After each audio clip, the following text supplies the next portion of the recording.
7 rounds, best of 3. 10-minute round check-in.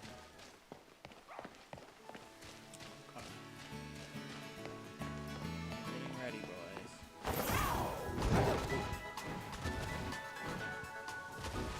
So, such an early morning.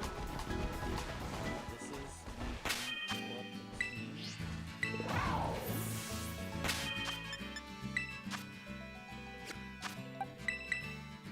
This is the team we're rocking with.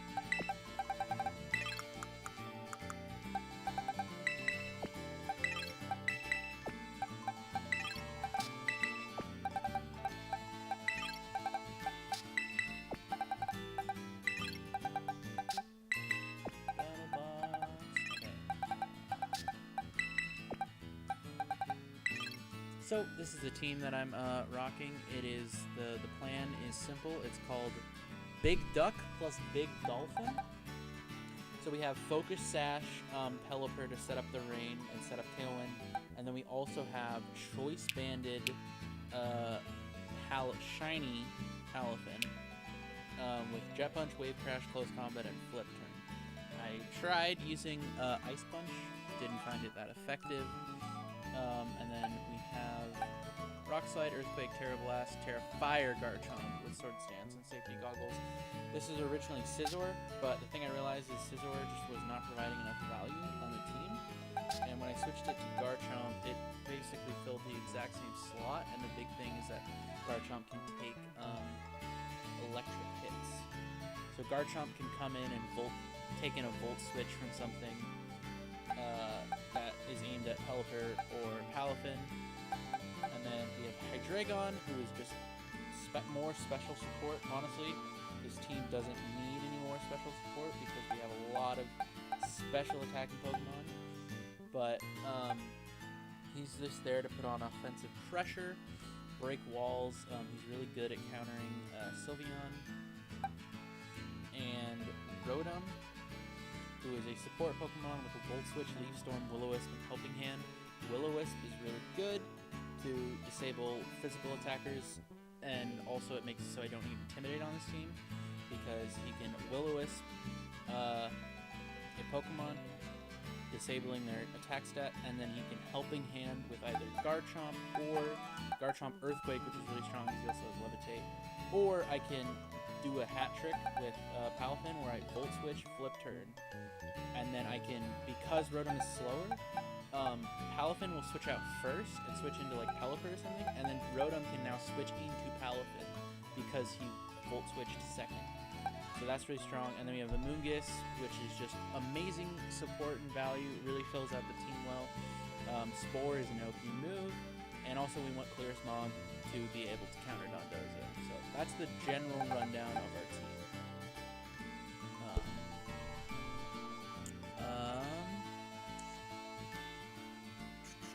So at this point, we are just waiting. This tournament starts in 10 minutes. So yeah, I was doing top cut calculator. 7 rounds, 69 players. 7. Top cut 8. We need to go 5-2 to make to win out. Or to get the top 8. So 5-2. That's not that bad. Hopefully we can do it.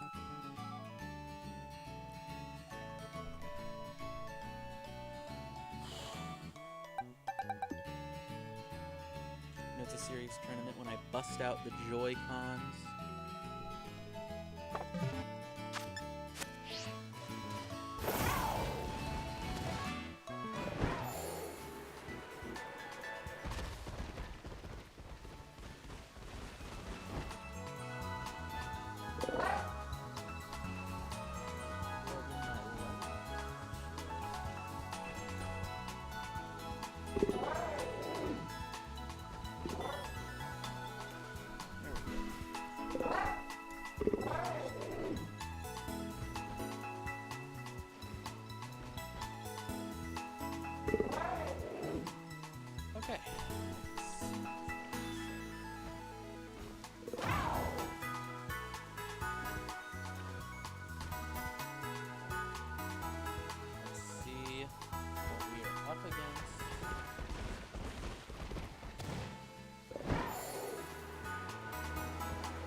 So they got a Murkrow, Kilowattrel, Garchomp, Dragonite. Okay.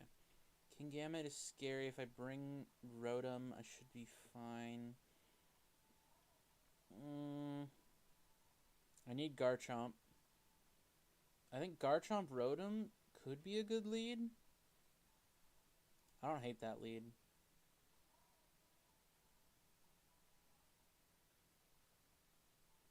Actually, I don't hate Rotom, Palafin, Pelipper.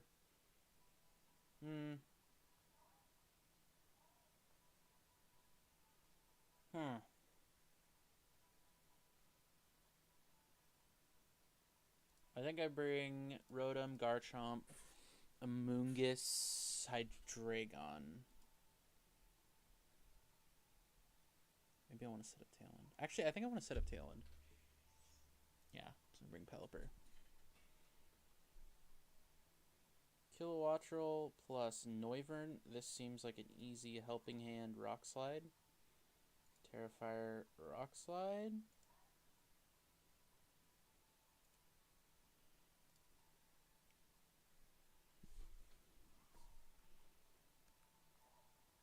Probably just going to click Draco Meteor into Garchomp.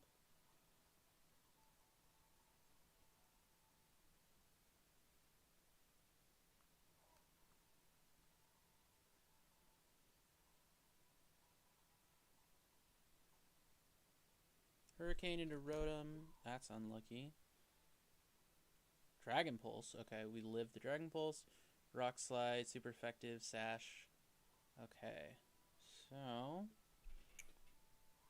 I think here we want to double switch out.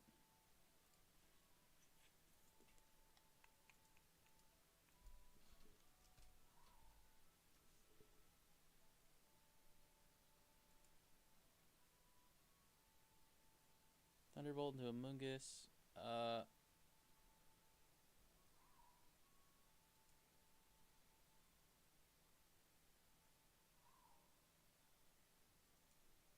Let's Spore the Noivern. Oof. I didn't think about Hurricane. Oh, that's... Yep, they got me.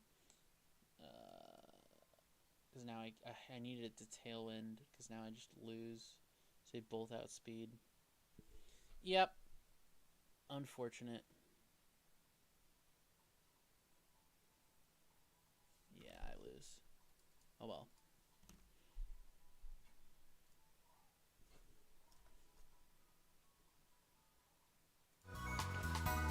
Okay, we're back to this. Wait. Pretty close.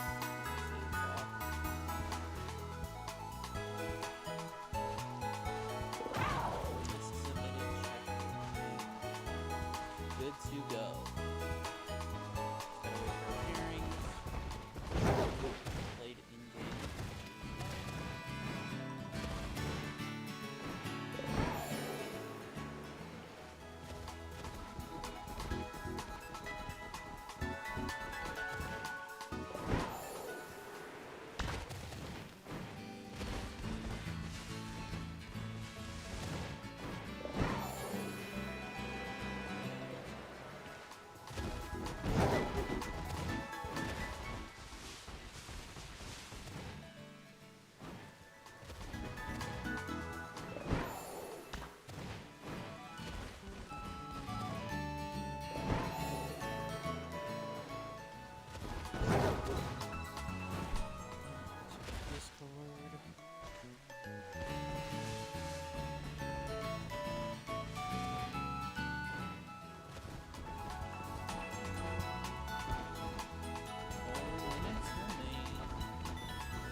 I really just like I like this starting line.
website.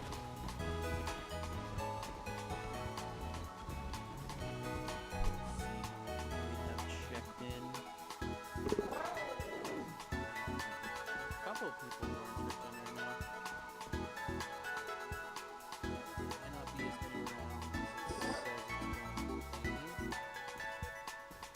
We'll see what the amount of rounds will be again.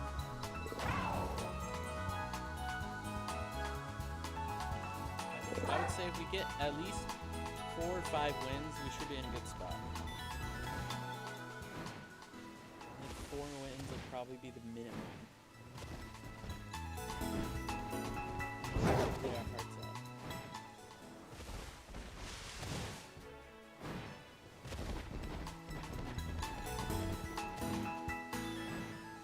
I'm really excited to see how Open Team Sheet affects this tournament, because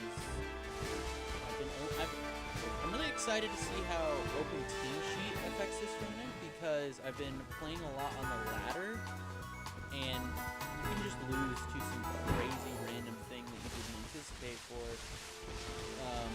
Whereas I feel like a lot of games that I've lost, if I had known the gimmick up front, I would have been able to win. And maybe it's not the same, because also they would have known my strategy too, but still. Also, best 2 of 3 is interesting. Okay. Oh. Video in 5 minutes? That's not the announcement that I was expecting, but okay. I rank every type.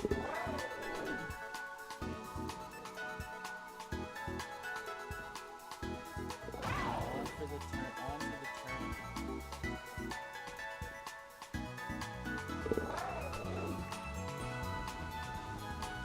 8 a.m. Okay. Turning in, so at this point we're waiting. Waiting for them to start it.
Obviously, it doesn't really matter.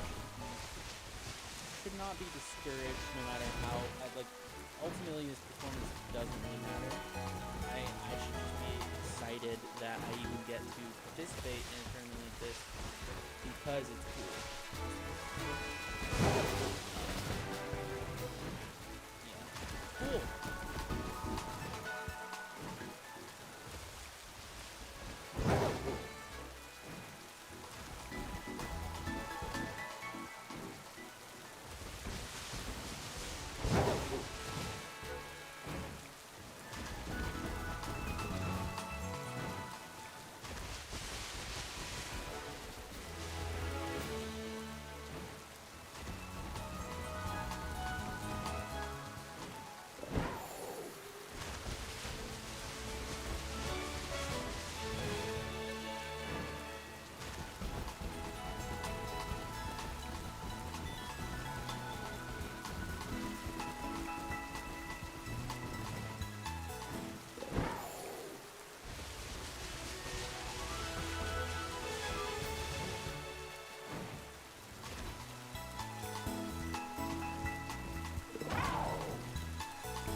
players with 4 or more points will advance to the next phase. So we need 4 wins. Because wins are worth 1 match point. And there will be a top cut, and it's 6 games. So 6 rounds, 69 players.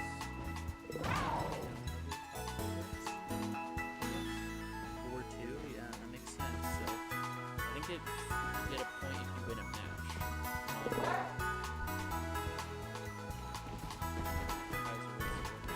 There's really no point.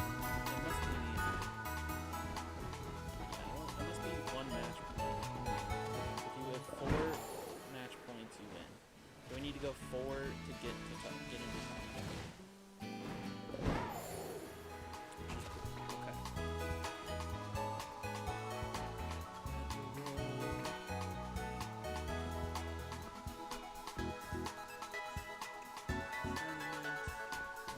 So nervous.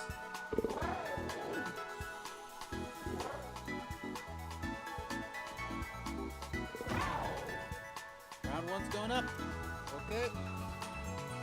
Pairings.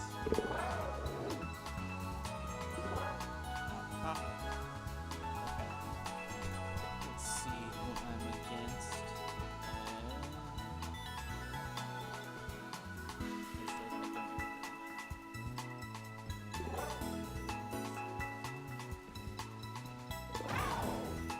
Oh, they also have a Palafin team. Okay. How do we...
Okay, so they're running Terra Fairy Murkrow.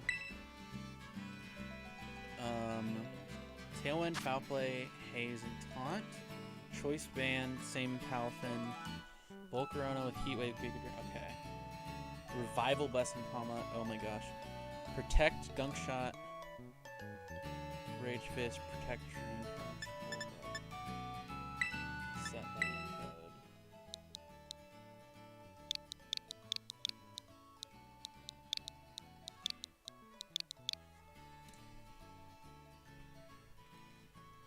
The link code is 21213456.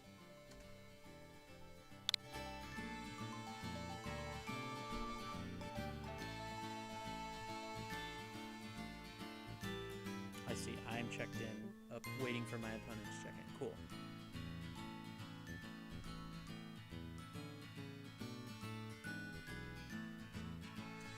Okay.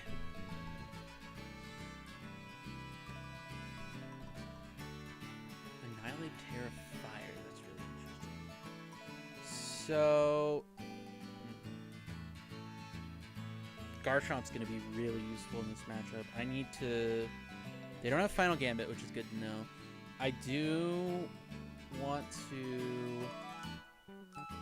set up a Garchomp, I think, initially. I'm not going to show their thing. I'm just going to...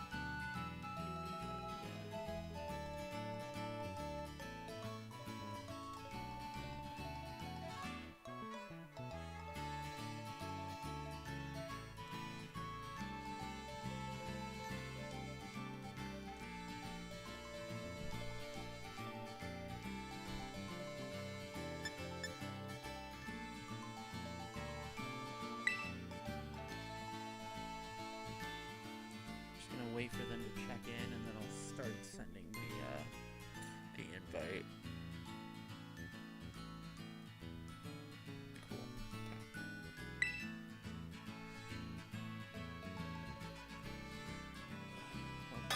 Okay. Game's starting. Let's go. Round 1. Okay.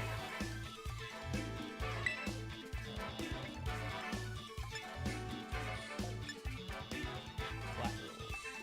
Special Pokemon allow official rules. That's what it is.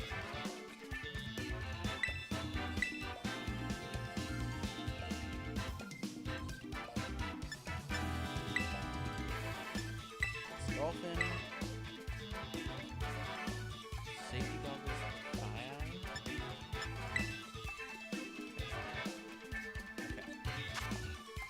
Okay, so I want to lead Garchomp. Probably a Palmot lead could be. It might not be in the lead.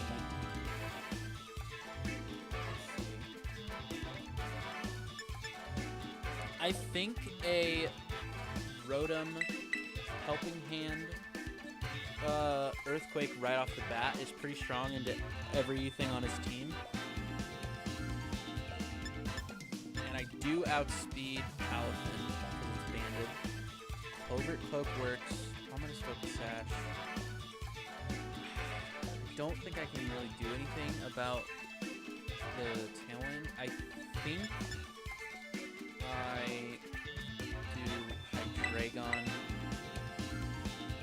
Amoonguss.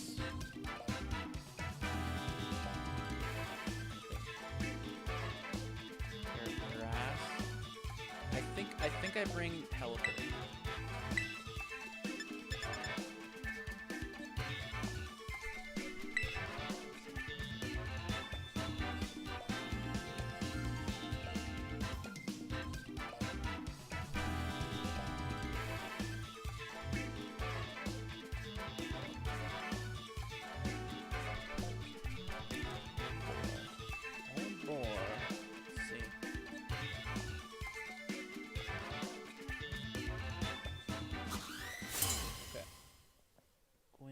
Out. I'm expecting like Murkrow, Annihilate, Fire, and Power. So this is a pretty good duo. They don't have any out to me just clicking Earthquake. They can switch out with the Murkrow. That's fine. I think I just click Earthquake Helping Hand. And if it's Parting Shot in the Murkrow, that's fine.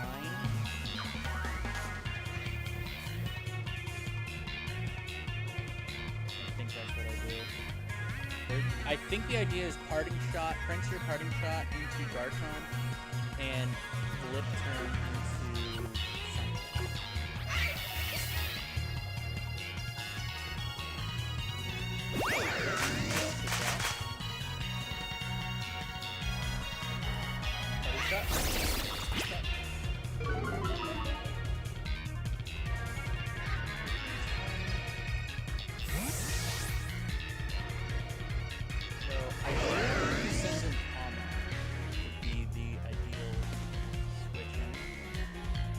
Sends an Annihilate. That's good too. So we're gonna get a free Earthquake off. Okay.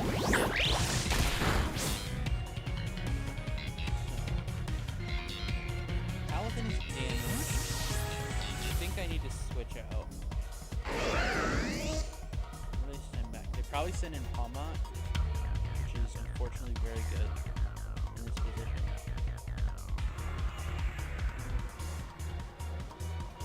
They might send in Goodbye.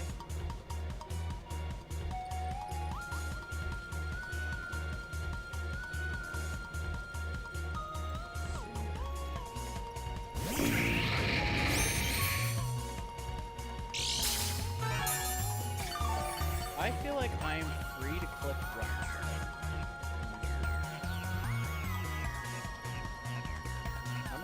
Rock Slide, and I'm gonna Will-O-Wisp the Annihilate.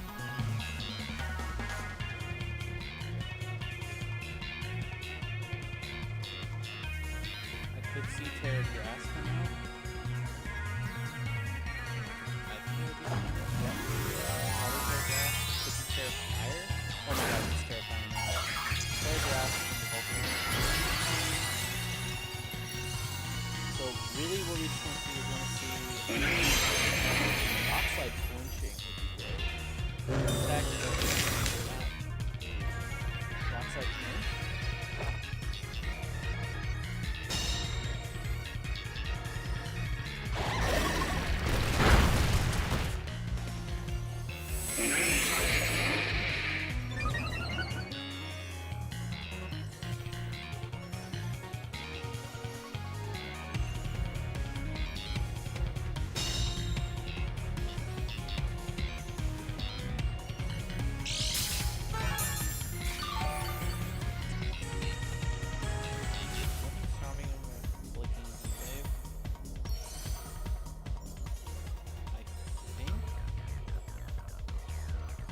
Best play here is Terra Fire. Oh. I think I switched Caliber. I think that's the safer play. It's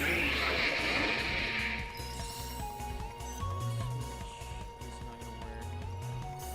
I think I just double out. Play.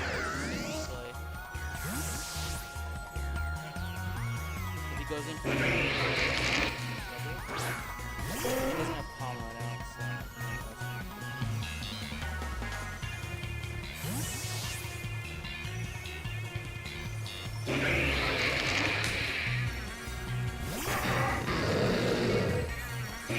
heck, that's actually really good.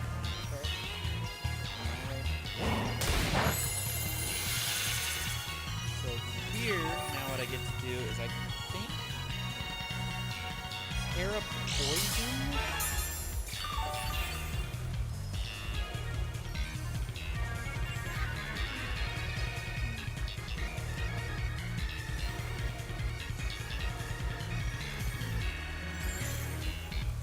Go for Terra Poison, Terra Blast.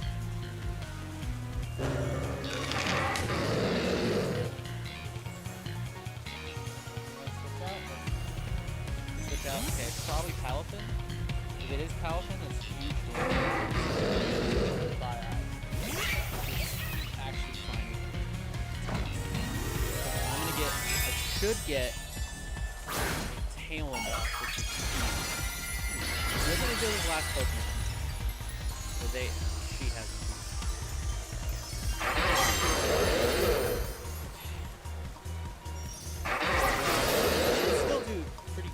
Good game.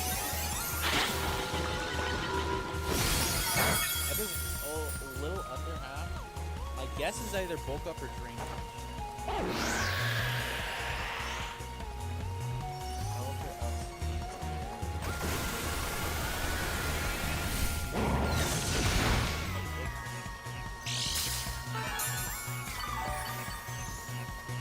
He's definitely going to parting shot.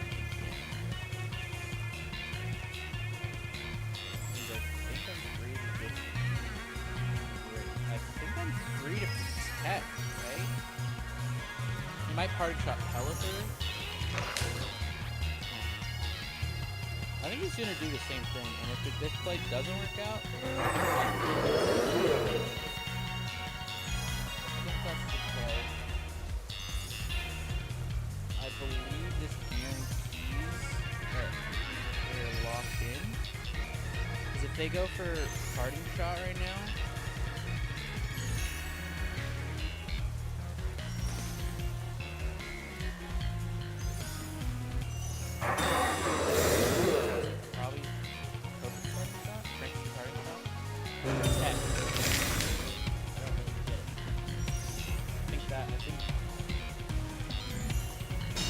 goes into hydrate one. Yep. That's actually he's not any double protect.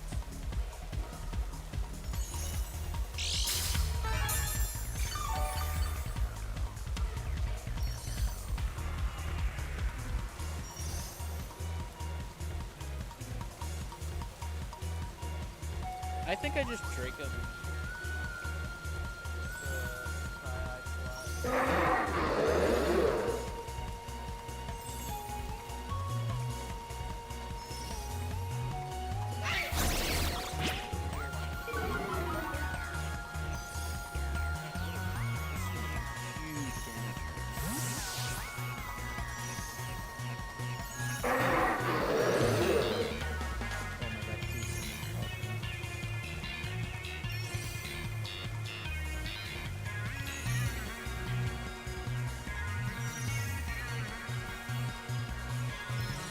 Oh my.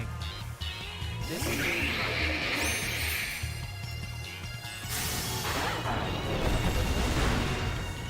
let's go!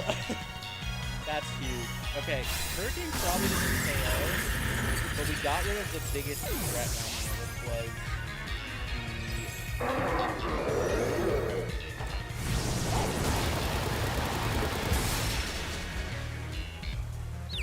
the... Oh, please. Oh, please let me high roll. Come on.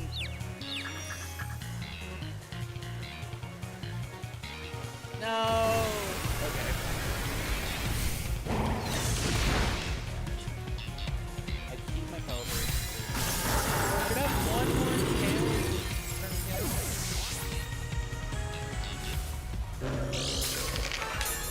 Which is important.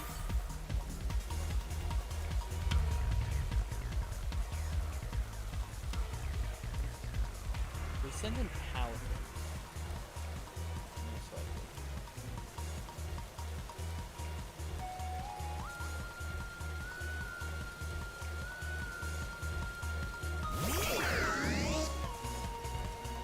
I still... Oh, I do know. All of his slots. So he has... So I have one more turn.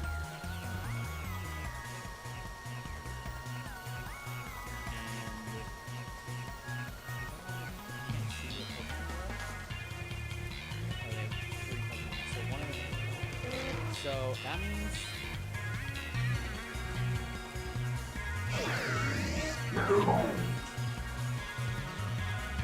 he's probably going to protect and annihilate, so I think I click Hurricane no matter what. But I'm basically free to just click.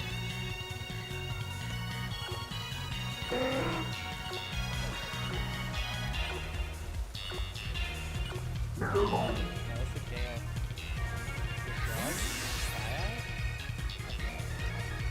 I would not be surprised if you see Hurricane.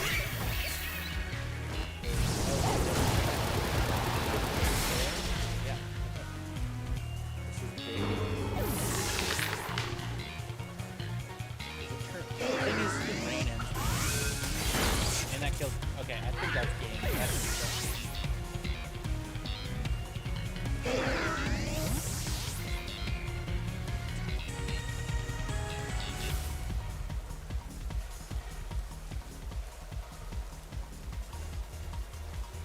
because the big thing is I can just set up. Well, setting up Talon is actually maybe not the best play.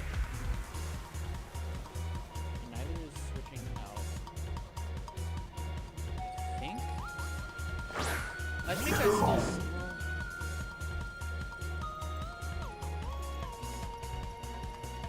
I think I just go for.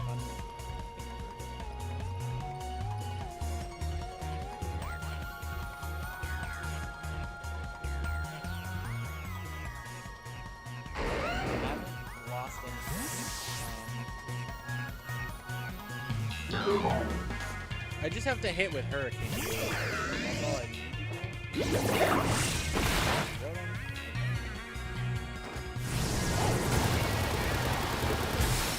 Oh, barely doesn't work. Confused. I mean, it's really hard to come back from. I just need, literally all I have to do is just connect with my moves. I think my best out is just Hold Stitch.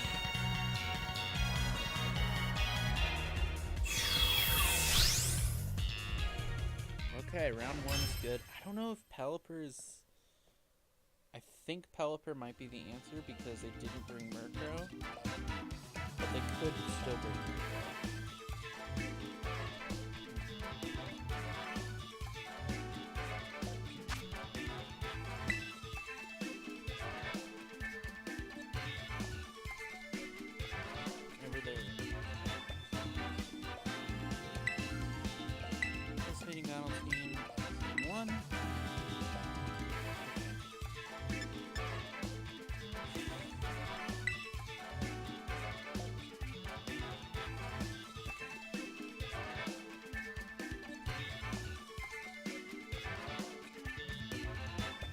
So I think this time, same idea. Except I think I can just set up Tailwind.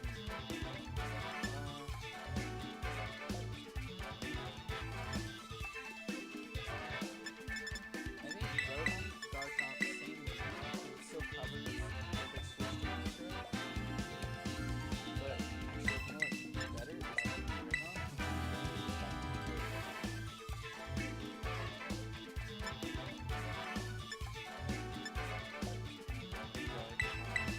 Probably still brings Oliver for the team. They're pretty good against monsters. I don't think I have matchup. So I think that's that lets me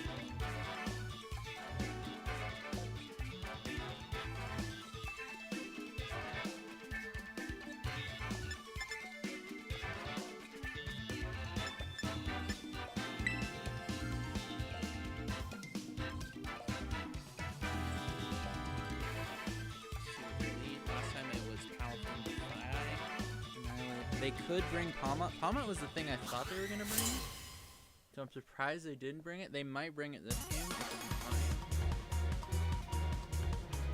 They bring Palpatine and Palma.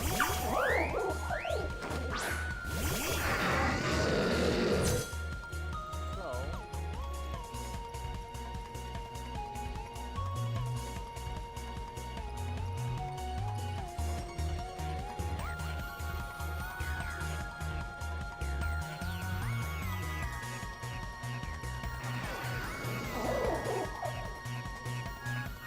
can't stop Palpatine switching out. So I think I just double into.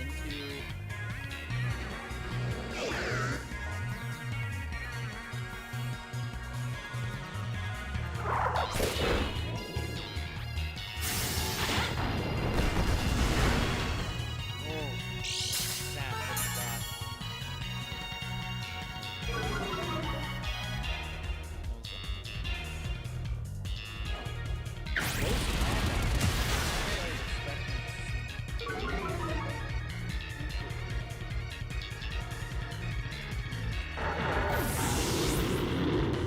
I was really expecting this.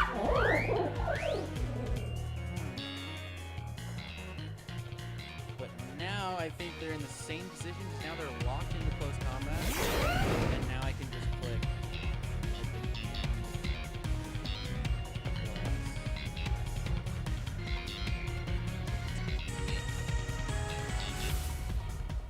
And they can't parting shot me like they did last time. So my guess is either Murkrow comes out here or Alvin probably dies. I could have Terra. I think honestly tearing last time might have been optimal. They really want to switch out the Paladin here, I'm guessing. Which just means whatever they send in is taking a ton of damage. And Palmot is definitely dying soon. Draw. They might withdraw Palmot.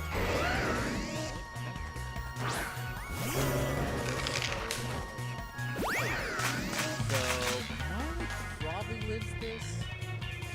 Palmot's dead. Palmot has Dark and it crits him.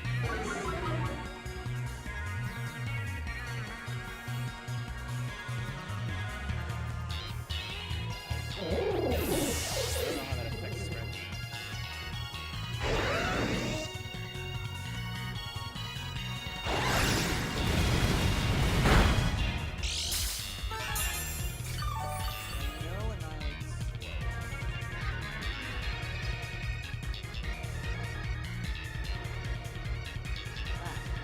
God.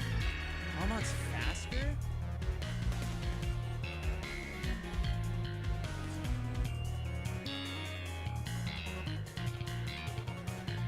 Palmot is faster. I can use that. Unfortunately for me. This thing. I think I have to.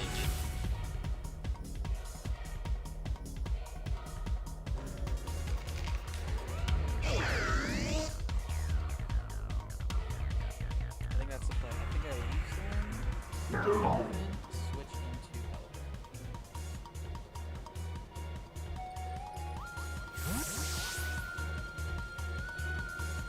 into Elephant. Obviously, setting up the range.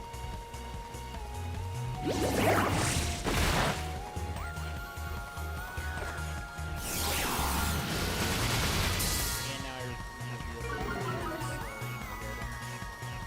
Oh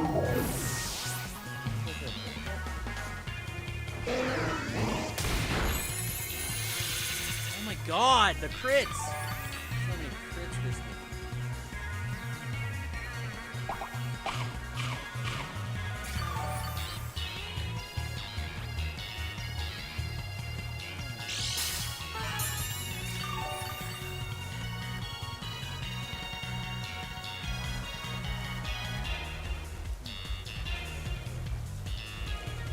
Annihilate is slower. My Pelipper's speed is 128. My Pelipper is faster than this. This is Pelipper is faster than this. That means that Annihilate is slower. Pelipper is faster. How fast is it?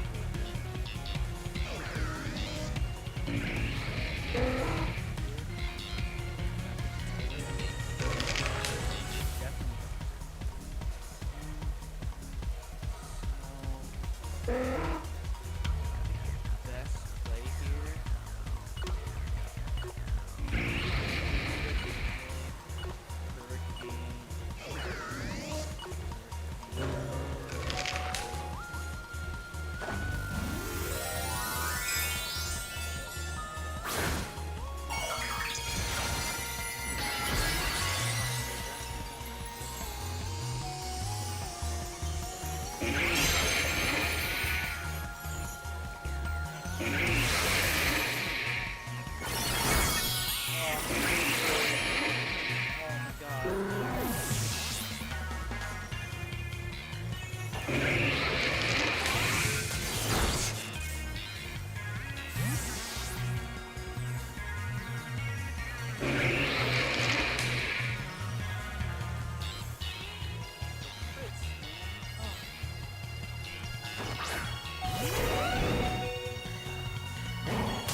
Pelipper. Start. Get hand up.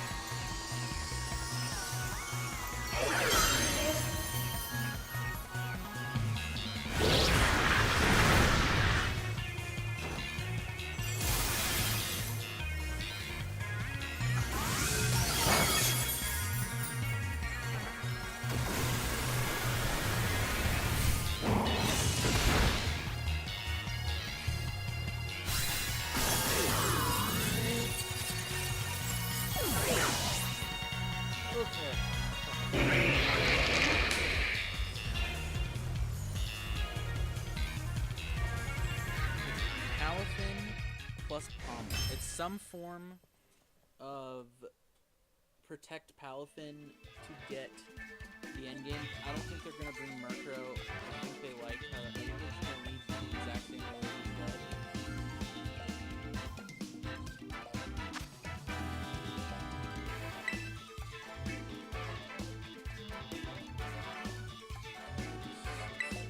I need to leave Rotom on the field.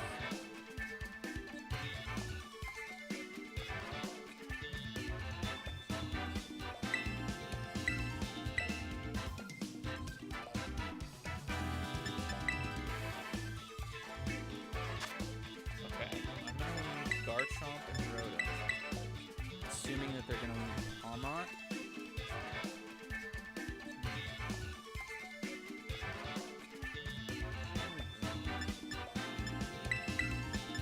I mean, I still have to bring the same four. I just need to figure out Garchomp.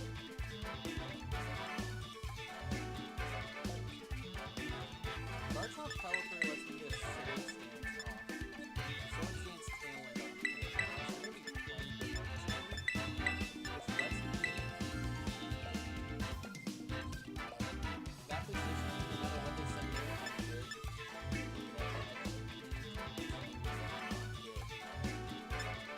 Last time I let my Dragons get stayed in, I don't think it's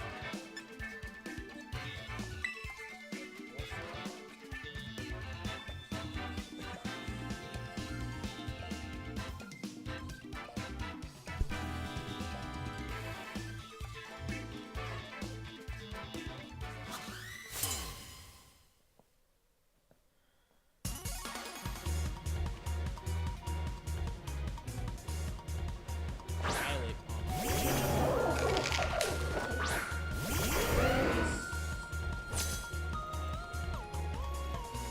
no matter what here, I get value. I think I Sword Stance.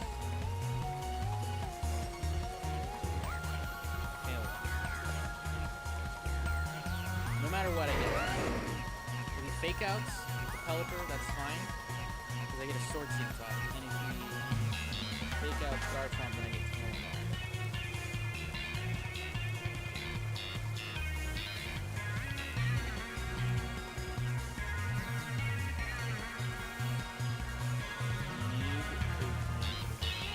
Fake out. That's fine.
double into power because I know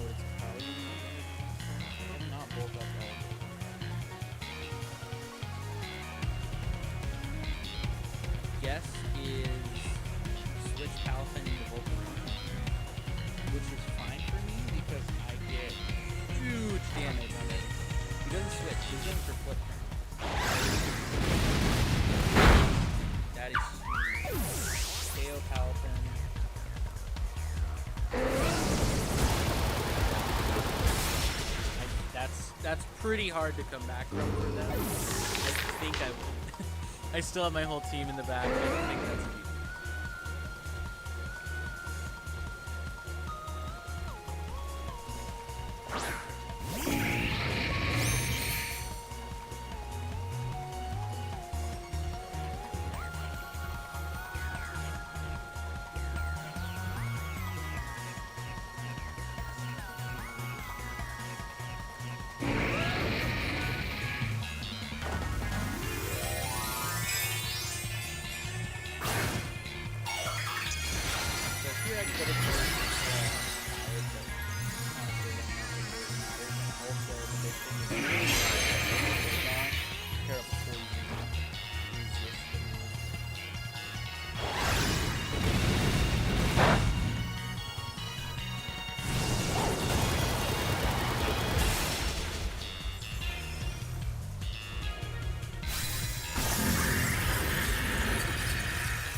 All right, we take game one.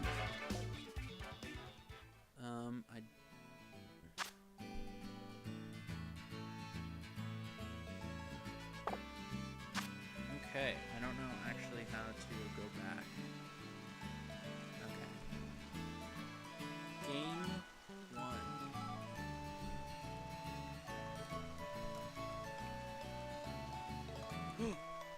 My mic audio is too loud, too low. I guess I could just turn the game down. Can't really turn my mic up.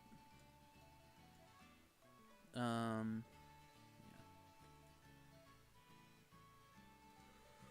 Oh.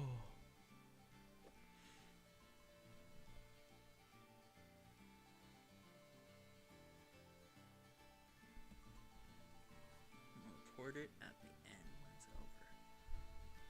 Okay. 1-0.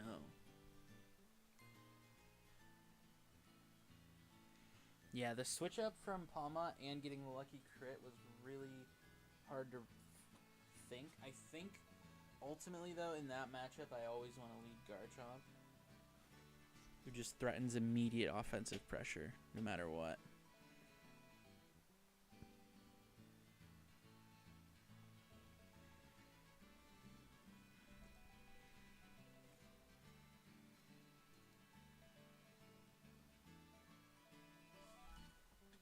My cat is vomiting currently.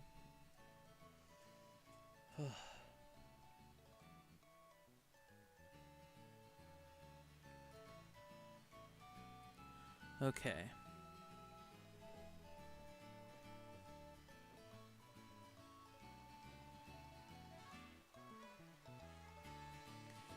we go. Let me listen to the stream really quick. See how it sounds.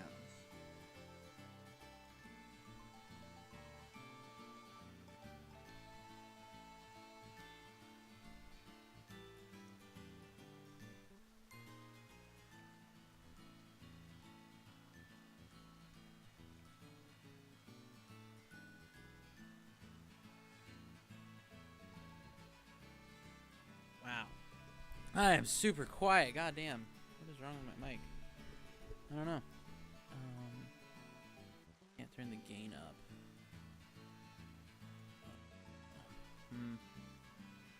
Oh well.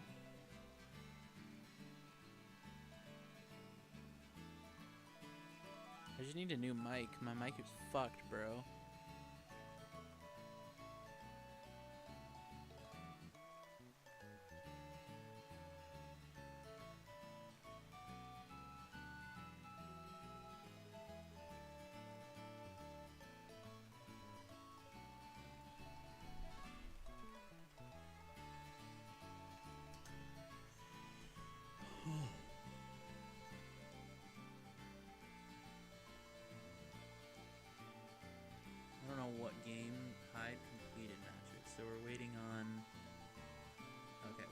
on 3 games that are both 1-1 right now.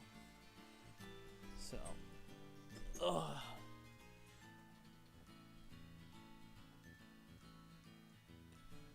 Oh boy, that was stressful. Got 1 dub so far, doing good. We just need 3 more and we make top cut. It's not impossible.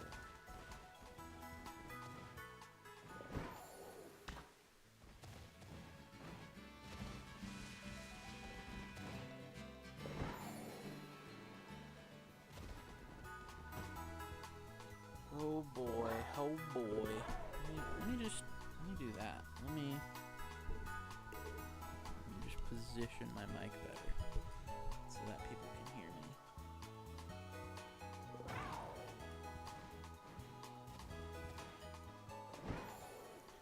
Let's see, let's see.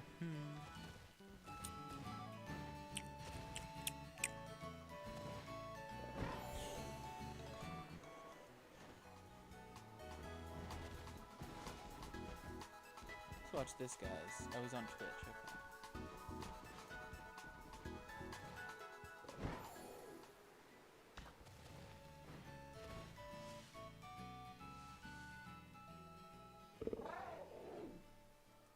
Okay. Oh.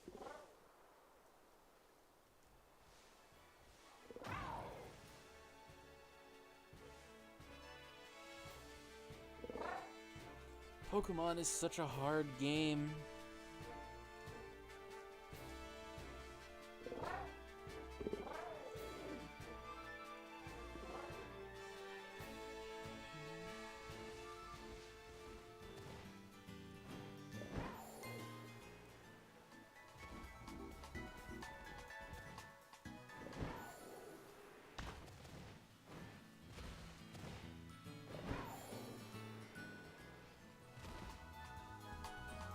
Everyone else has cool Pokemon trainer designs. I did not change mine at all.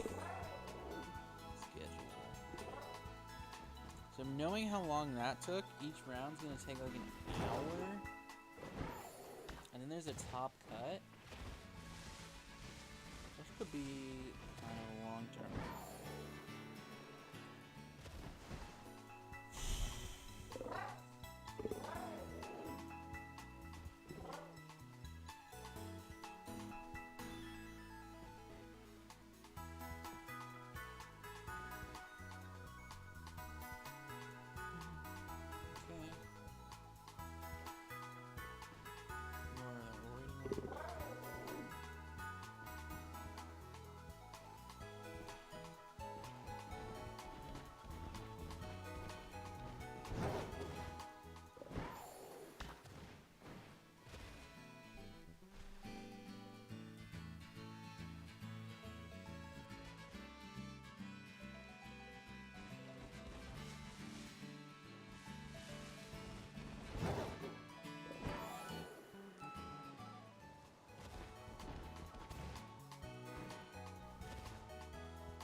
Safety goggles Grafana is certainly interesting.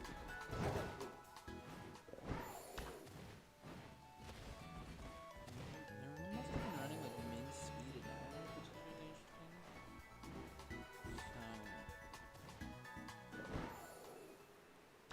So, yeah. Also Terra Fairy, Murkrow, which was not brought at all. I also found interesting because they had basically no speed control all 3 games because I was just setting up Tailwind, which was really strong for me.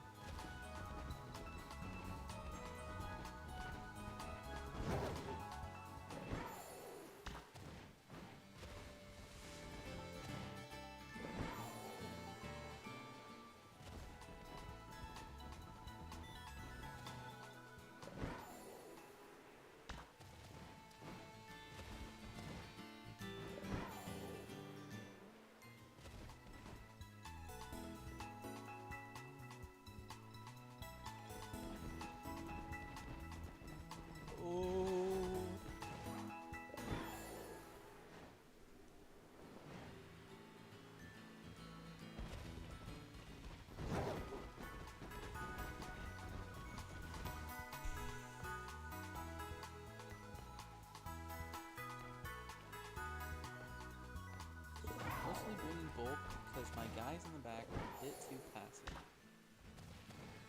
for that matchup, even though a lot of my team checks it. Which is interesting. They're kind of right, because my team is Garchomp, Terra Fire, Garchomp, Terra Poison, Hydreigon with Pelipper.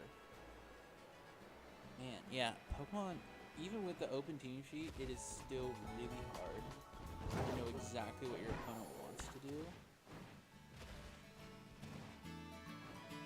I mean, honestly, Palafin in that matchup, I didn't realize it. Palafin against my team is terrifying.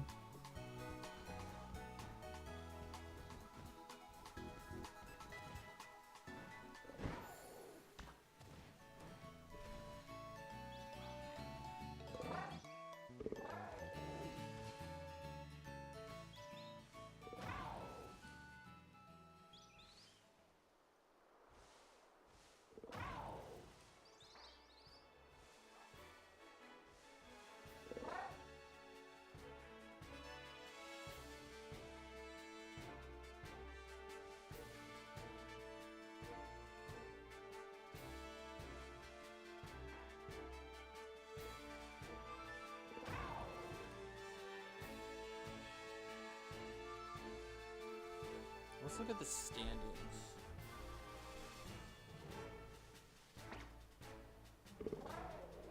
I am... Why am I not... How do I...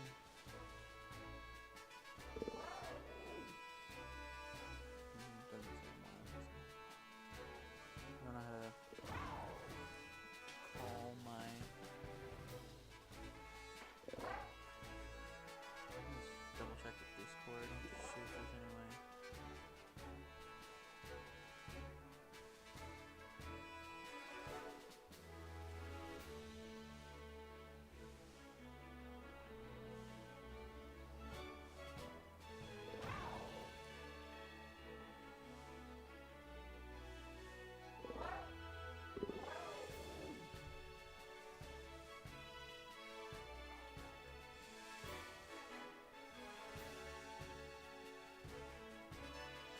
Match is already over. Okay, we're good then.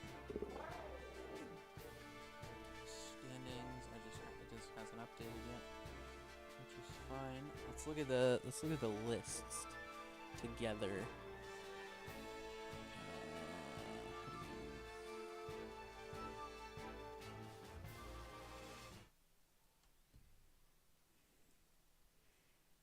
So we have some pretty interesting. Oh, we have some snow teams. That's cool. Some big boy rain teams, which makes sense. Actually, I really like this rain team because it's just like all of these Pokemon kind of benefit from the rain. Like Amoonguss takes less fire damage. Golden Go doesn't want to take a fire hit. So that's really interesting. Not as much Dondozo as I'd expect. Fido, or Dashbun. That's interesting.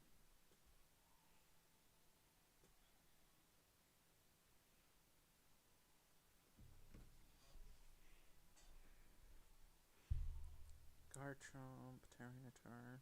A lot of teams.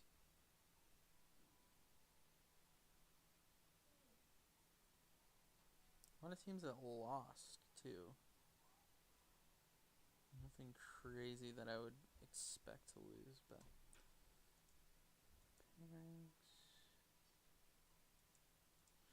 oh, the matches are done. Wow.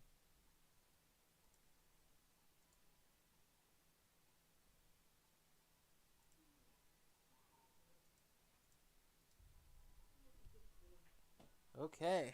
On to round 2. Soon. That was literally exactly 50 minutes. It's pretty funny. Okay.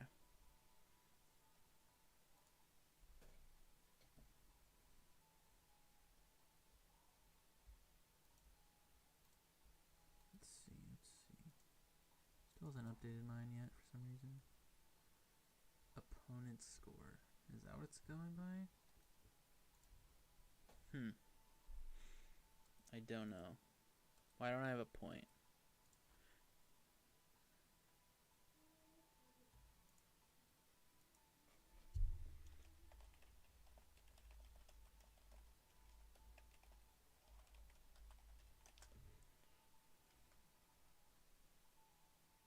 Oh, pairings.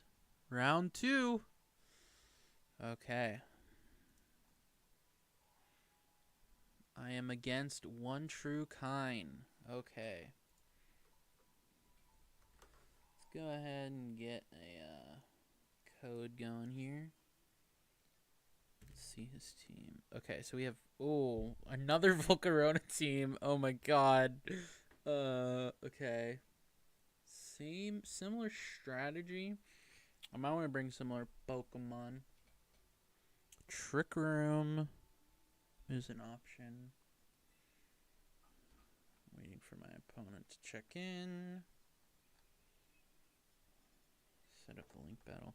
So they have Volcarona, Grimmsnarl, Amoonguss, Hariyama, and Meowscarada, and Sylveon with Terra Water, which is very interesting. So,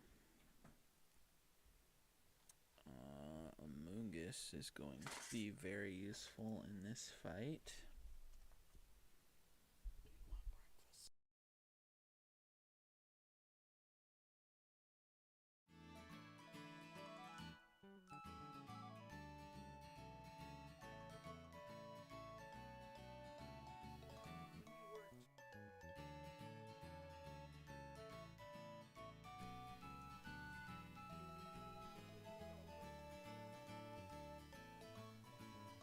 I don't know.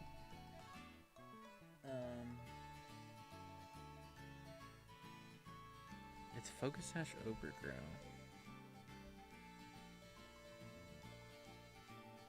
Amoonguss with a Rocky Helmet is interesting. Protect Port Spore, Clear Smog, Rage Powers. So,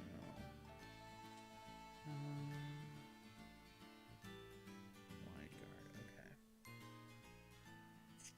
Hariyama is interesting. It kind of counters Garchomp. I'm just gonna type in code is 212345.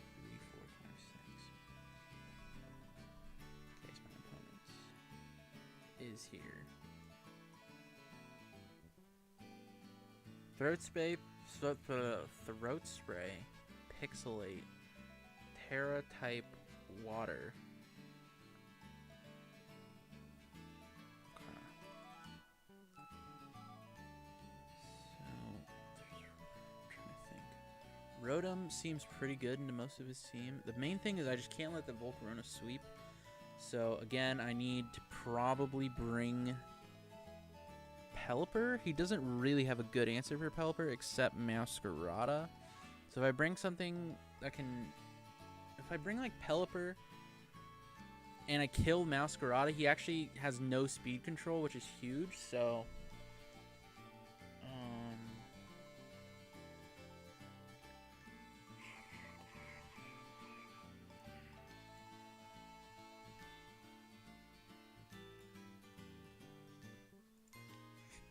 waiting on my opponent. I'm trying to think right now. I'm using this time mostly just to think.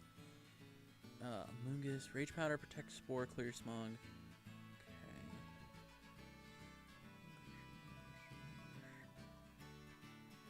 Okay. I am assuming it's probably going to be like a Meowscarada Hariyama lead. In which case, I don't necessarily want to lead Pelipper. Do I lead with... I think this is a game where I bring Palafin because simply of the fact that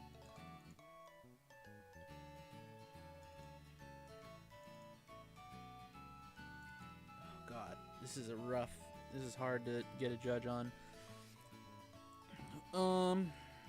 Bullet Punch, Fake Out, Wide Guard, Close Combat. Okay, Hariyama's annoying. Meowscarada's fine. Meowscarada really checks, obviously it checks Palafin. Pelipper, it's the main counter to Pelipper right now, too. So I think I need to, but it doesn't have U-turn, which is big, so I think I need to bring Hydreigon. I don't know if I lead with it, though, that's the thing. And I don't really want to bring Palafin if I don't want Palafin, I don't think.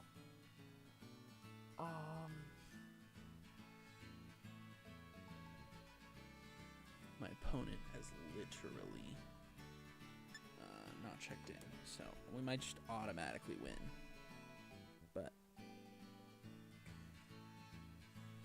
it's been 5 minutes, which is funny, because in card games, this would be an automatic game loss for round 1. But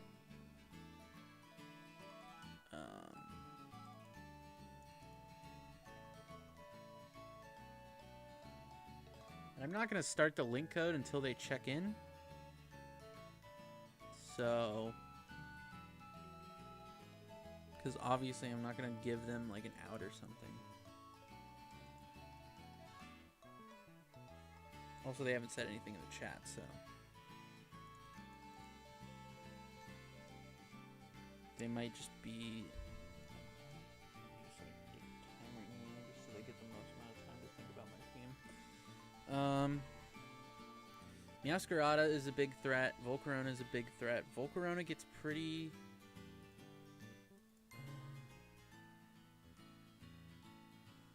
trying to think. Volcarona I can answer with... I think I bring Garchomp this game, but I have to make sure I check Sylveon first. So actually I think a good lead would be Pelipper Hydreigon.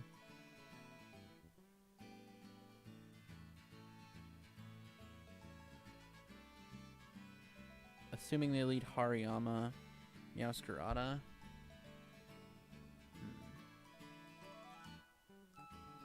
to think. I have no out to fake out because I don't have Psychic Terrain. So I think Pelipper Hydreigon is a good lead. Kind of just covers everything.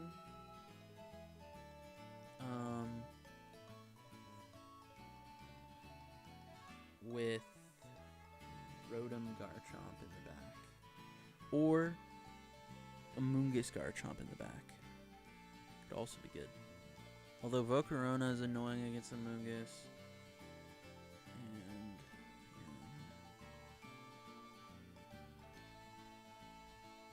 see if they even show up. They literally I've never had to wait this long for an opponent in anything. This is crazy.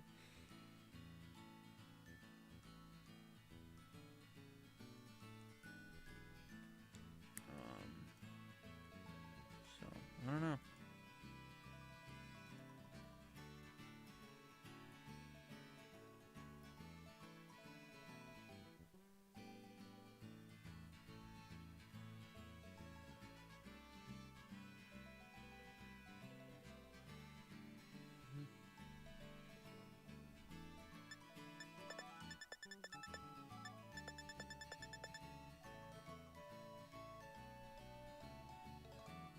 I don't know how he won game 1 if he didn't check in. Okay. Anyways, it doesn't matter. I need to think about the game. Covers basically everything. The only thing is obviously Hariyama Terra Steel is an option. So kind of is annoying to Hariyama, but I think ultimately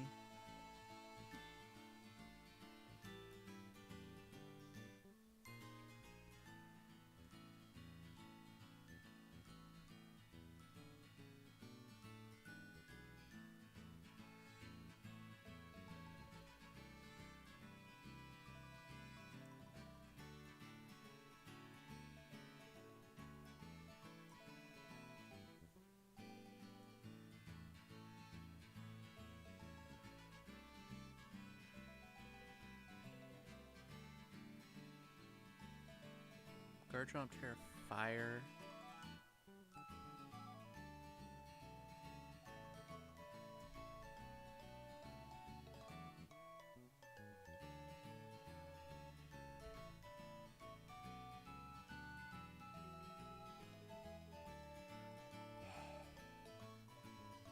He finally checked in. Okay. That's kind of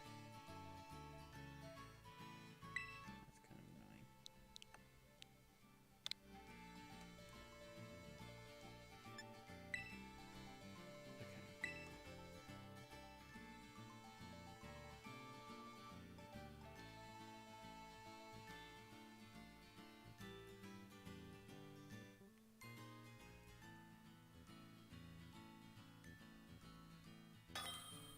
Okay. Ben, okay.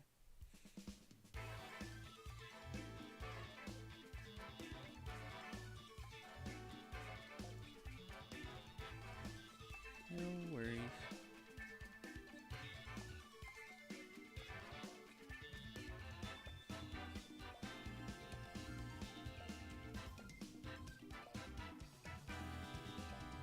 Okay, battle rules have been set. Yeah, we're going in game. Okay.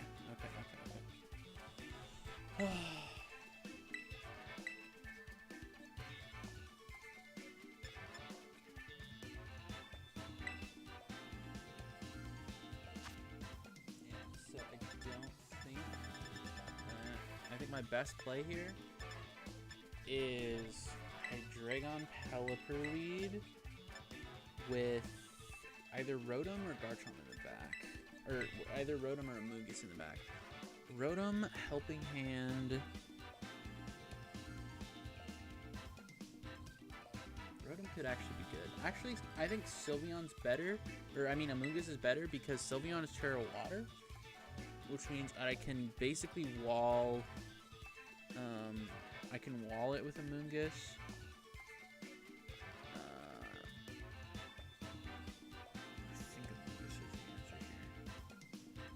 So yeah, we want to set up Tailwind plus Terra Poison immediately? Is that what I don't think we want to Terra Poison. I'm assuming it's going to be Trick Room, Fake Out, Hariyama lead.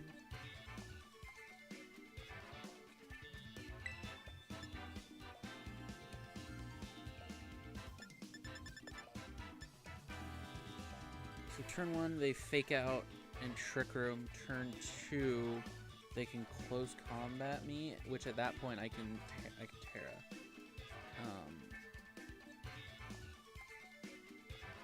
I just have to answer the Hariyama because of Wide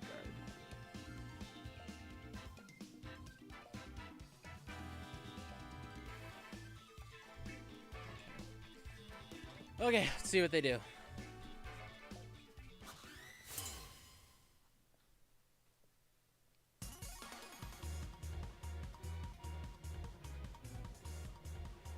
Brimstone Vocal. Okay. So they don't even go for Trickery, which is good for me.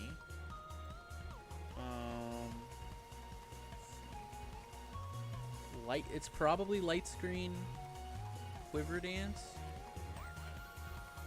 Here I think Draco Meteor. Oh, I think it just Spirit Break though. I think I do have to Terrasilize here and just go for. Do they Terrasilize?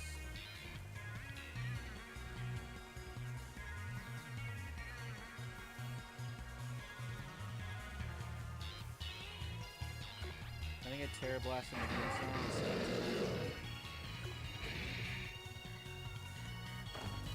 Because they should not outspeed me. Actually, I have no idea. That calc. Let's go back to.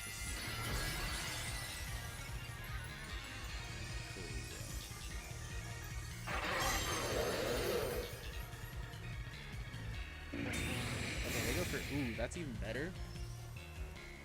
I'm assuming Light Screen goes from Thunderwave into Pelipper. Interesting. That's. Honestly. As long as I get. Terra Blast should KO here?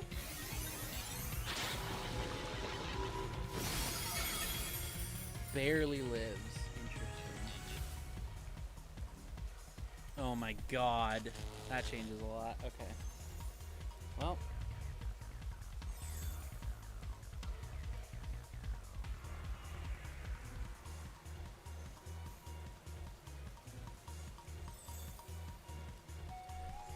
Quiver Dance is threatening.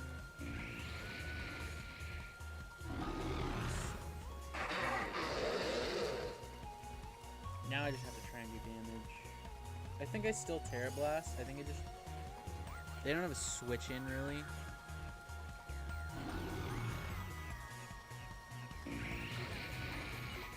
I think I go for Draco Meteor. For...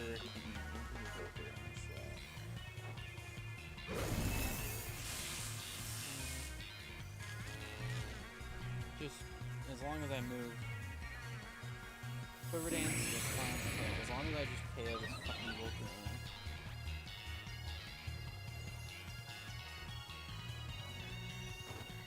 Okay. Cool. Come on, big duck. Don't let me down. Let's go! Okay, that's huge. Okay, huge. Grimmsnarl can't really do anything. Grimmsnarl's pretty useless. Simply send in Sylveon.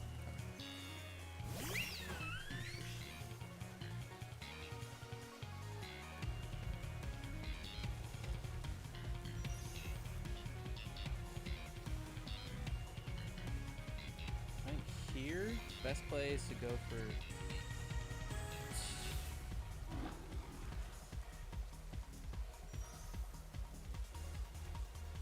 Go for. Let's see. They're probably gonna go for Hyper Voice, Terra Water. Do they go for Terra Water? Yeah, they actually do. So I think I just go Amoonguss here, and I just click Tailwind.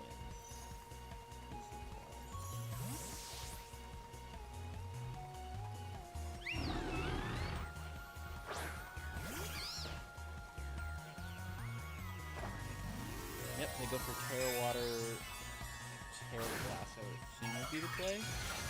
And they're probably going to go into Hydreigon, which makes sense. Then I don't resist the poison. Light Screen, yep, makes sense.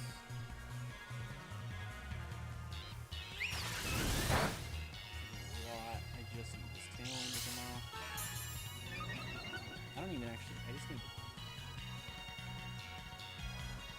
Tailwind goes off, perfect. Now what I can basically do is I can clear Smog. I think I just put the Sylveon to sleep and I go for Hurricane. Thunder Wave, of course he is. He's annoying. I think I should have killed the Grimmsnarl.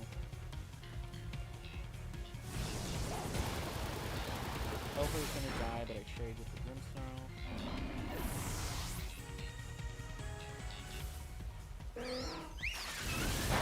Yep, that's fine.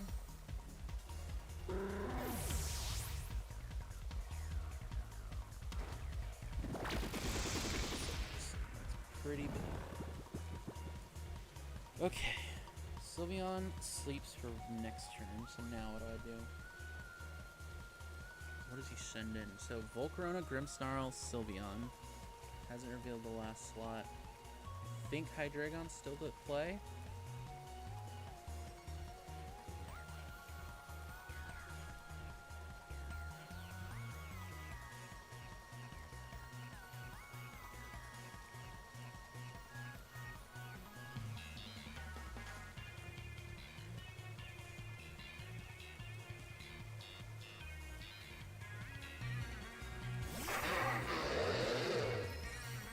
Okay. So, Trick Room here I'm fine with. Basically, I just clear Smog with a Sylveon. And I Terra Blast.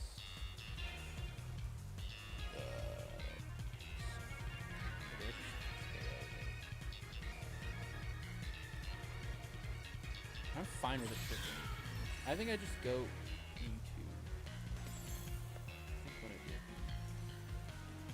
Giga Drain.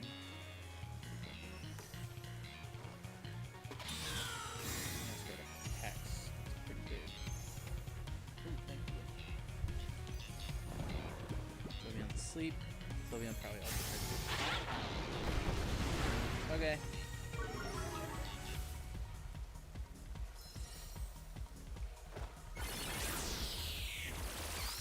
Sylveon has big damage on it.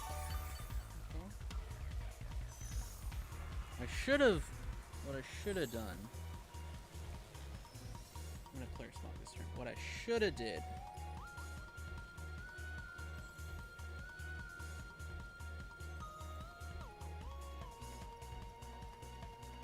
We get a second turn of sleep. It's pretty big.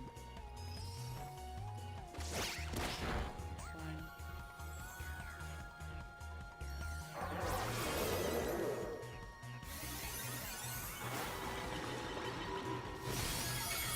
That does a lot. Is that a crit? That wasn't even a crit.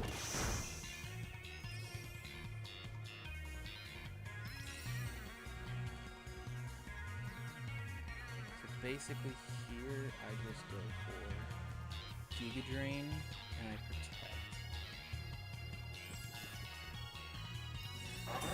Okay.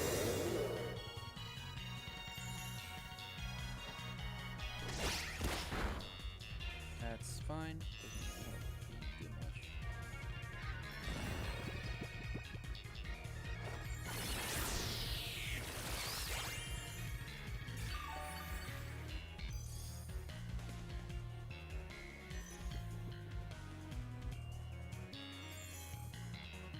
Now I just Rage Powder and Terra Blast.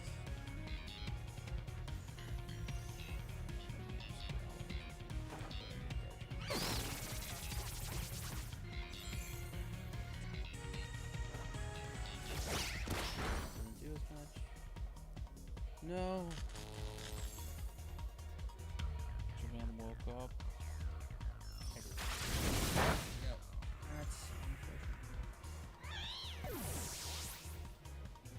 Now all I have is left is Garchomp. So really the key is Garchomp live.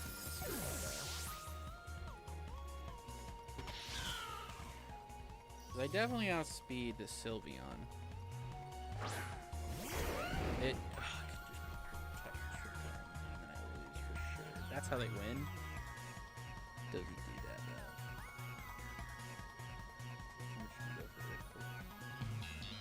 I really don't know how to play. Nope. If I live this, I win.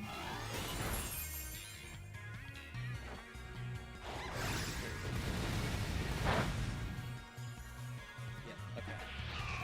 They could have won that. They could have protected and Trick Room. And they didn't actually have an out. Now that I'm realizing. Their out was actually, yeah, because no, they couldn't Trick Room because obviously they don't have speed, but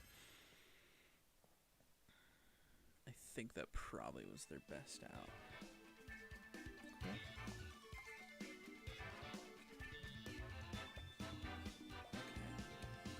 So now that I know if it's the same lead, I'm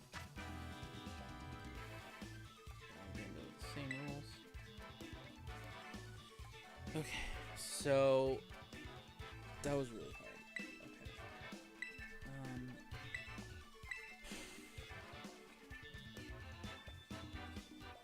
Garchomp.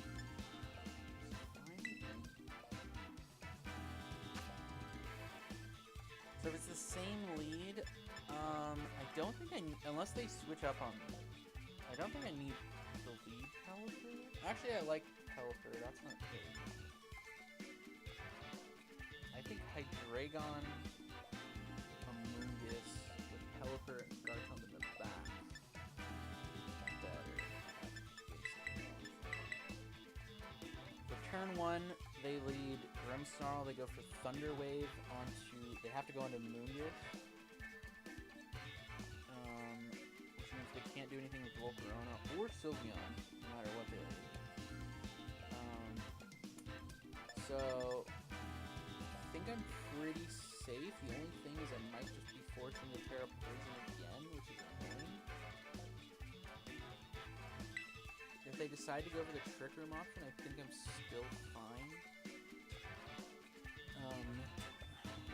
Basically, I have a Moonguss out, which is fine. I just need to be able to sleep the Grimmsnarl. That's the big thing. Grimmsnarl got too many Thunder Waves on right now.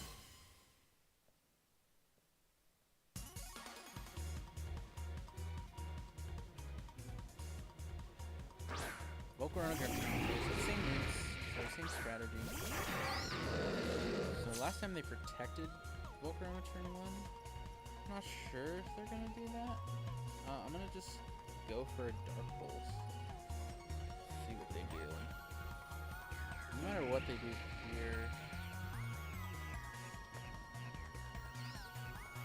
The worst thing would be if they went for reading that I'm not gonna tear poison.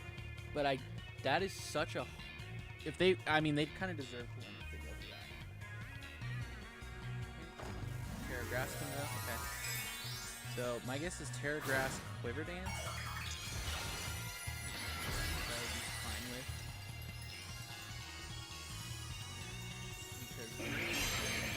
Because actually, if they go Terra Grass Quiver Dance, I don't know. Yeah, they go for Life Screen. That's the decent mid-round play.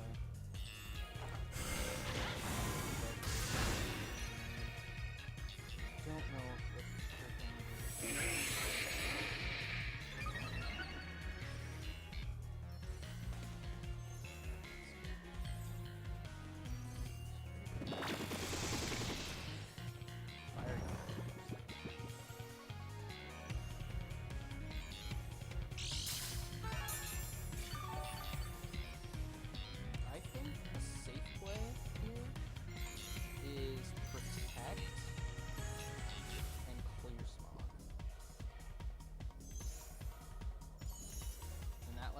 Really evaluate what they want to do. Makes sense. They're just trying to burn their turn to sleep. They're not going to get any value out of this turn other than burn a turn to sleep, which is, in all honesty, that's pretty smart. I don't want to Terra while Grimmsnarl can act is the big thing. And Hydreigon should be able to take this thing. It is light play.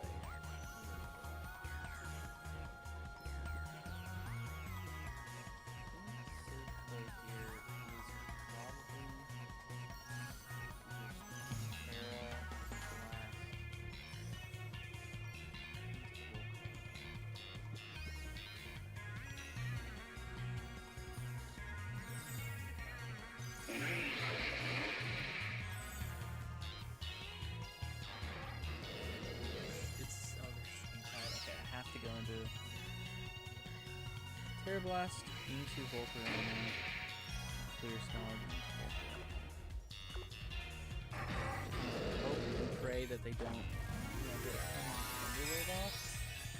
Turn 1 Wake Up into Thunder Wave would be pretty bad unless I live.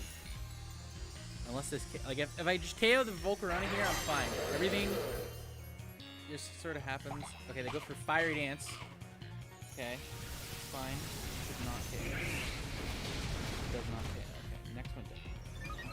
We need to kill this thing now. Spirit Break.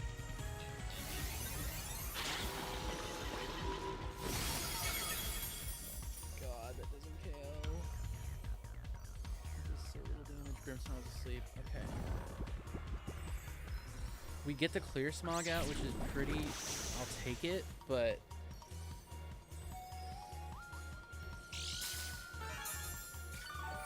now Prankster Thunder Wave is a threat.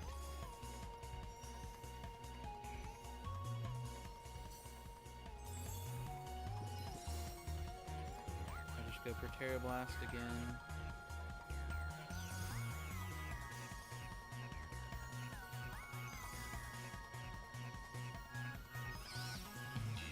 I think I just go for Terra Blast and attempt to spore the Grimmsnarl back to sleep.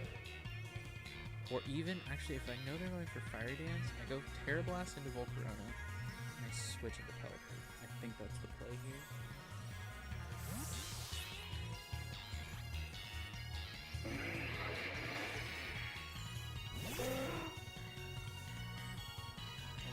I can always just high roll on the Grimmsnarl. Grimmsnarl's... Oh my god. Oh, that's so huge. So now I can just Tailwind, like, super safely.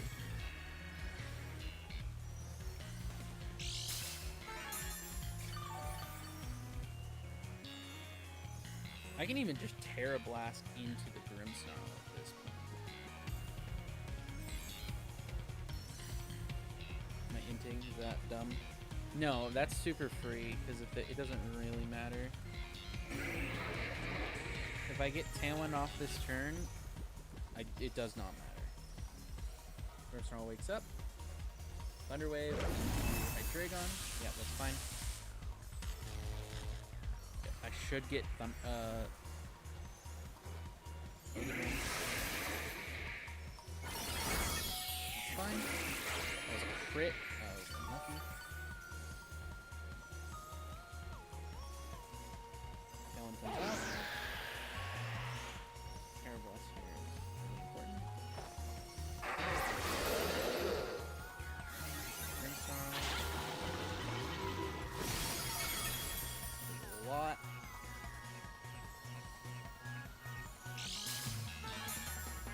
The big thing is I have no answer for this fucking Grimmsnarl, so I think if I Terrablast, protect my Pelipper,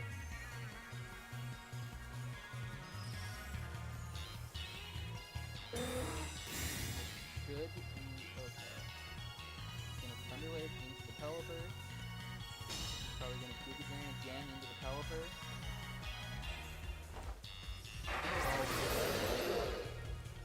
That is really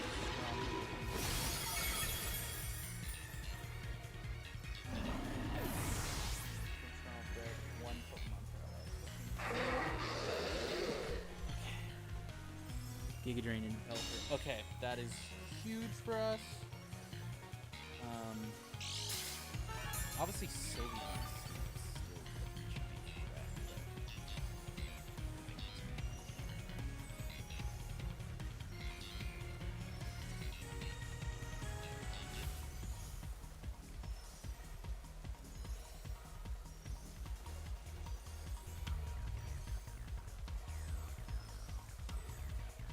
Turns out Masquerada.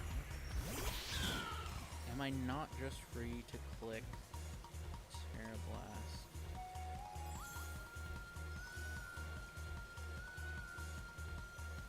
I double into Volcarona. Kill the Volcarona.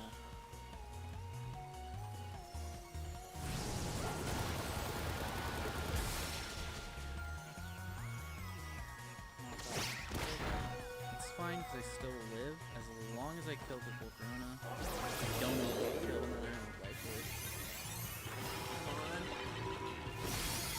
Oh, God. Okay. Volcarona down. Hydreigon is basically dead, but I can just stall like, the rain and kill him. Well, I don't want to really stall him.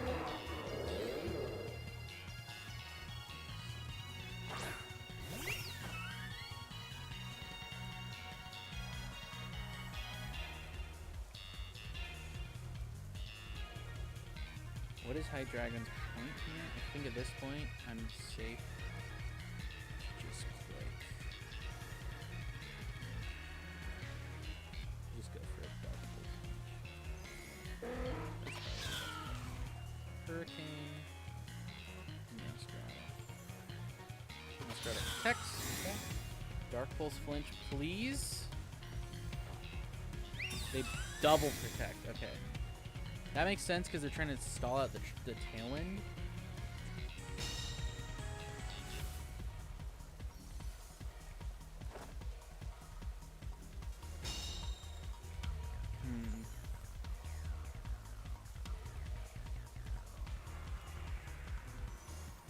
They also lose their light screen though, which isn't nothing.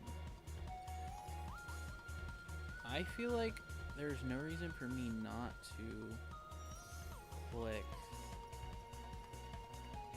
double protect. They have no setup, so I just sort of get to see what they want to do.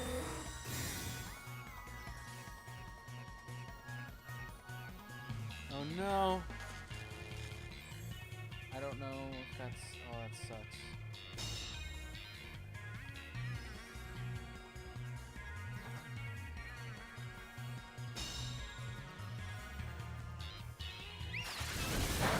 Dragon's down.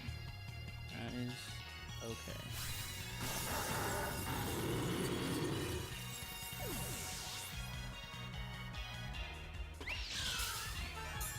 I am now free to click Amoongus and spore the fuck out of that.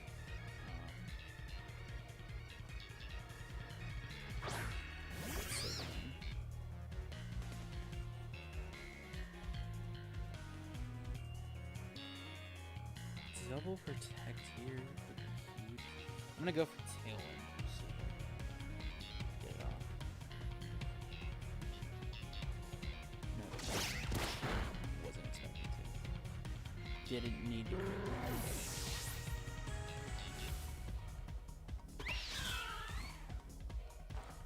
Yawn here is really annoying, but I trade sleep with them, which I think is.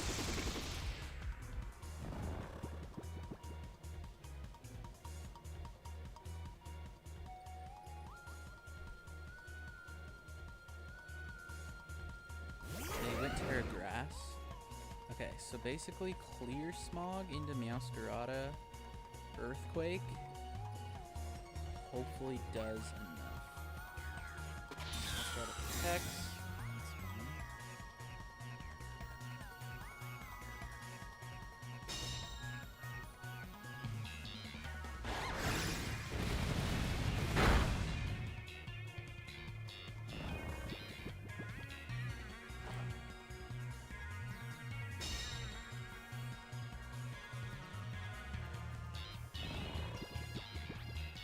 I think they win.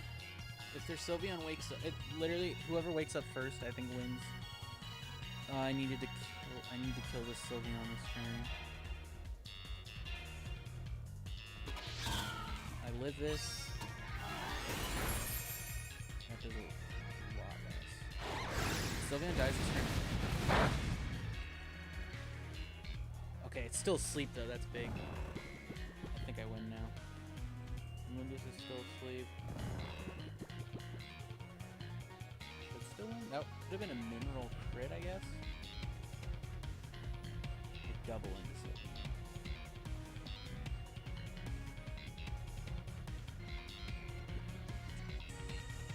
Sylveon goes protect. Then I essentially lose. Flower Trick might not kill. Oh, 4 HP.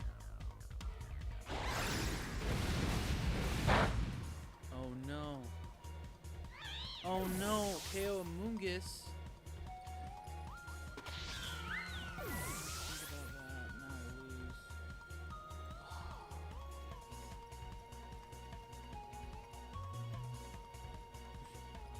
No! Rock Slide, Flinch, Misclick?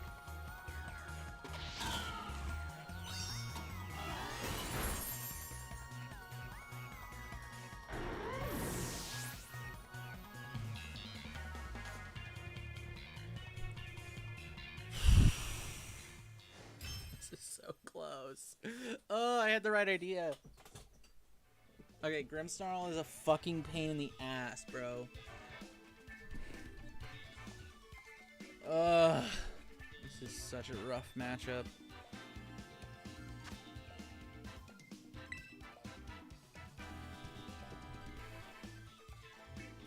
The Grimmsnarl and the Sylveon are so annoying.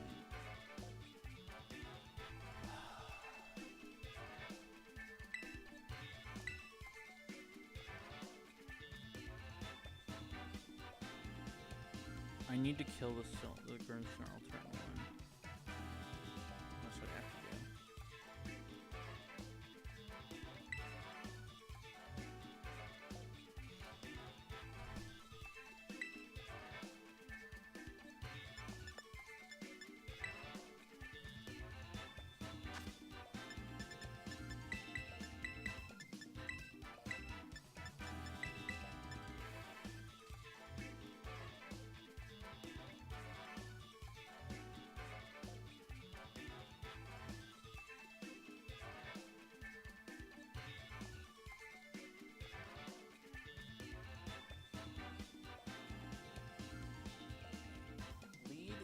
It's gonna be Grimmsnarl, Volcarona lead, or Grimmsnarl, Meowscarada lead.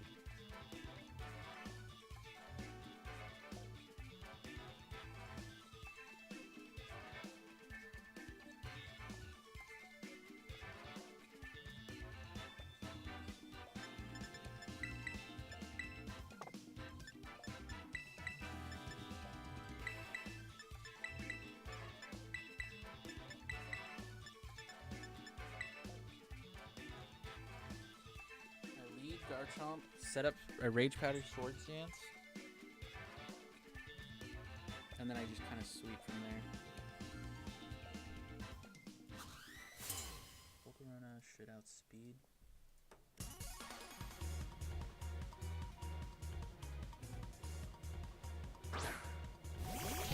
Oh my god, I don't know what's happening.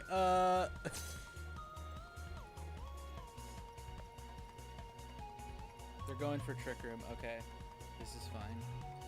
So what I do is I Swords Dance, Spore the, oh, that's fine. Also fine.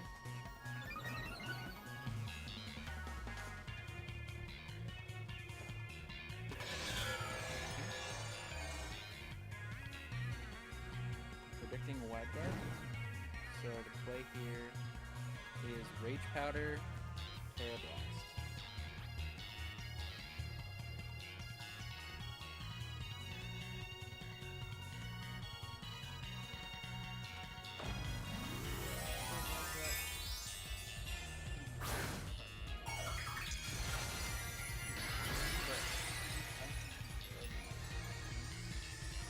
Knockoff of probably do. Although realistically he's gonna knock. It's probably gonna be knockoff. Garchomp. Is he gonna untrick him? What is happening?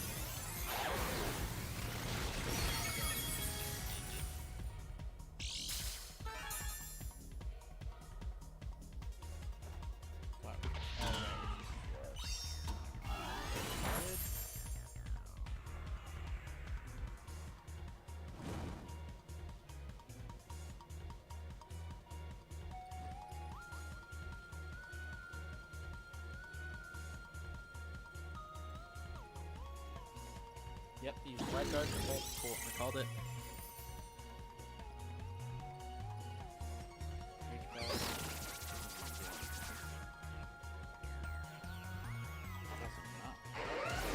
It should hit on +2.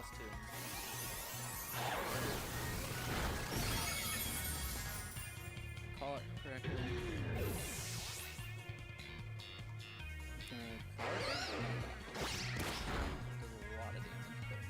Still under Trick Room, so Masquerade is slow, and it dies. So now it's Volcarona Sylveon, but here's the interesting thing. Amoonguss is the fastest Pokemon. I can Spore the Sylveon. He sends out Amoonguss. We can't Spore me. And I am safety though. Oh. Interesting. I think it's worth... Whatever I send in is just gonna fall asleep. So I think the best play here is Terra Blast. The Amoonguss. And Spore the Sylveon. Okay. Spore my Garchomp, unfortunately. He clicks. Oh? I thought, what? He knocked off my safety goggles. Can you not knock off safety goggles? Or is it because it died? That is such an interesting error.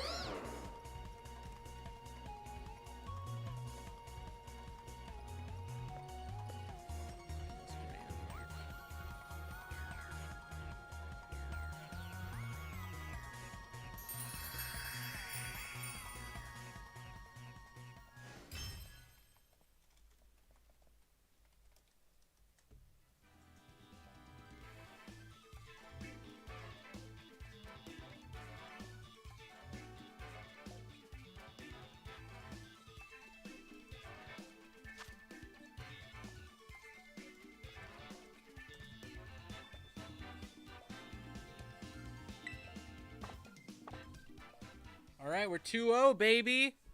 Oh. You should have used your brother's undefeatable Charizard.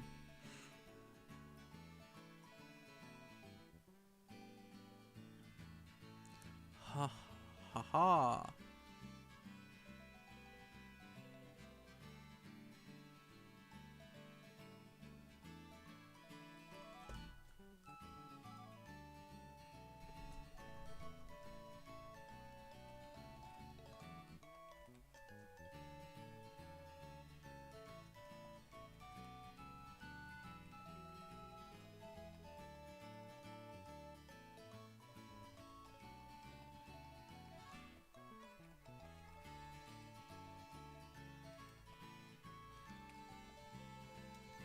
My opponent used knockoff on me and tried to spore me next turn.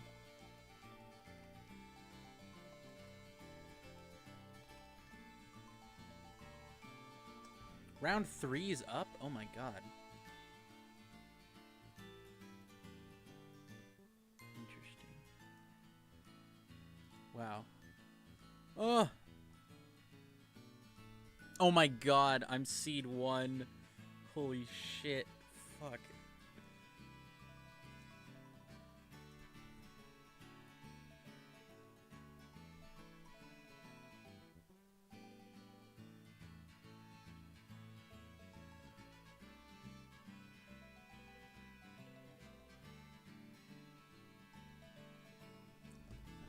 Check in.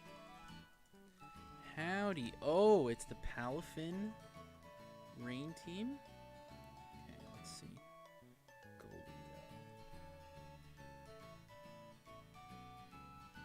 Pretty good. Okay, so they have a Palafin team, which is very interesting.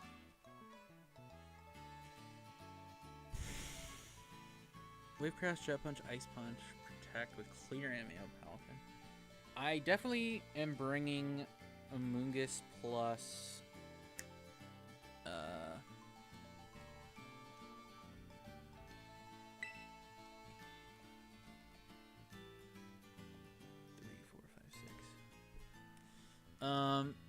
I definitely bring Amoonguss and Rotom here.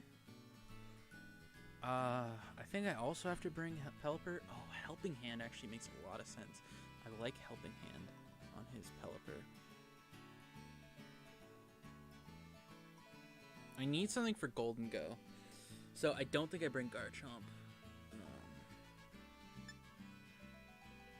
Okay. GLHF.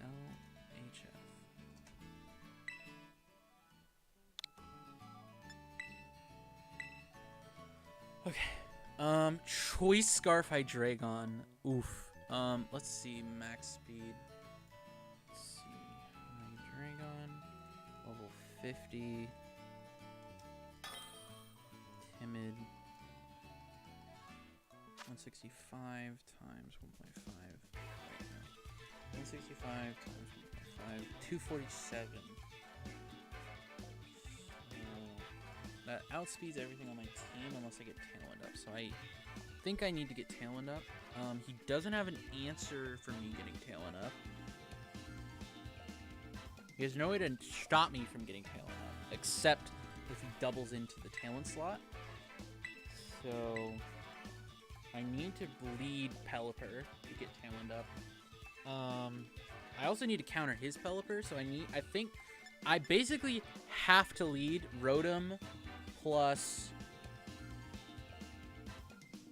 Pelipper.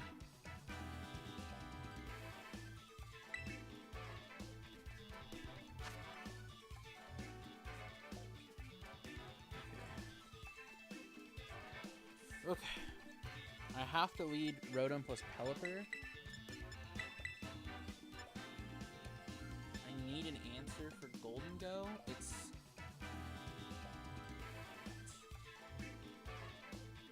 Why are some of your Pokemon missing Terra types?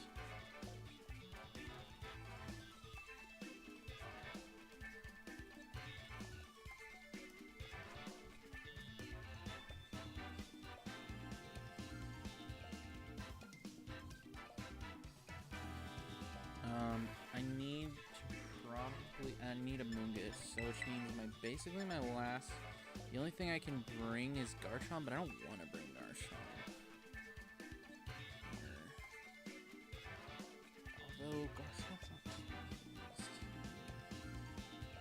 think I actually use Palafin.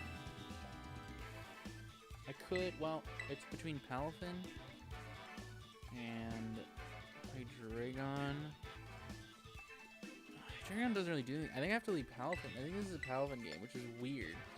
Leading, like, not leading with it, but I think that's what I have to do. Some of his Pokemon are not...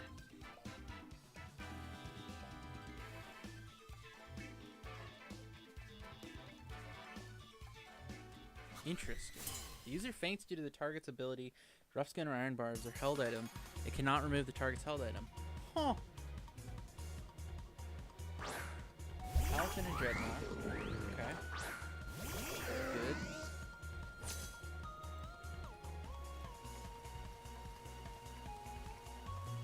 So here...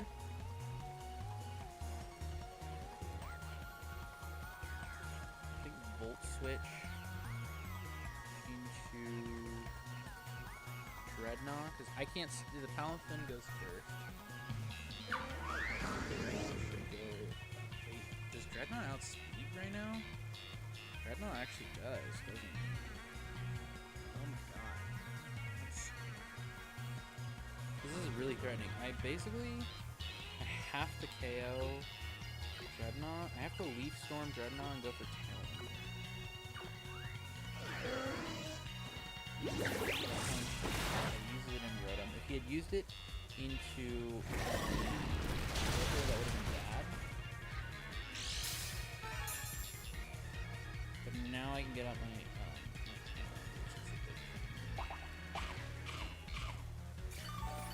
I think next game I can't rely on him doing the same thing.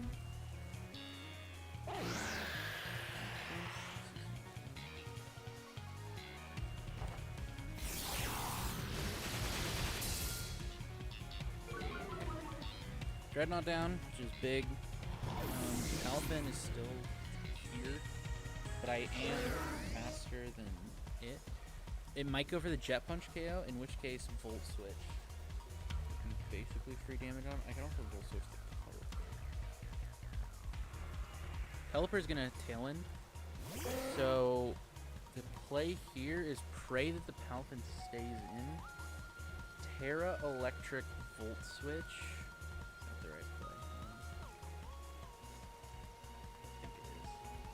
Terra Electric Volt Switch, the Pelipper, and Protect. You should switch out. That is the right play.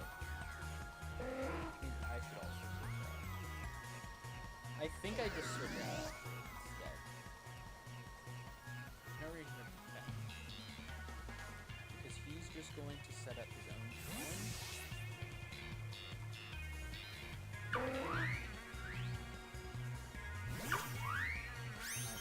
My Palafin is shiny. He withdraws. Okay. That's... yeah, that makes sense.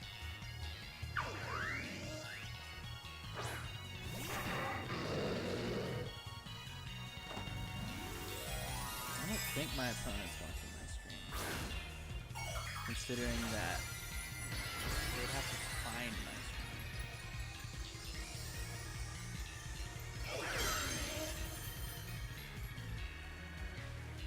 Protect, he doesn't Tailwind. That is interesting. That's not what I thought he would do.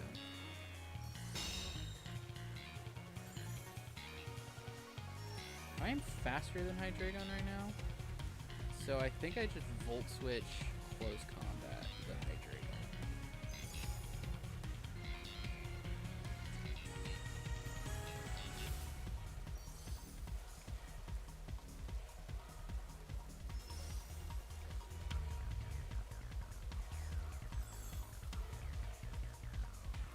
Which I think I should have doubled into that, honestly.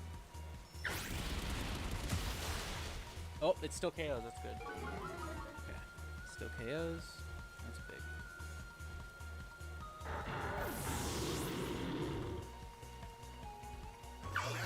Switch.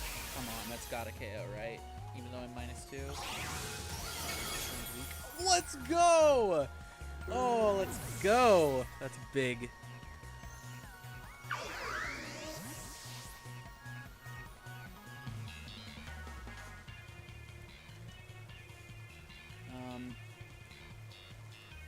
I think Can't you just send in Pelipper here? Seems fine.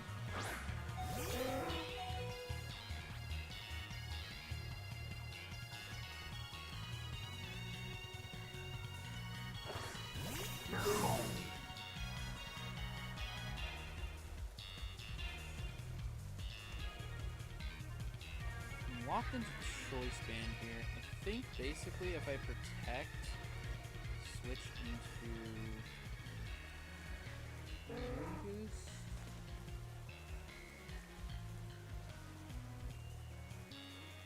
I kind of guarantee a victory.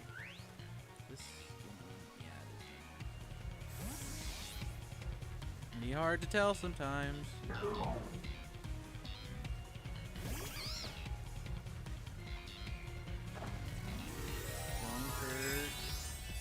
He said it was Terra Water. If it's not Terra Water, as I would easily be able to request a judge and be like, yo, my opponent is lying? Expect guessing Jet Punch.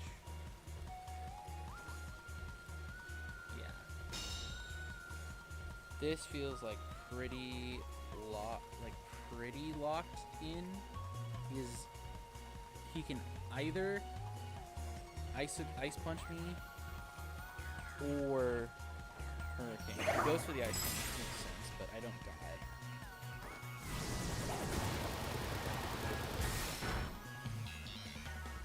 it. That's pretty much game.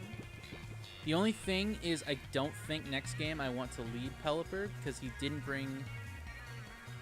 I don't think the Hydreigon is actually as bad as I thought. So I think next game we just go Palafin. We just do the hat trick, basically.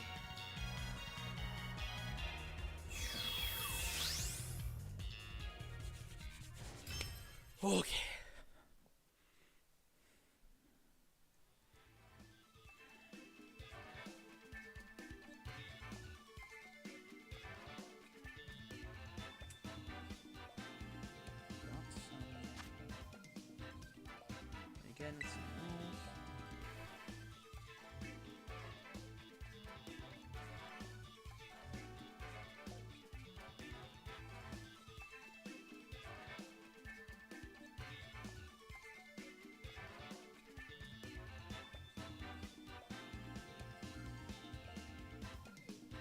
What's up? McDonald's is open. Thank you. Thank you. Where are you going? Okay.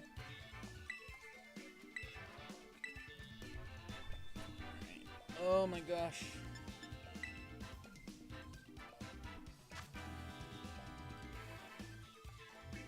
So yeah, same leads, I think.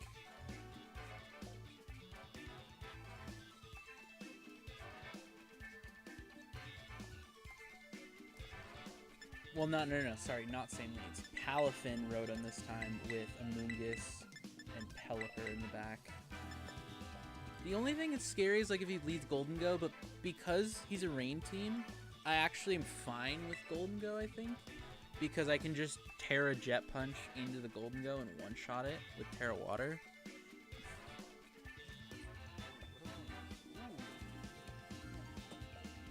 No, he's good breakfast. I'm hungry.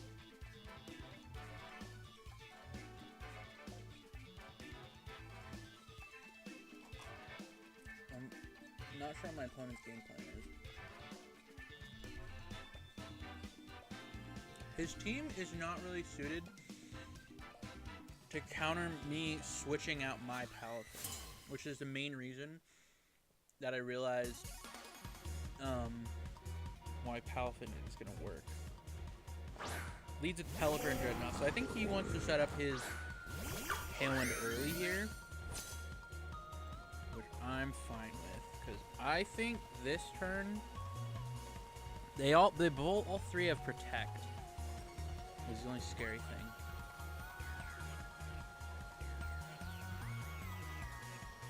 But I outspeed all of them. So there's no reason not to click Volt Switch and flip turn onto separately.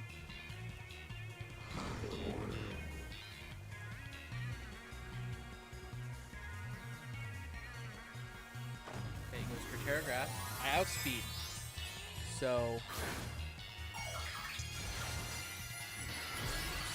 I don't really know what his plan is.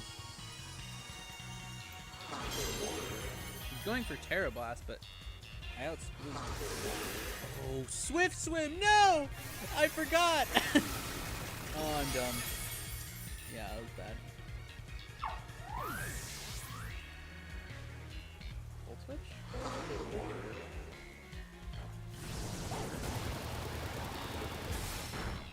That's annoying.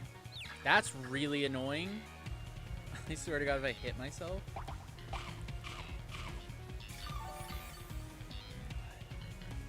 That was like the most unoptimal thing. Come on, please. Rotom is confused. Volt Switch, okay. And I kill the Pebble. This is a good exchange on my part. But that was a bad turn one for me. Because now I don't have a Hydreigon answer. I think I might lose off of forgetting that. I think if I had literally just swapped out Palafin and sent in Amoonguss, which now I have to shut up Pelipper, right? I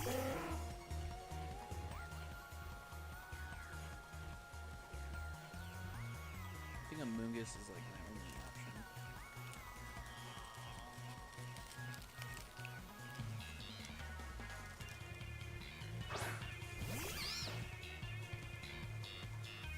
option. Okay, Palafin here is fine.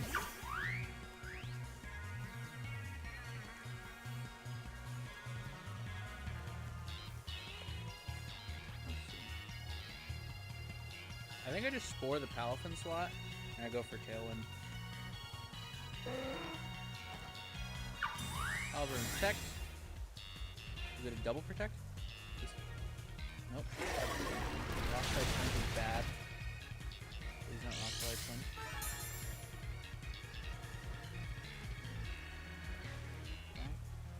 Tailwind? Cool. So now I outspeed Dreadnought. I should, right? At least I think I should. Whatever he sends in is getting spored, and then I go for Hurricane.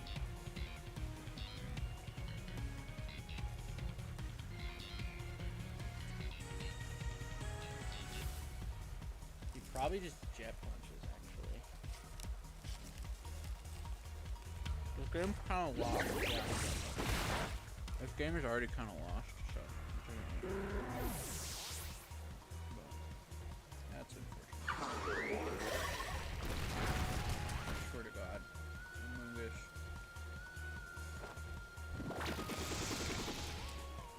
Yeah, I lost turn one this game because I forgot about speed. I'm dumb.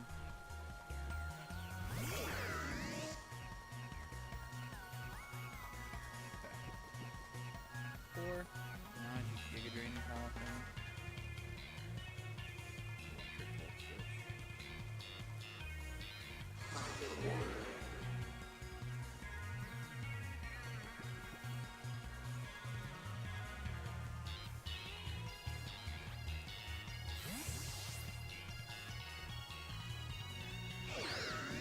Yeah. Yeah, I just got outplayed this game. I think I do the exact same play, I just don't fuck up this time. And I think I win next game. Because I needed my Palafin for this.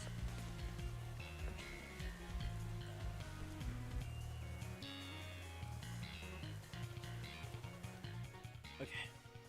Oh my gosh.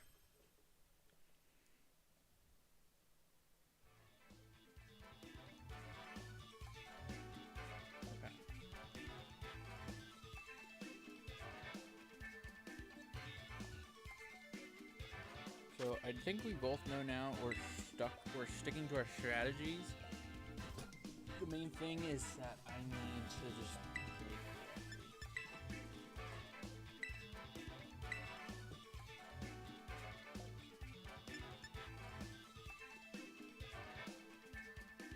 the other big thing was like there was no reason last game to risk Palafin at all. I'd like the damage was inconsequential.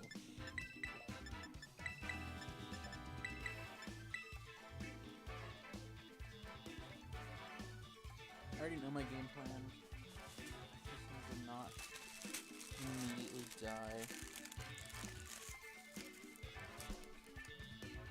Only been 19 minutes in the round, which is good.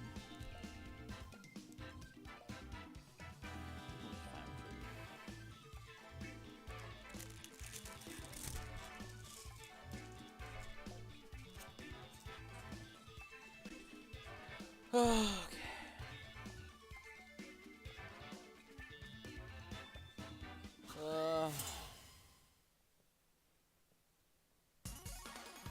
I would be surprised if he brought some crazy adaptation. Pelipper Dreadnought. Same as last game.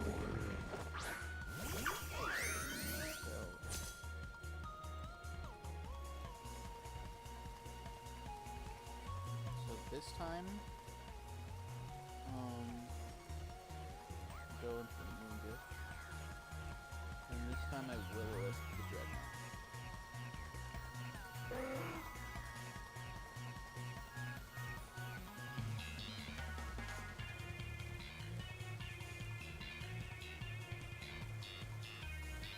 Best, assuming he does the same thing, he could tailwind this turn.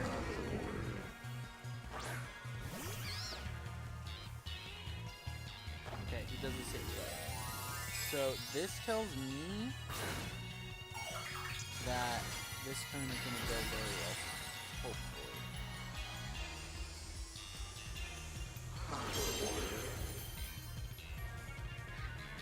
He did not protect, so he's going to tailwind off, or he's going to hurt him, which would be really bad. If it crits, no, it's fine.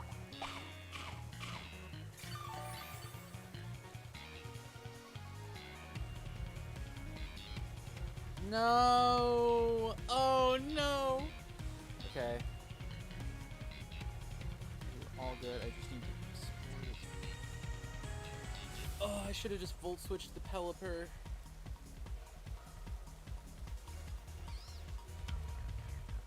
Oh no, I needed that burn. What do I do?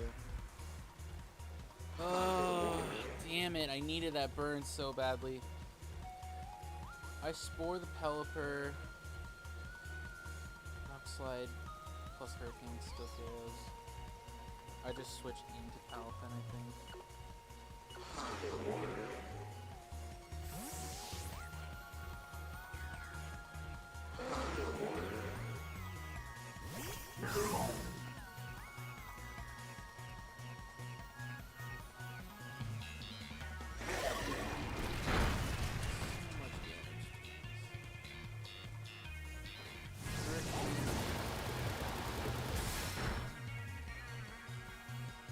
Oh my god! Oh my god! I just lose. That sucks. Oh my god, I just lose. I just got double RNG fucked. Oh my god, bro. Oh. What do I even do?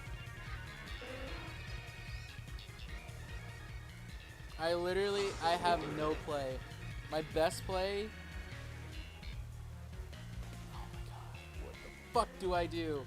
I need my Palafin.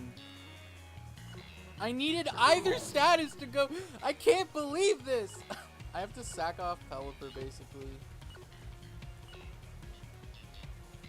That's the only expendable thing on my team. But then if I...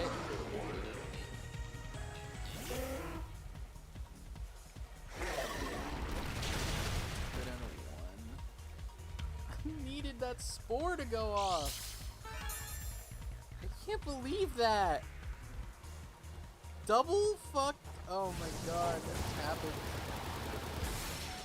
And then he gets it off again. And then he calls it right. Oh, that is so fucking unlucky, bro. Oh.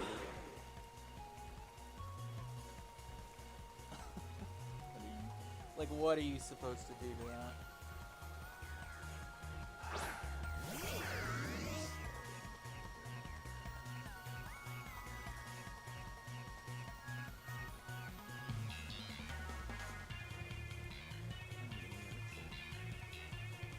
I need a miracle here.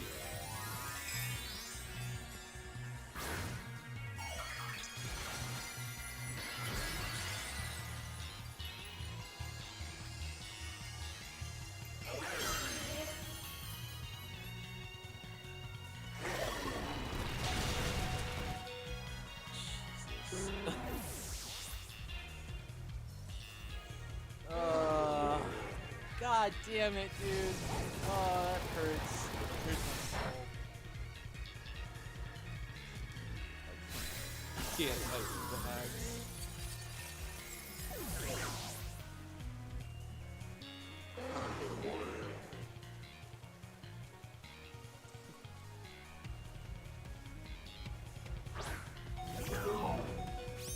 He reported it as a win before I even fucking lost, bro.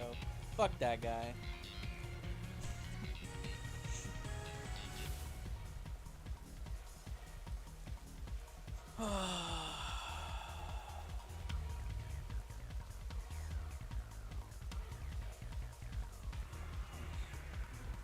That's so annoying. I actually think I made the right plays there, too.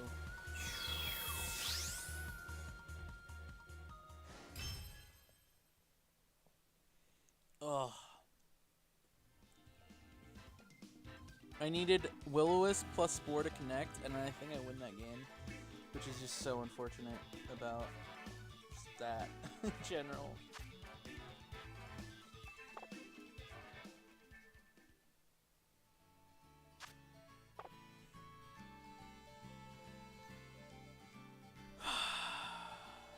It's okay. Okay.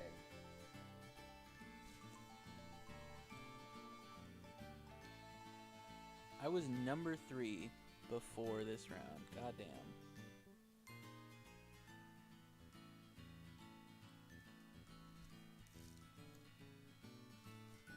Which one of these letters have my address on it?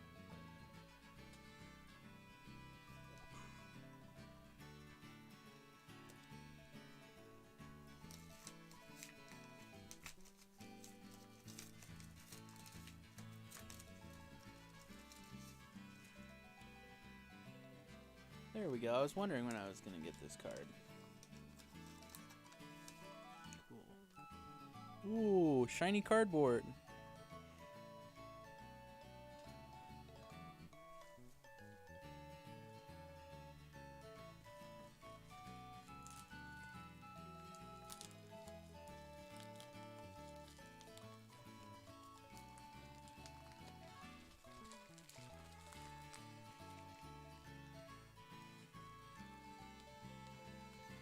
I have no idea what this is. It feels like it's a card.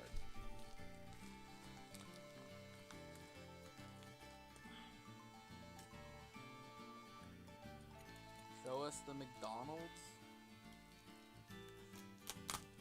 Why would I show you the McDonald's?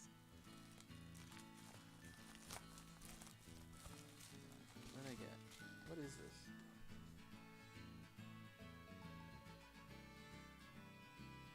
Purchasing avoidables.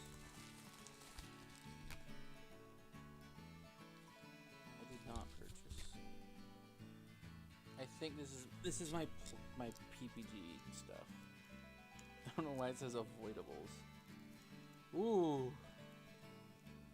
Participants. So I got these Digimon eggs or sleeves. Those are pretty sick. Oh, I got the Digimon set. I get 2 vet packs and whatever is in here. Let's crack these bad boys open.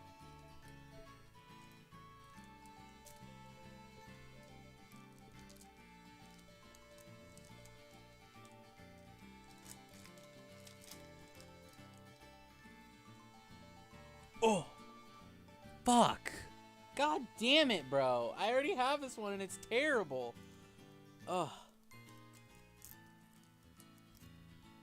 That one's garbage.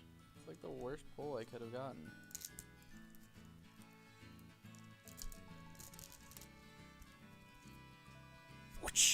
Oh, that's huge. That was like a $70 card or something. Let's go. Oh, big pulls.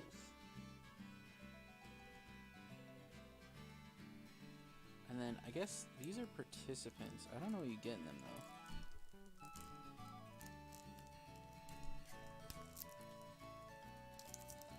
though. Oh, okay. I got Geogramon, Pyolgermon, Shockomon, Lydramon, and Darugam. Oh, that is fat. So we got Geogramon, Pyolgermon, Shockomon, Lydramon, Darugamon, Guilmon, and Evolution Ancient. Neat.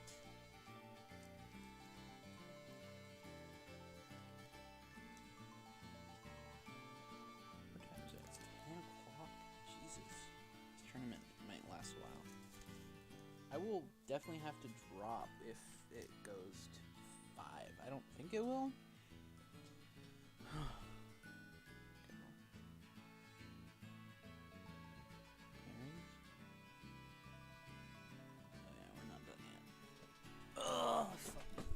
I can't believe that game, bro. That was some Bernards. That's what that was. Here's the McDonald's.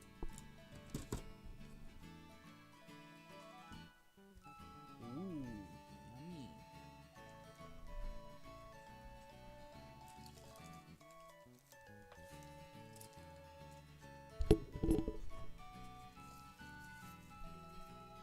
I didn't get any fucking syrup. Did I really not get any syrup? I didn't get any syrup. God damn it.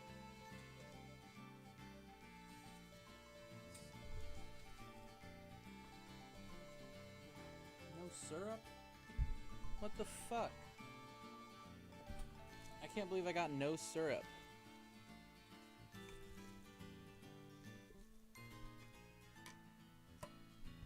Unbelievable. I have to eat raw fucking pancakes with some jelly on them. I accidentally broke my knife. Damn. F.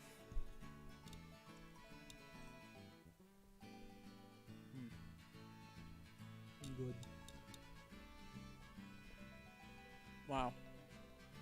This tastes so much worse without syrup on it.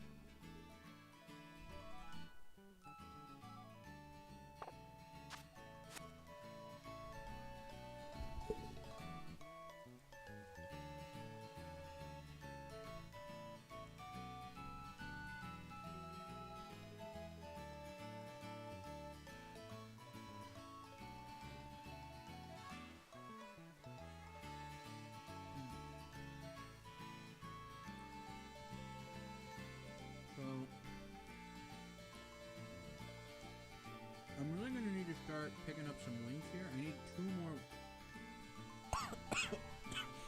I need 2 more wins. This is awful without syrup. It's so dry. Oh my god. Oh, bruh. Jesus.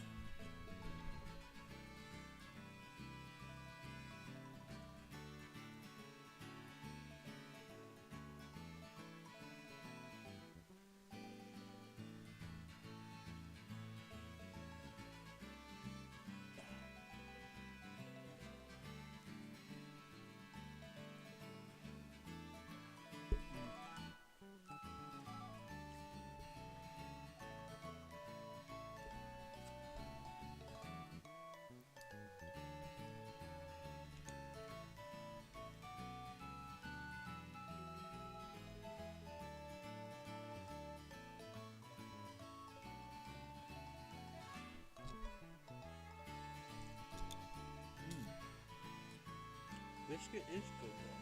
By itself.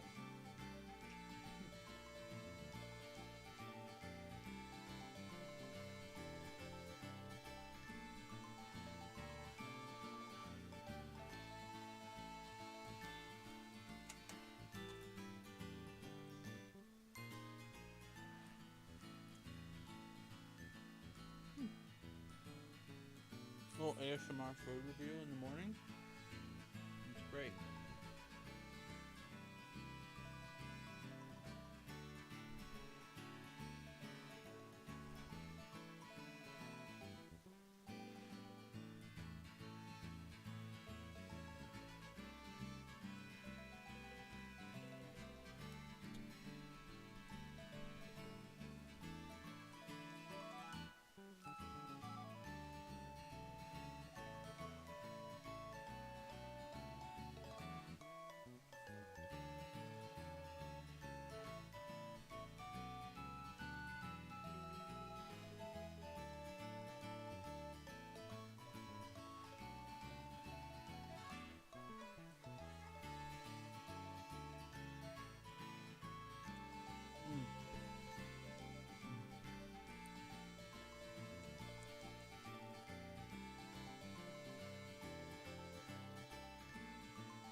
Bruh.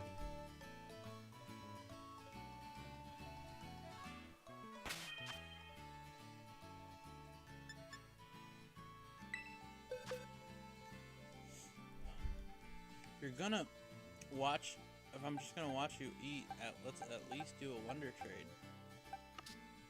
Why would I wonder trade? I don't have anything to wonder trade.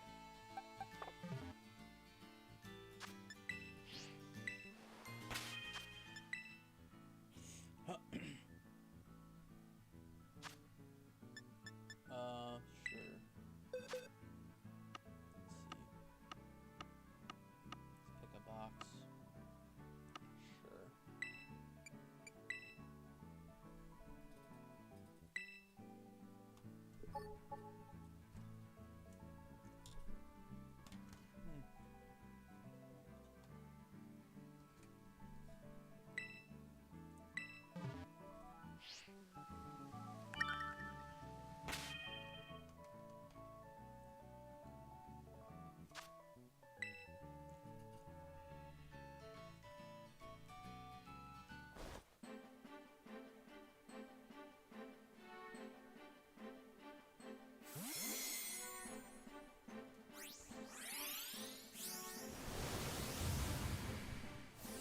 Ooh, ghastly.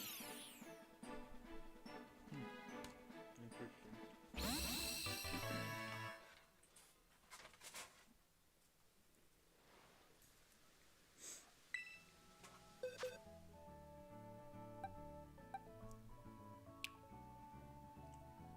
It's timid. Huh.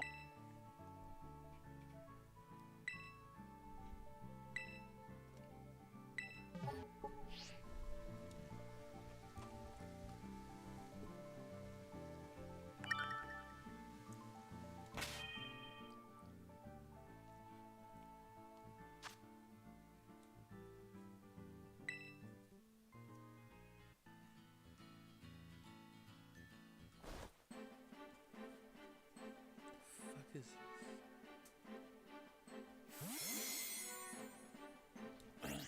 Round 4 up. Ooh, a Quaxley.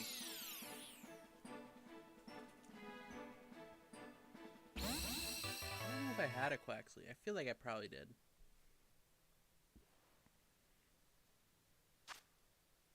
I did not have a Quaxley. Interesting.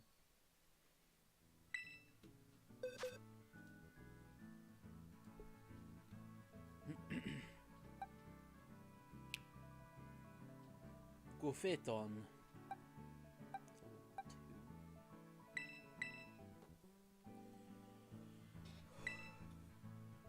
I can't believe how that last game went. I think I played right. I just unfortunately got unlucky. I got flinched plus rock slide, or Will-O-Wisp missed, which just sealed the game for me. Like basically everything past that did not matter.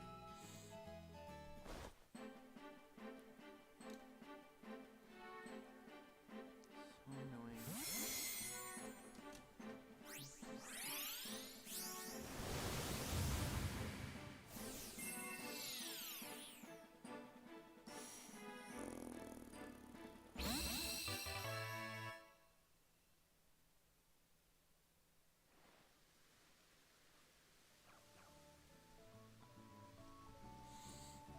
It's 6 rounds, so if I go X3, I drop, basically.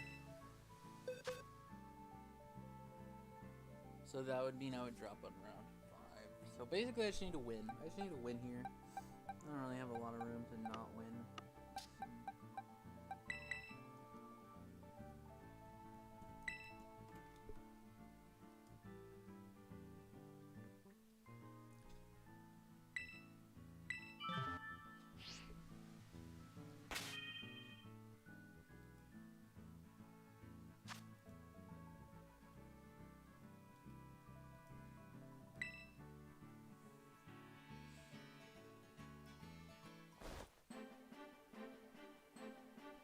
Who was in a similar opponent win percentage as me?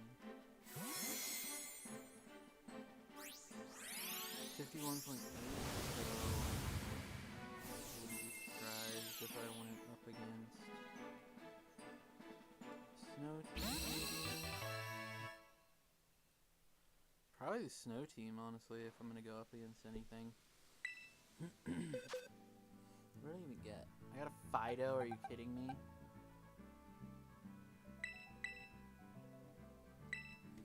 Not Pog.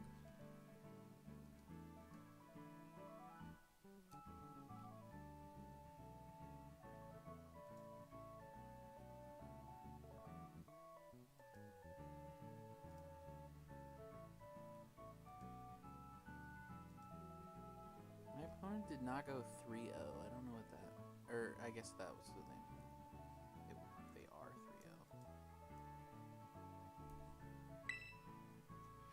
Feeling pretty good about my team. I think ultimately maybe safety goggles on Garchomp wasn't the best item for it. Maybe Clear Amulet could have been better, or even the banded Garchomp could have been interesting. Dondozo, Jesus. I don't know what set I'm gonna run. What kind of team I want to run after this tournament. It'll be really interesting. I didn't have a Dondozo. That's funny. I'm surprised I didn't have a Dondozo. Huh.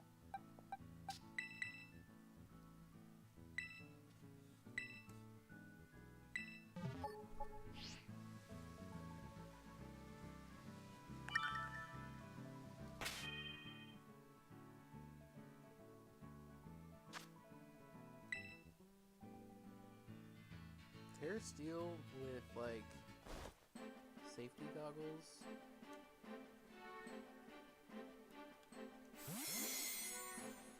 Dondozo is interesting. Because you just kind of completely counter Amoonguss. They can't really do anything to you. Or even just Water Veil Dondozo.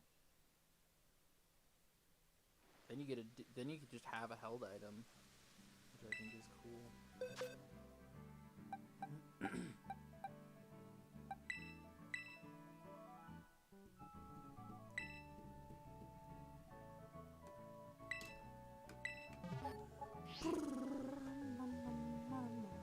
You can have my foreign one, I don't care. I don't know if I need a Don Dozo.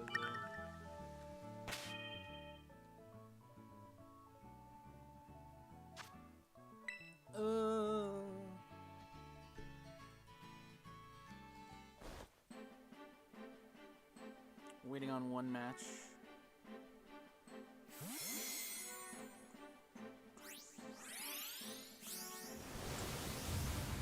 Need 4 wins to make it. I am 2 wins away. I would have loved that next game to be, last game to be been a win, because then I would have just needed 1 win, and I would have basically been guaranteed. But now I have to play. Keep playing. Tink a tink. Oh, in a love ball? What is IB? Ooh! It's not even that bad of IBs. It'd be like Trick Room Tinkaton. That's one thing I want to do is like, would weakness policy Tinkaton be like a thing? You could do that with like Fake Out. If you did Trick Room, weakness policy Tinkaton. Well, because Tinkaton doesn't. I don't know.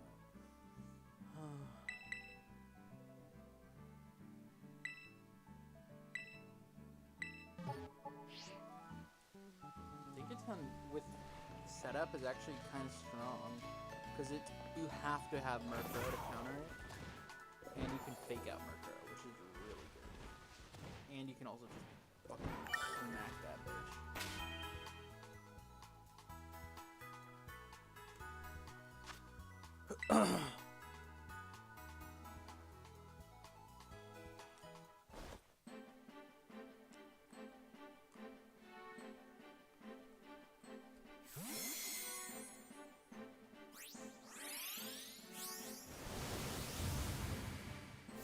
Pikachu.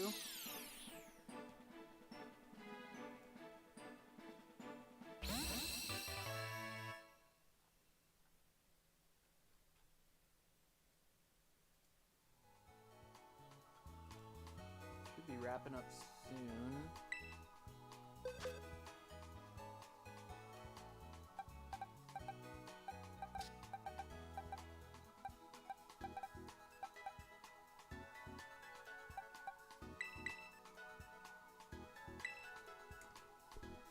Who are the 2, 3?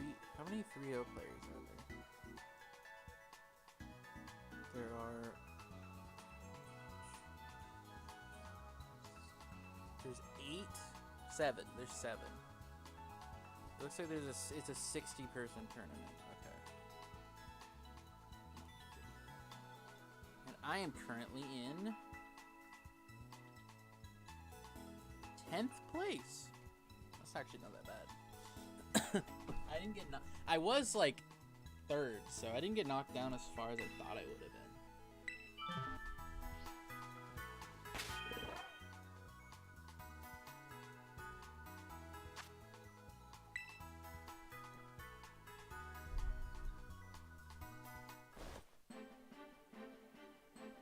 I also have a fucking One Piece tournament today. I don't know how I'm gonna do it that. I'm getting tired from this. Ooh,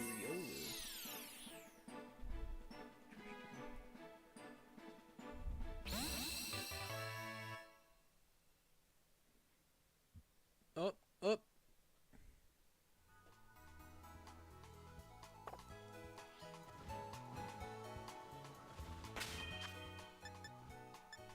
They're starting. Okay.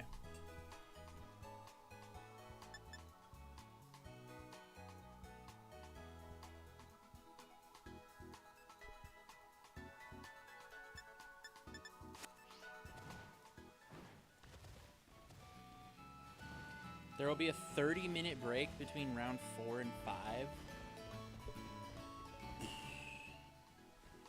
long is this gonna take? Oh my gosh.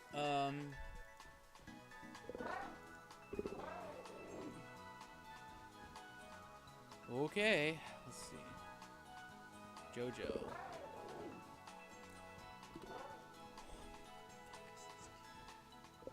What is this team?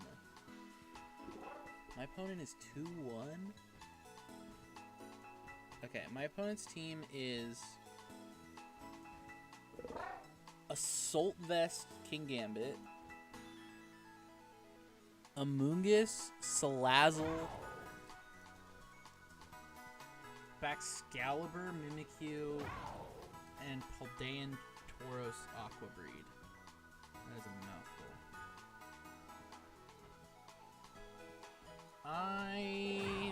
Okay, I need to get my brain back in the game. Okay, Garchomp is good against this team, except Baxcalibur. They don't have any speed control. What are they supposed to do? If I lead Pelipper Garchomp, I win. I think that's how I play against this team. Safety Goggles, Tauros, Intimidate.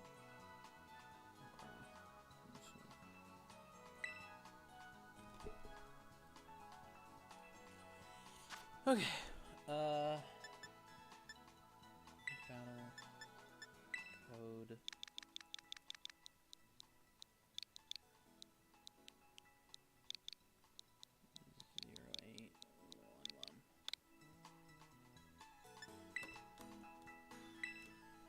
Okay.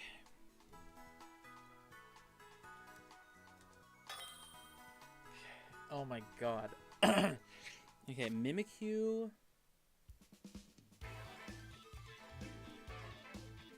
Do I just... I'm trying to think. They don't have Foul Play. They can't bring a Amoonguss. They can Salazzle. They can taunt me with Salazzle. So, I think Amoonguss, Garchomp, or... I actually just kind of naturally outspeed everything. Baxcalibur's naturally slower. And max speed on both. They really don't have an answer. I can also Rock Slide. What do they think they're gonna lead? I definitely lead Garchomp here.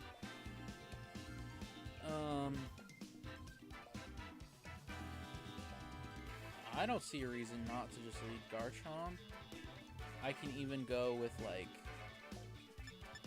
Rotom. I can literally just go Rock Slide or Earthquake.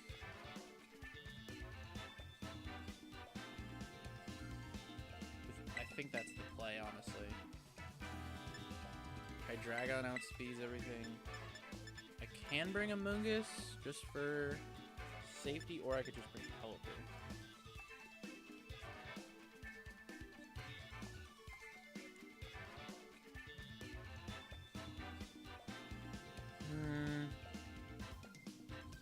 Let me double check how fast Tauros is.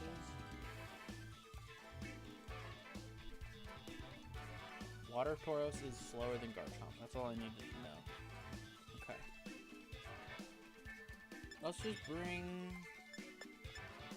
Amoonguss.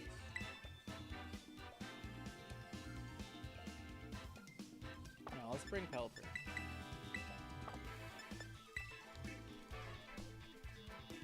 That might have been a throw. I don't know the last slot, if it matters.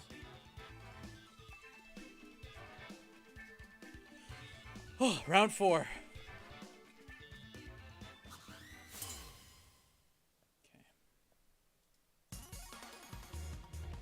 Sash, Orb, Berry, Goggles, Baxcalibur, Salazzle.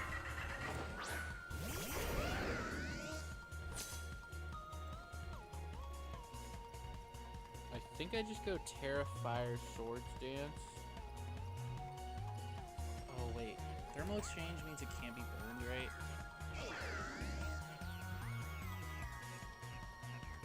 It can't be burned, right?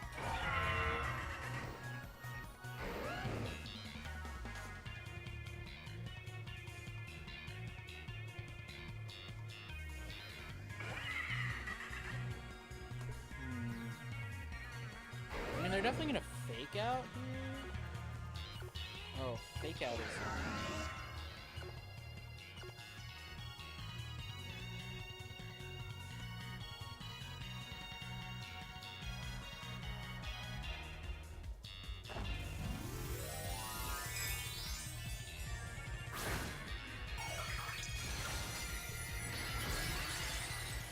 this is a really hard call, honestly. Salazzle outspeeds, right? Salazzle does outspeed. Fake out and Garchomp makes sense. Breaks their sash, that's fine. Into Excalibur.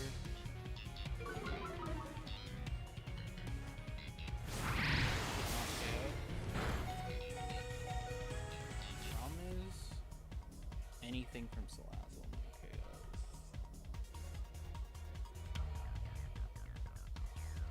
I just have to go for Earthquake here, basically, and Volt Switch into Salazzle.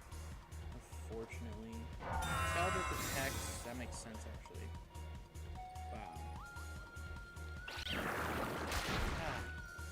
Ugh! Salazzle is not the thing I was expecting to struggle against.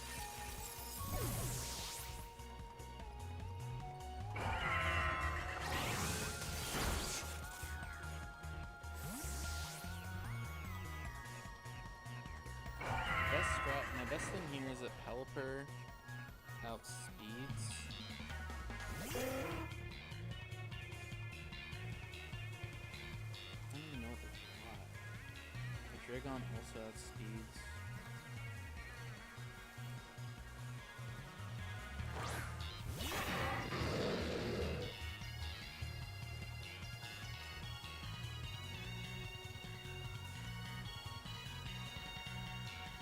Hydro Pump into Salazzle, Drive Draco Meteor. I'm just faster.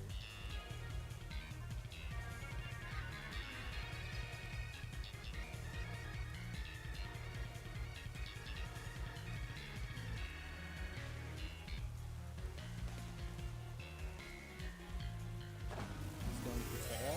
Probably Terra Water, I would assume, just for nuclear solution.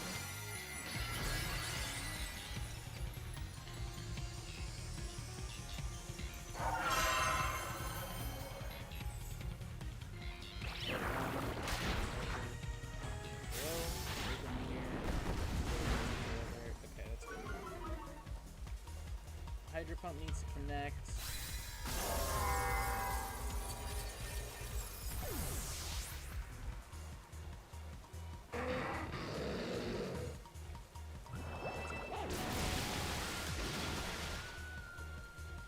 Okay, game's not over. Let's go in this. Playing from behind. We're up on Pokemon, obviously. My Dragon is in dire position.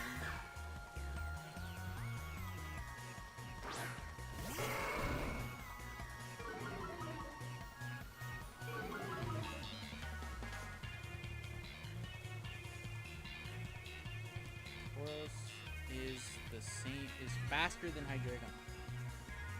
Protect here, Tailwind is probably the safest play.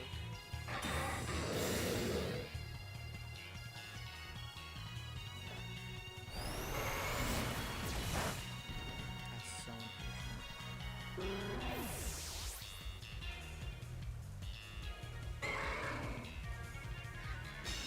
Man, ugh! This team is so weird. I can't believe I lost to fucking... Big thing here.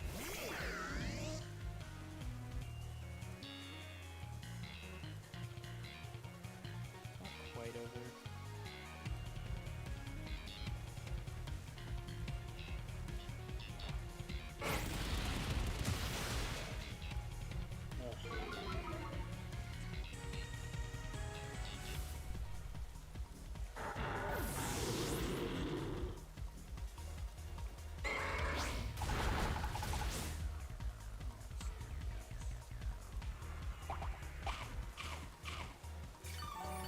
Play rough miss or something, I don't know.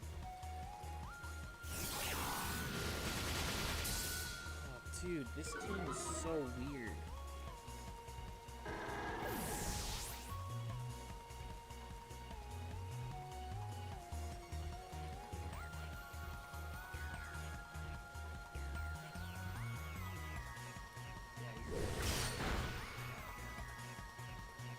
What if this connects? There's like a chance, and it doesn't connect.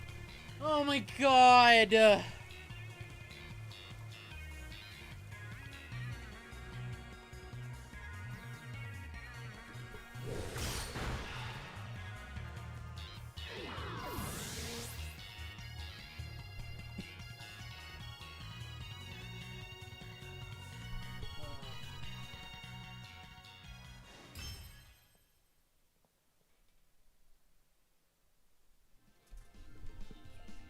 Unlucky, bro. I don't even have a game plan. I think my best strategy is to just completely change it up because that went horrible. I think the play here is Palafin, which I'm surprised I didn't see that originally, but Palafin is definitely the play here.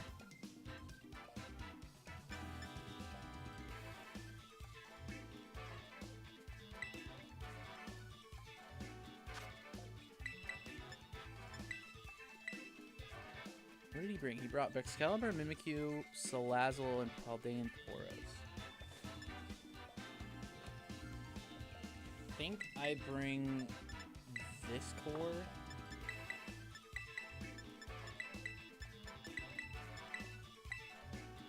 This team is weird.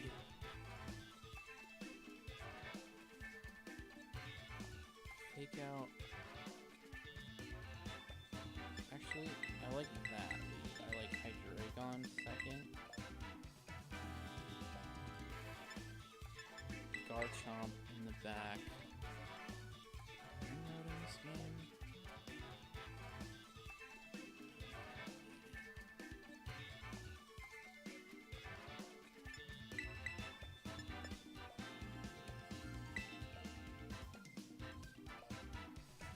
This team is just weird. At least I am not at work. Oh my god.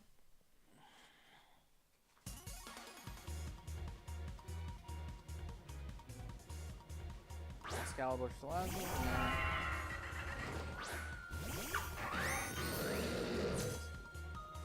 so he's super enticed essentially to go fake out into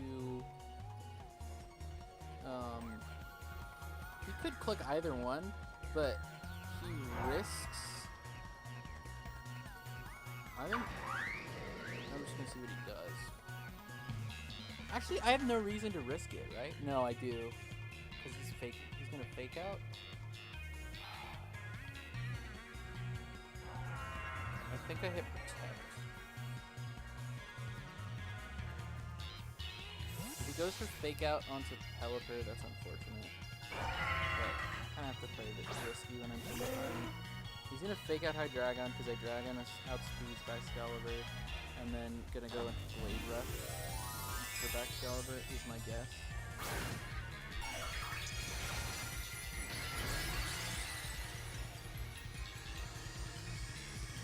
He could also just my fear is his Sword Stance. That's just the worst thing. Sword Stance is weird. Oh no. Oh no. Oh no. That's so stupid. Interesting thing is he doesn't Sword Stance.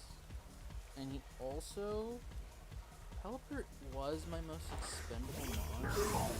Now I have Hero Form Palafin out.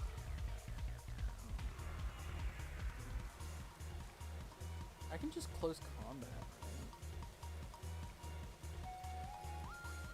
I can even just Wave Crash here.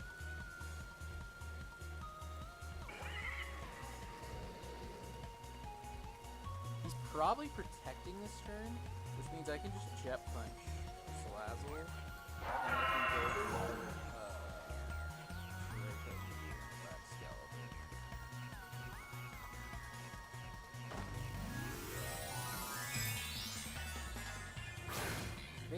not protect.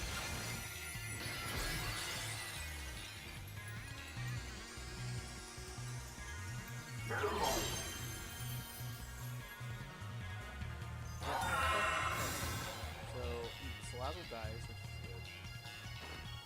Oh, it's sashed. Sash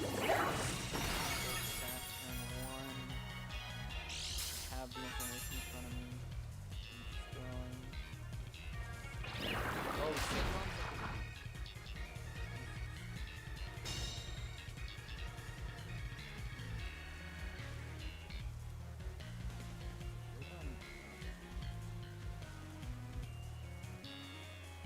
how can normal type be super effective?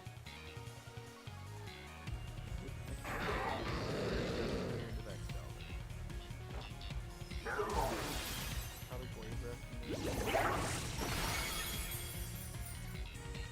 Draco Meteor has to KO? Like, literally.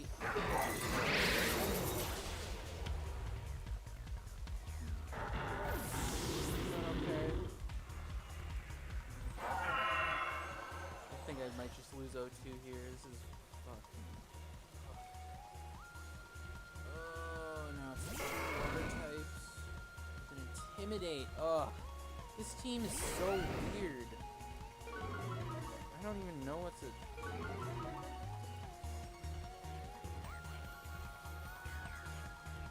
I think I lose.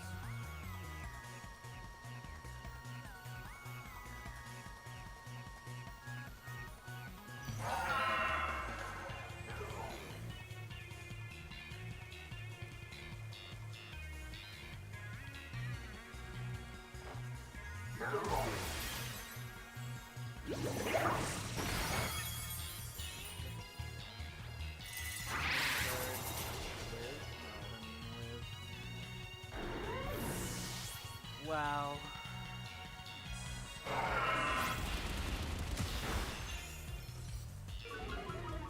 This team is so weird.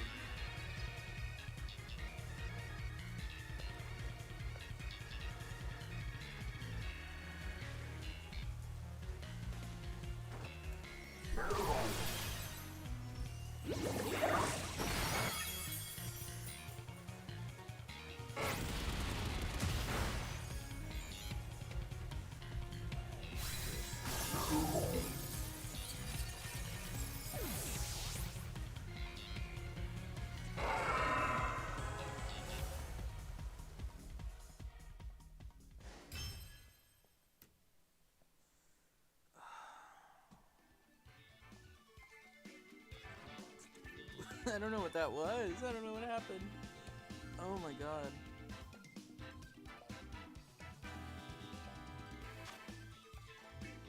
I don't know if it's just a bad matchup or...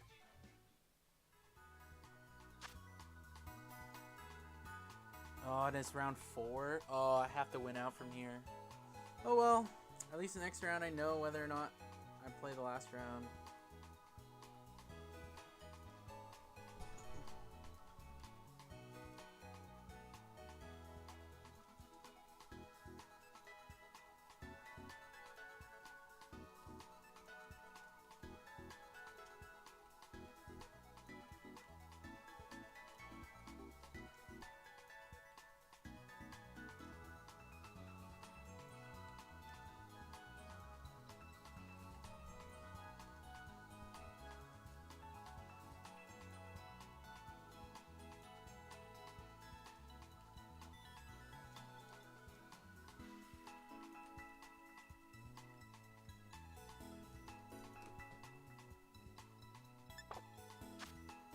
Oh, fuck.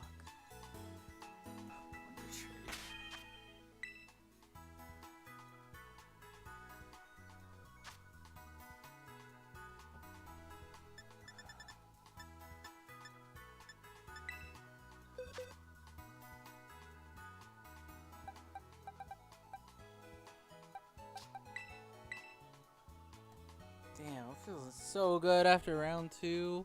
Even going into round 3, I was feeling good. So I knew what I needed to do to win, and I just...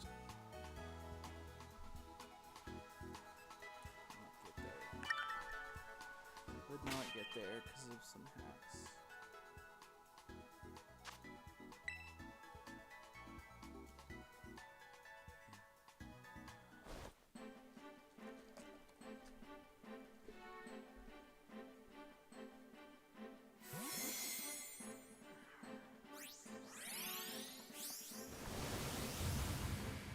Ooh, level ball score bunny.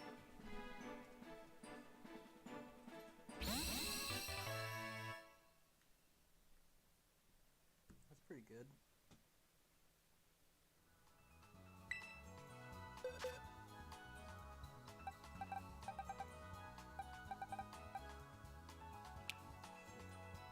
How is it lonely nature?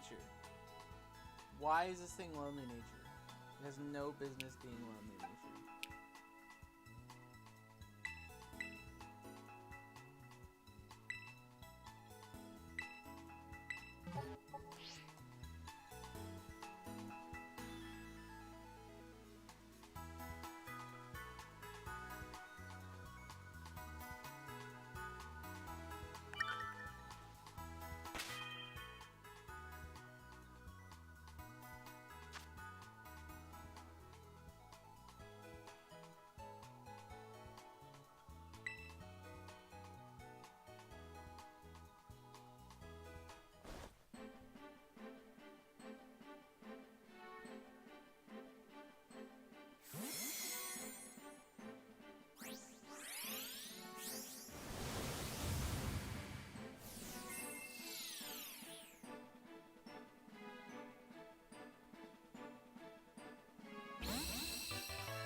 Wow,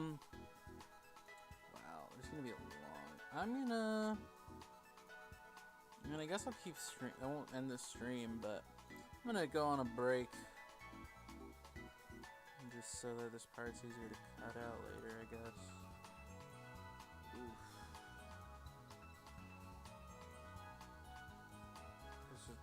I don't know when the tournament's gonna be back up. It's 30 minutes plus the end of this match, so be right back.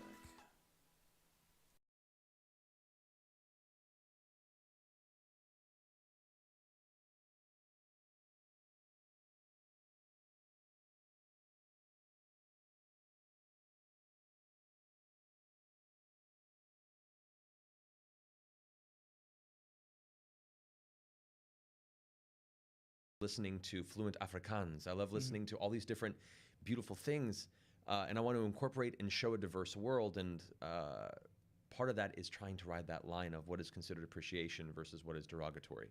I'm not saying I've always gotten it right, but as long as you're conscious of that, I think it's a step in the right direction.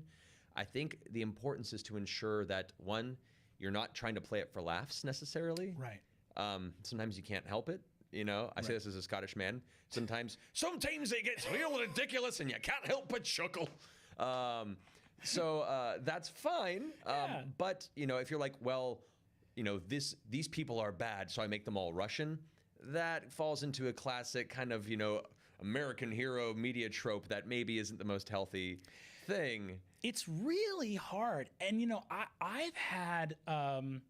I remember I was teaching an improv class where this comes up all the time, right? Where someone brought up a regional accent and was sort of like, that regional accent sort of bothered me. And I was like, well, let's stop. Let's talk about that. Yeah. And it was like, I see that confirms some harmful stereotypes. We should worry about that. And the student who had raised the point was sort of like, yeah, like I just get really uncomfortable with that. And one thing I ended up talking to that student about afterwards was, hey, just so you know, in an earlier scene that we didn't stop for, you were playing a character that was sort of in a scene going like, golly, everything here is real nice, wow.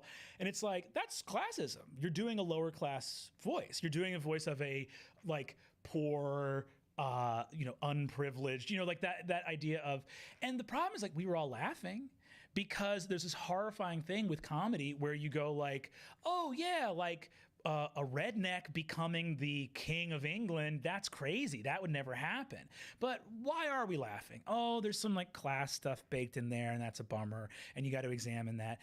especially, I think this comes up a lot when you're in a setting that actually has real groups of real people from the real world, right? Yes. But even when you're like, if we go and look at Lord of the Rings, is there something fucked up in the fact that all the orcs are Cockney and all the elves are RP? Yeah. Yeah. Yeah, there is. Why can't we have some orc being like, I do say, I love to destroy the world's men. Sorry, Solomon. Sorry's on the phone. Or and conversely, why can't we have an elf be like, look, there's a couple of things I love. I love Rivendell. I love a nice bottle of wine. Like, why not? Yeah. No. And I think it's one thing. If your players raise discomfort at the table, take that into consideration and be like, okay, well, I need to work on this. Another thing is if you're going to include, because I think accents and regionalisms are a great shorthand for showing a variety of personalities and characters in your world if you're comfortable in that, but make it a variety. Don't attribute one to a certain stereotype of a bad person, or you can show that culturally diverse life in the world that you're running, in the world that you're building, but you have to also keep in mind that people from all walks of life come from all walks, and you might have a bad guy that's Russian, but also make sure to include some good guys that are Russian. Yeah. You might have a bad guy that has an Irish accent, maybe include a good guy that's an Irish accent. Try and make it not about the accent. It's just a layer of cultural flavor based on where they're from and how they grew up that adds to the world and the experience and doesn't become a defining characteristic of their personality. I 100% agree. And I think that there is that you're talking about this balance between, on the one hand, like, yeah, we don't ever want to become derogatory or fall into stereotype, but if you are employing voices, which I think does create immersion and fun at the table to have a variety of character voices. Also, the reason I started doing voices as a kid for characters was just to keep them all straight, just to literally keep it like, who's talking right now? But one of the things that you want to do, I think, too, is look for not going too far the other way of avoiding voices, which can almost become weirdly like erasure.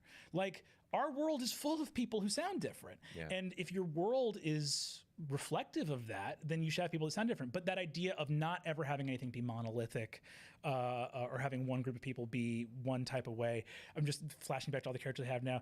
In the long-running 3.5 campaign I have, the nation of inventors that are a bunch of these little hobbits that live in a big like Grand Canyon thing. Yeah. They're all Texan, and they are the species in the thing that gets a +2 to intelligence, and are the inventors. And I think you can do fun things like that, like take an accent that we wouldn't associate with like high education, but have people be like, yeah, I'm head of the university down in Ten Falls, professor of golem studies or whatever it's going to be, right? Using voices as much to challenge those is, I think, really beneficial and healthy. I agree. And I love dwarves. They're my favorite race in D&D. I grew up, and I love Scottish Brogue, as you know. So for me, being a Tolkien fan, it's hard for me not to tie the two together. And even in my homebrew game, a lot of dwarves happen to be that way, but not all of them are, especially as we get to see them in other parts of the world and stuff. And that's hard for me. Yeah. It's hard for me to break away from that because I love that combination so much. But I also want to acknowledge that there is diversity in that space too. But I mean, I'm not perfect. I'm sure I messed it up too. And the idea is just being conscious and being sensitive to it. You're coming from a good place, and you're aware of the incorporation of these aspects into your game. That's great. You're not infallible. Be open to feedback and adjust and adapt as you go. I love that. This one's from Teddy. Thanks, Teddy. Thank you, Teddy. Do you have any suggestions for DMs dealing with weak characters? I've been DMing a few one-shots to get my feet wet, and I have a couple players in particular who give their characters no personality or motivation, or worse, they don't give me any character information at all. All my PCs have procrastination issues and don't make characters until the day of the game, at which point they just throw some stats on a character sheet and sit back waiting for me to entertain them. It's hard to get any input in character creation since we play over Roll20 in Discord instead of in person. That is a difficult thing, and it's not terribly uncommon through the ages of the game has existed. Trying to engage your players and getting them to invest more in the narrative and their characters is a challenge because it depends on the players in the table, I believe. Sometimes if they're really invested in the mechanics of the game, if they're there because I want to make a character, make them badass, you can create incentives to trick them into investing into it. Be like, all right, guys, well, you can all show up and make your characters the day of, but if you give me a one-page character backstory, that I deem of a certain level of decent quality and I find arresting, you can start with a magical item of this level. Or you can start with this amount of money. And suddenly you take a mechanical interest in them and give them something that I can have this over the other players if I complete this. Okay, I'm gonna sit down and come up with a story. And you trick them into accidentally making a story that you can then pull into the narrative of your game and hopefully thread them into this needle of caring about the world they wouldn't have otherwise. That's one trick that's worked a lot for me in the past. That is so funny. We did literally the same thing at Wayfinder, my old LARP summer camp. What we would do when we would do capture the flag with young boys, with, little 12-year-old boys are just sword, and we were like, okay, how do we like hide the medicine in the snack? Yeah. Like, how do we get the role playing in there? And we used to do this thing where we would have staff members would dress up as monsters. They would have a little monster mask and these big foam weapons, and they'd be full adult staff members. And they would be neutral, just roaming around. But these kids, if they would, through trial and error, discover if we go fight them, they'll kill us. Yeah. If we go talk to them, we can actually sometimes convince them to go fight the other side. So you have these 12-year-old boys running up and being like, "Monster, be our friend, be our friend." Got him. But I love that tricking them aspect there. I would say also. This can be really challenging. And one of the things I think you have, this is like a grim answer to this question, but I think a blunt discussion of like, hey, as a DM, I'd like to be fulfilled with this sort of more role-playing aspect. Is this an element of the game you guys are interested in? Because if you have a bunch of sober adults look you in the eye over your Skype and go, I am not interested in role-playing, that's something you, as difference of an opinion as that is, you have to respect. Yeah, and think if that's the kind of game you want to run. There is a difficult decision sometimes where you realize, I really want to play this, but is it worth my time if we cannot find mutual appreciation of what we want out of this? And perhaps you're like, I'm willing to sacrifice this level of my expectation to make this game happen, and that's fine, but you have to have that conversation and agree to that. Mm-hmm. But there also is a level where you're like, for the amount of energy I'm putting into this game, if my players aren't going to engage and they're not willing to meet me halfway, maybe I need to find other players who are willing to meet me on that level. Mm-hmm. Not everyone has that luxury, depending on where you're looking, but thankfully as the community grows and you'll have more and more options, especially if you're used to Roll20, of engaging with other players and finding groups of people that are more interested in what kind of story you want to tell. Yeah. And you have, you have to make sure that you're all on the same page with expectation. You can trick them into it, have that talk. And here's the thing too, the dungeon master, it's not your job to entertain your players. You're not a hired, physician who you're earning a pension here to ensure that they are having a good time. Yeah. The magic of this game is where the players come to the same level that the DM is. You have to engage and bring as much energy and as much interest to it as the DM is trying to do. And that goes both ways. If the players are super ready to engage and the DM is super blasé about it and is expecting you to guide the story, then maybe that's a conversation you have to have on that end too. Yeah, 100%. It can be really challenging. And obviously the situation that Teddy's in is like, it's tricky. But I would say too, like, talk to them. Sometimes I will just do a character creation session where it's like, we're not going to play tonight. We're just going to talk about why the hell we all go into dungeons. Mm-hmm. We're just going to take a day to talk about who these people are. Or if you feel like maybe it could be that your players are not engaging with this, not out of some sense of malice, but out of genuine discomfort or a feeling of self-consciousness. Yeah. Is there something you can do where you can send them a questionnaire? You can say, I just want you to answer these 5 questions about your character. That can go so far, especially if people have never played in a high role play style before. You can really create a cushion for them by going like, hey, don't even worry about role playing right now. Just tell me, what's your character hate the most about goblins? Or something like that.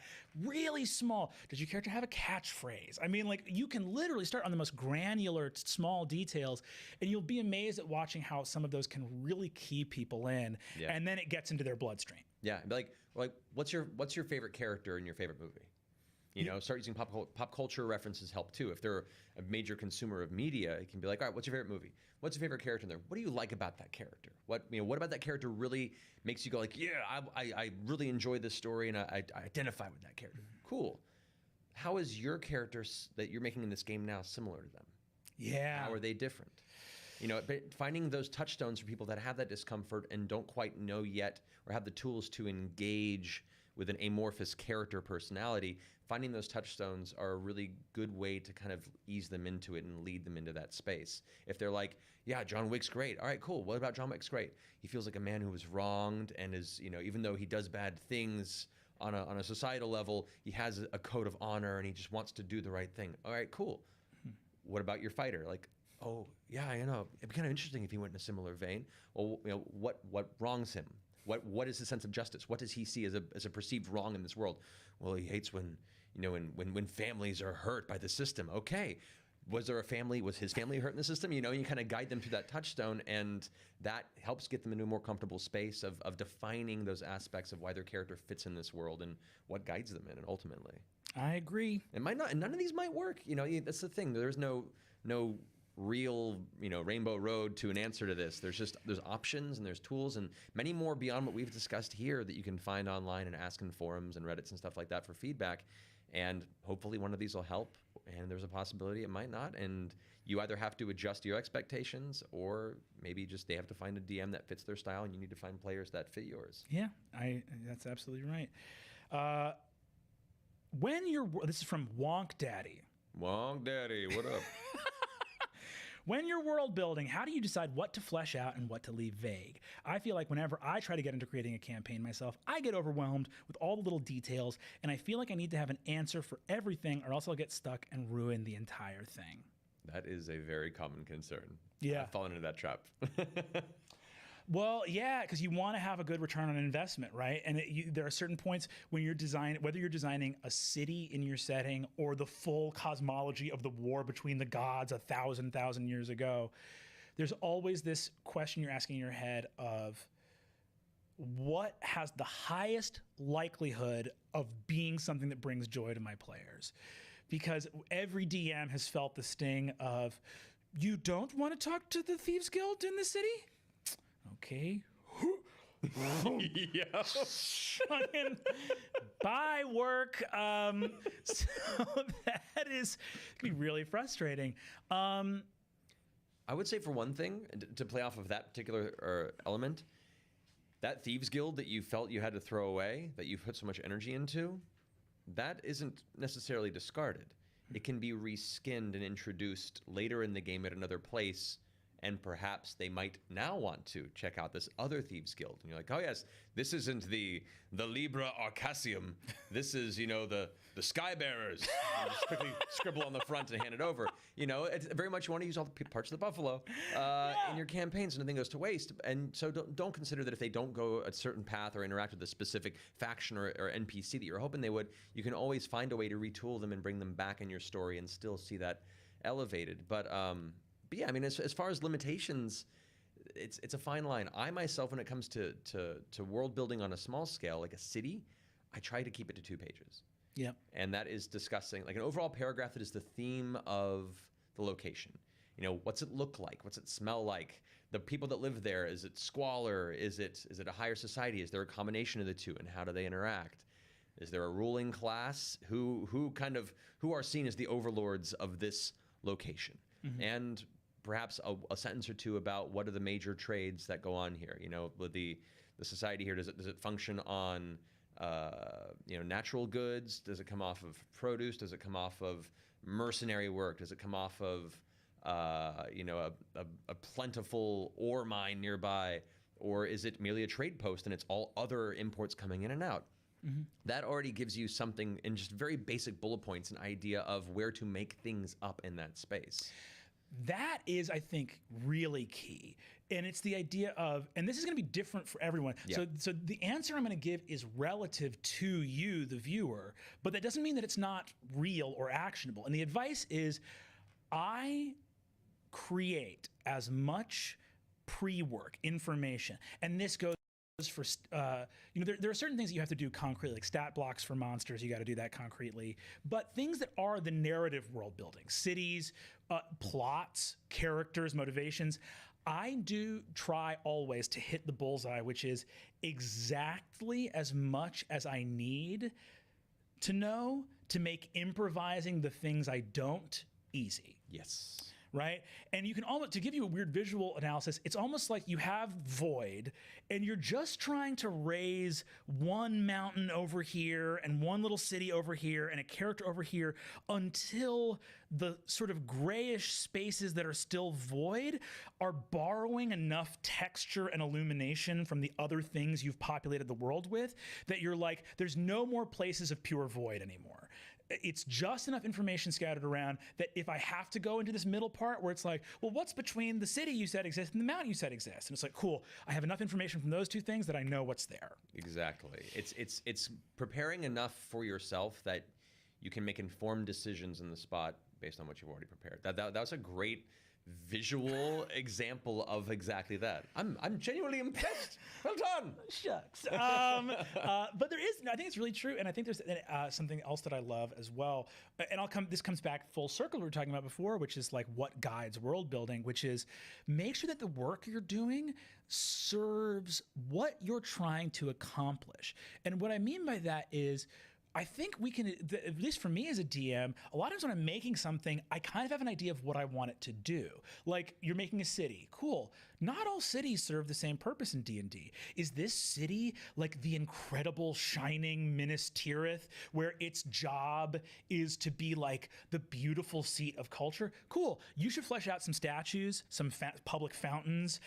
Where's the big mage guild where they do the incredible stuff? What's the holiday they're going to be celebrating when you get there? Cool. This is like the shady dock city, like the crime city.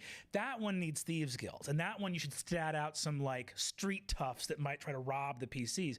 So I think you can narrow in, rather than having to do everything for everywhere, think, what's the job of this part of the setting? What is this on my Swiss Army knife of narrative things I'm creating for how they're going to interact with the PCs? Yeah, and consider too, and that's world building on the kind of micro city scale. On a macro scale, only enough of the themes that you could, same thing you can build off of. You know, the cities you want to flesh out, the locations the party are heading towards. You kind of want to lay the track ahead of you a little bit, but you don't have to, you know, flesh out the entirety of the pantheon and their history.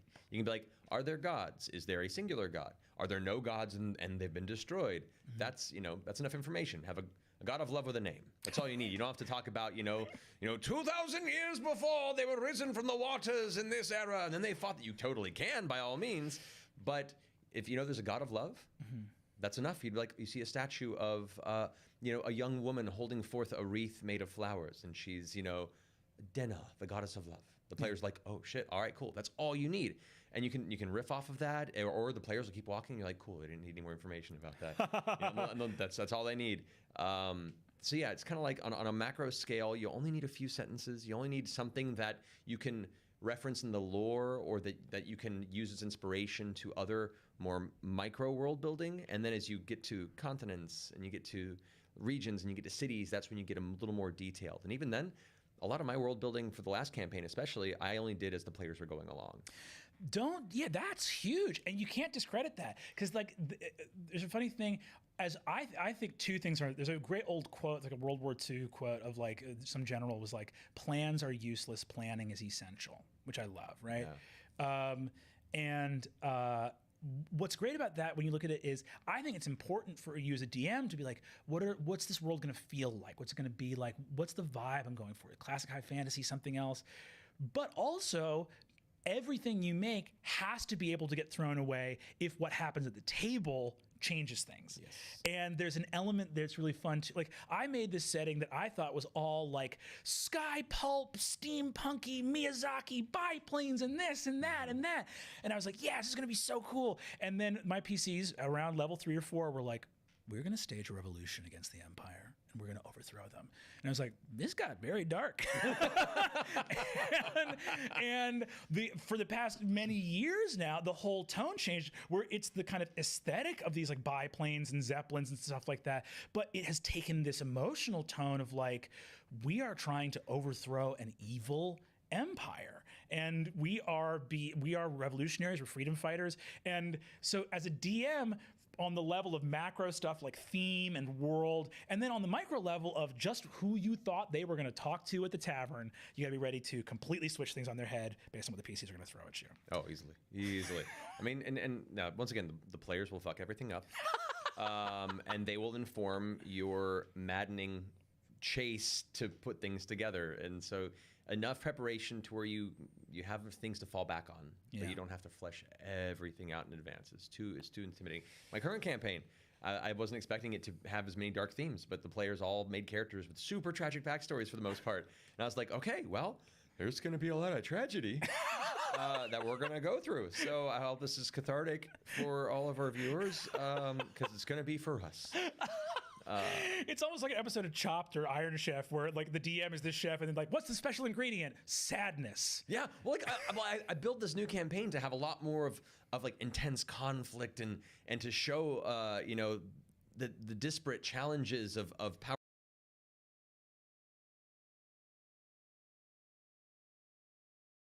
We made Tal'Dorei campaign setting for a new game and a new story that I think is really. It's a little amuse-bouche. You know, we were recording this on a day where we also randomly did the Twitter Spaces for Calamity earlier today, where people were talking about like player agency versus railroading, right? Which is interesting, right? Because I think that is a false dichotomy. Yeah. Because people, always your players will do things that you don't expect. However, the way you get around the fact that a shorter campaign, especially one with pre-built sets, especially one that needs to hit certain things at certain times, it doesn't have a lot of freedom to it.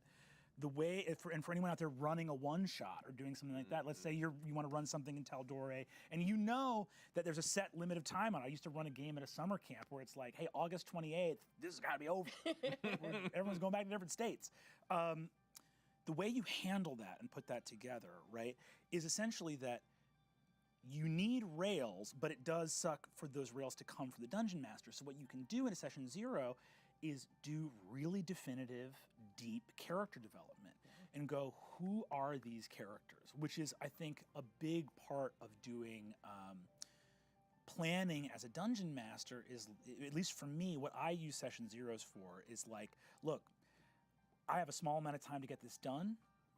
I need to know everything about you because that's what the rails are going to be. The rails are going to be who you tell me you are. Yeah. So that way you grant this full degree of player agency and give yourself the ability to create rails that were designed by the players, right? Yeah. Which is really, that's the best of both worlds. That's again, having your cake and eating it too. So for me, session 0s, I don't even just have one. I like to do character creation all in the same room. God, can you talk about your character, Jen? Because like I think that's the thing, or sort of not singularly, because blew me away. It's crazy. I felt crazy being like, I have half a thought, and then like after talking to you for 2 hours, I'm like, I know everything about Laren, and also I know you do, because there were like really cool moments in Calamity where you were feeding me, and it wasn't a railroad. It was like, oh, you understand exactly what Laren's motivations are, so you can help me like see them and be like, yeah, of course. Yeah, you're right. I don't hear that cool prophecy. I hate this tree. a 1,000,000%. Which is like, and I think that for like that, doing character creation all at the same table, it's just that the shorter a campaign's going to be, the more prep work ahead of time can enable you to achieve these objectives in a way that feels organic. So we do character creation all together. Like, for example, I have a 13-year home game that did not have multiple session 0s. I had one night 13 years ago. I was 21 years old, and we were at my buddy Jack's place in Bronxville, and I went like, here's the world. What do you guys want to be? And they all made characters on the spot, and I said, sounds good, because I knew that the joy as we were going to play and find out. We had the benefit of time and this like surging saga that we'd be able to find all that stuff. In a shorter run, you do character creation all together because the group needs to have a cohesive identity. The characters need to have a cohesive identity. And again, the easiest way to hit plot objectives, if you have those constraints, is to have, rather than be like, I need to guess what everyone's going to do, you just go, what do you think you're going to do? And you do that, and then they will be kind enough to just tell you. And then you get to prep around that. Yeah, I was going to jump into that too and say one of the cool things beyond just figuring out your character, and you hit on this a little bit, your character's objectives and kind of where you hope to see them go, or what mysteries you want to lay out for the GM to grab onto and maybe introduce as part of their story, is the inner character relationships. Because, I mean, growing up and playing this game, beginning when I began my history as a GM, people would just come with their characters and throw them into the pot and see what happens, which is a fun way to do it. But that's how Vox Machina started. But then, even then, we were all creating characters together, and that's when Laura and Liam went like, let's make them twins. And now they came into the game with a pre-established relationship. They got to talk on their own, and they already walk in with a further realized dynamic between the two of them that affects how the rest of the party comes together. With the Mighty Nine, I did session zeros independently with each character, so that everyone had an opportunity to kind of like really think about it one-on-one and play with it a bit. And then we did a session zero where they brought some of the characters together, so that once again, beyond just being a well-realized character, they had some pre-established relationships that then they could come in and feel comfortable having somebody to lean on in this kind of creative soup of, I'm beginning a new adventure, how do I find this, where do I ground myself in there? And to the point of Calamity, deeply set relationships that all of you worked together in advance of this, that when you jumped into the game, you all already knew each other's characters, you had overt and secret histories with each other, and all of these layers of goals and secrets you had between each other that just made the rest of it so juicy. And you wouldn't have that unless you established a proper, extensive session zero to let that build. I do. Oh, go. You go. No, you go. do it. You do it. Finish your thought. I was going to just say that idea of like, so like the sessions of a character generation being its own thing, following up with those individual, like what really makes your character tick, and then having even like a session, this is more for like actual play, but having a session zero where the cameras aren't rolling, so that someone can be like, hello, no, I'm not doing that voice, like, bail. Session zero isn't enough, Look at beginning of campaign 2 and Sam's Knott's like, hello, I'm not. It lasted like 3 episodes, it just went away, and we're like, yeah, it's for the best. Sometimes you just, we all agree to forget, and that's good. But I do have a question about, like, for a longer form campaign, and knowing that for, like, the main campaigns on CR, you're doing a lot of, like, homebrewing for your players, too. Like, what is character creation like when you know that your players are going to have to sit in a character for roughly 100,000 hours? That's part of the conversation I have with the players. Though I don't ever want to tell them, you should be this. It's always about like, what do you want to play? What inspires you? And then talk with the other players so you all feel like you have a comfortable group that, overlaps in ways that doesn't feel like you're, contradicting each other, or that you don't feel unique enough in the setting. But also ask them questions of like, is this something that you're excited about in the long run? Yeah. And, here are the things that we can do if it ends up not being as excited. We can always pivot, There's people that are very stringent, your character is locked in this as you go forward, but if that's not fun for your group and it doesn't hurt anybody at the table, if you can go in partway into a campaign and if they're not liking their character, they can sunset that character and they can make a new one, or they can, transition into a different narrative element. Just because a person started their first 10 levels as a paladin doesn't mean they can't discard it and start life as a warrior, and not necessarily multi-class, but just switch over to it if it's fun. Discard those mechanics, get rid of levels, reskin, do a different thing. I love that. I love that so much. That makes such a great narrative thing. Here's another funny question too. When you don't, what are the tactics you guys use to get around situations where, for logistical reasons, you couldn't have a session zero? You know what I mean? Like, you're thrown into a stream, you're doing a one-shot, something else. How do you bring that, the things you would normally get out of a session zero into something in media res? I'm a huge fan of the, giving everyone their, opening moment by themselves. To just be like, okay, here's your opportunity to explain who the fuck you are. And we're all gonna take notes together and be like, what are your priorities in this early moment? Because there's been many a charity game where it's just like, hey, this came together 11 minutes ago, and I'm like, I've seen nothing, I know nothing. Who are you? What is this? What do we care about? Oh, you're a monster. Tight. Okay. Yeah. And to that point, if you don't have time to do a session zero, you can just email a set of questions to the Yeah. players. Be like, just to get them thinking about it. Yes. Because they can be like, I'm a wizard who's good with fire magic. You're like, cool. But what's something they regret from their childhood? Yes. They're like, huh. And you just give them a few prompts. Some questions you can email them. You can do them all across the board to all the players, or if you have a little time, you can tailor them to each character to be unique. Ask them questions about, who else in the party owes you a favor and why? Yes. Who else in the party do you hold a grudge against and why? Just give them little tidbits that can kind of help replace some of those conversations that happen in session 0 to get them thinking, so when they do show up at the table, you've tricked them into putting a little more thought into who they're going to be playing and how they're going to come to the table prepared. Love that. Write that down. Sucker your players into caring about their characters and each other. Boom. There's not. I'll be. Let's just also acknowledge, like, there's nothing. There's nothing you can do if the players don't care. Like, at the end of the day, it's like, I don't care how good of a GM you are, like, the players are the driving energy of the game. Like, I truly feel like the weird thing about all these tabletops as a GM is, weirdly, it's like you're a one-person Greek chorus. Like, you're the supporting cast. The story has to follow what's happening out there. And I feel like there's a weird analogy I always like of, like, you find out when you're baking, you'll find out what you didn't put into the mix in the oven. Like, you find out way too late what's not there. Yeah. And I feel that way all the time when people make characters and they'll get 3 or 4 sessions into something and be like, it's not clicking for me. There's something happened this session that wasn't fun. And you're like, it has nothing to do with this session.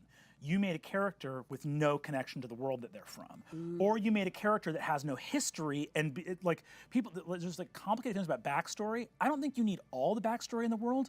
What backstory is there to do is to give you a sense of trajectory. Where you are coming from informs where you are going. And it's the going that's essential. So people will be like, I don't need backstory. And you're like, cool, where's your momentum coming from? Like, how are you moving? Because if you start with someone who's like, what's up? I have a class and spells and magical gear and literally no desires and no attachments. And you're like, buddy, that's enlightenment. I don't know what to tell you. You're actually done. You win. You beat the game. You beat the game. You have no attachments and no desires? You have no goals? No enemies or friends? Who are you? So yeah, that stuff I think is momentum, and there's precious little I feel I can do if a player doesn't have those things. And even then, like, depending on the style at the table, it can be fun to explore that in the moment. Like, one of my best friends in high school, who was one of the first people I GM'd for, Ian, loved him to death. His character was a randomly wandering martial artist on a search for power. And that was his whole backstory. And you know what? We had fun. We had fun finding out what that power was, finding out where he was wandering, finding out what happened to his parents, because everyone in D&D has dead parents. Yeah. And you just kind of find it as you go along. So yeah, you don't feel like, to your point, every player has to necessarily feel like they are going to write a 40-page backstory, and you don't really want that necessarily. 1 page is good for me, 2 pages more. At a certain point, it becomes a little challenging to incorporate all the details of the story if there's expectation to it. But if it's just for the personal player use, that's totally fine. Yeah. There are real life humans that don't have 40 pages of backstory. You know what I mean? Like, you don't have to go nuts. Yeah. It's just like the idea of, and I think that's right, of like the detail is less significant, I think, than the idea of, in improv, we used to talk about the feeling of like, when does your character have justification versus when they don't, which is like improv terminology of like, do you know what motivates their unusual behavior, right? And I never found a way to articulate it, but I always knew the feeling of it. And it felt like the Iron Man, that last one where something clicks. Yeah. That's how much backstory you need. Yeah. And that can be a sentence or it can be a book. But when you go, got it. Yeah. I will say under that too, expectation of backstory integration. For me, I've always considered character backstory that is delivered to the GM is an invitation to play with it, but it shouldn't be an expectation. Yes. I've seen some conversations in the space in the past of people being like, I wrote an extensive backstory, my GM never made it its own story. And it's like, well, different stories find their way of happening naturally in the world based on how the players interact and how the GM wants to run the game. It's definitely an invitation, and if you do want to see that come to fruition, that's a conversation you should have in a session 0 with the GM to be like, hey, there are some elements of this that would be cool to explore if it fits within your story, and just let them know that that's something that you are excited about as a player to maybe get into. But if you just like pass the paper over and silently wait for the next 3 years for something to pop up and then get angry that it never happened. That's a lack of communication. And once again, like a lot of the problems that happen at the table just come from a lack of communication. Truly. Yeah. My favorite tip for the like extensive backstory people and people who like are like, I have backstory, but I forgot to send it, because I'm also that person sometimes, is right before the game starts, asking everyone at the table, like pulling them to the side and asking them really quick, like, what's your backstory? Because someone that wrote 40 pages is going to remember the thing they care about the most. And for those who like didn't come up with enough, they will generate something in the moment as they talk, and I'm like, got it. I got the most important thing, and I read the 40 pages, but you actually only care about this one nugget right now, at least. So that's the one I'll remember and carry through in the beginning, and we can revisit the other 39 pages later. See, I think I definitely fall on the other side of the spectrum in terms of, like, for me, when I get the 40 pages of backstory, like, and again, ultimately it is agreement and conversation about what's the game you all want to play together. Yes. For me, I am lazy. So when someone hands me 40 pages of backstory, I go, oh, plot hooks you'll bite on every time? Thank you. And so in other words, there's an element of like,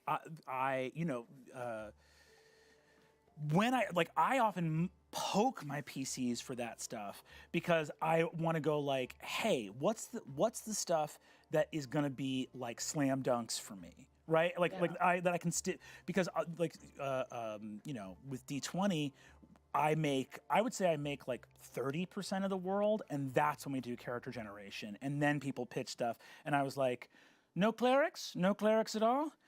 Don't develop gods, underline. And then, you know what I mean? Like literally being like, where's your interest gonna be? Because it helps me save on prep time, and it makes sure that I don't miss when it comes to plot hooks, because it's never gonna be like, I don't know, like, a mysterious necromancer in a corner of the tavern. They're like, fuck this guy. What's up with this dude? And I'm like, your uncle, right? The guy you said you don't like and you swore to kill, he's here. Like. Bolo. Sorry. No Bolo, please. Goddamn Bolo. Oh, Bolo's the best. Kill or die for Bolo. That's our next novel. It's the whole Bolo Yes! saga, legacy. Bolo. Oh my God.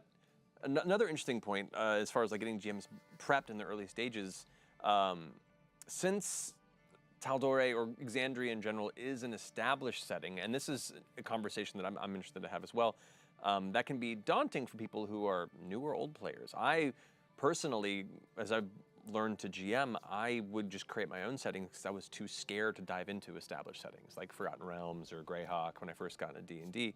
And so I understand there can be a reticence or an anxiety about not wanting to ruin a setting or not wanting to run it incorrectly. Yeah. And I think this would be like kind of a good conversation to have on how to get past that fear and ways to prepare yourself for something like this if it's something you really wanted to do. Well, the nice thing I'll say is no one would ever correct you about running Tal'Dorei wrong. You never had that fear, right? I actually was super like confident, and I was like, you know what's going to be good is to run in a campaign setting where the shit I have to make up on the spot immediately becomes canon. Yeah, that's fine. And that's going to be fun, actually. That's going to be super not stressful. This is going to be good for me. It's a great topic. We're going in a great direction. This is good. This is wonderful. Good. I love it. The good news is, for the majority of you, it will not be live streamed to the internet, so you can fuck it up as much as you want, and no one's going to poke you about it on the internet. Yeah, dude. Fucking ice water in my veins. Hey, try it when the guy that made the world is at your table. You were great. Thank you. I mean, people know this, but I literally, it was like Danny Carr with a blowgun in the corner. If I say some shit that's not true, please, help me. But all of that to say, So don't do it. Don't even try is the thing. No, I think, the way you kind of put it, where this feels the way it feels like when you run like any sort of campaign or source book, where you know that there's a possibility that someone at the table will know the setting a little better than you, because anyone can buy the book and study harder than you did because you were doing all of the things to like build a story. and know 100% all the lore.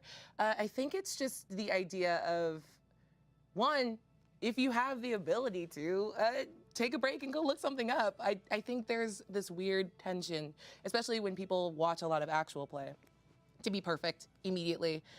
Video games have like buffering. You can just be like, I have to poop real bad, and then take the book into the back and study for 5 minutes and come back out with the answer that you want, or the like lore that you needed, or like players are always going to go in the direction that one thing you didn't prepare, and they're going to go sprint that way. So give yourself a little bit of grace, I think, is the first part of being comfortable. I'll also say to that too, as part of the session 0, beginning of a campaign, establish this is your version of the setting. Yes. You know, if you really want to be hardcore into the canon, you can, but really, and that was the intent with writing, you know, Tal'Dorei Reborn and writing Wildmount book, was to ensure that this was information that you could use, that it's meant to be helpful, that you can take and use as much as you want to the letter, or break it apart and make it and customize it however you want to for your own setting at home.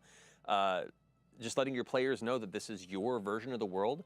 Some things will be considered the same, some things might change, some things might contradict, and that's intended because it's yours, not mine.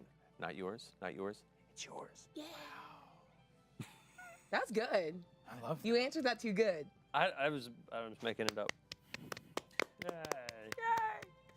What's the prompter saying now? Are we supposed to? I can't read anymore. Why did I take my glasses off? Huh. Okay. What's it saying? I was doing it sincerely. Alexandria is a labor of love and collaboration. Yes. And as part of that conversation, Abria, Ooh. what was it like creating Near Park? Ooh, thanks for asking. Can't stick in that voice. Just let it drop. It was so, okay. Man, EXU is so cool. It's such a beautiful thing to have been able to start off in a like established place and be like, here's like, let's play all the greatest hits. Like here's Amon and those things that we know and love, and looking at the moment we were able to move and create something new was like the gift, because you get your opportunity to say like, here's the theme that I take from this world that I love so much. And as someone who didn't get raised in high fantasy, to me, the interesting part of this world and like this sort of Campbellian monomyth that you play with a group and improvise is that idea of aggregating power and deciding what you're gonna be. And it's usually a hero, but not always. And yeah, Near Park was my little love letter to the idea of being at the precipice, because the brief was very fun for that first Calamity. They were right at level 2 going into 3, knowing that half of the cast was going to take their characters into a long form campaign and then pick all of their subclasses while we were playing. That idea of like power undifferentiated and being in the moment, making the decision about the person and the hero you wanted to be. I wanted to create a little city that sort of lived in the like, we don't really see the difference between like divine power and nature power and arcane magic. It's all just potential and what you want to do with it. So it ended up being like a fun little theme. And then I just wanted to add a bunch of vowels. That's all. That's it. I mean, that's honestly the trick. Add Yeah. vowels, add apostrophes, make it look fancy. I mean, you're not going to get a more solid GM tip than throw an apostrophe in there. Yo, get that in there. That's good. Get it in there. I love that. That kind of like Promethean in-between space, that liminal space of possibility. That's so fun. Thank you for adding to the world. It's so cool. I ugly cried when I saw the first mock-up of the map and it was on there, and I was like, oh. Ryan, my poor husband, was like, I don't know what to do. Like, he just stood there as I just like scream sobbed at my cat because it was real and a part of it. It was great. So thank you for that weird moment in my relationship that Ryan and I have like Happy once to a month. provide. Yeah. It makes me drunk. I think I've said this to you before as well. Like I despise the auteur theory of world building in creation. You know, I mean, in film in general, but like, you know, in this instance, the idea of one person is the author of a space and kind of domineers over the what's right and what's wrong with that. This was, once again, all created kind of out of accident and the necessity for it to build, and as it kind of took on a life of its own, nothing has been more fun and more exciting than watching it grow beyond me. You know, like, and I feel like, you know, as a person who's not a parent, this is the closest thing I have to a child is this world, and watching other people kind of become family to it as well, and kind of adding and developing it in their own way. It's really kind of, it's something story special. babies? I think we got story babies. Oh, hell yeah.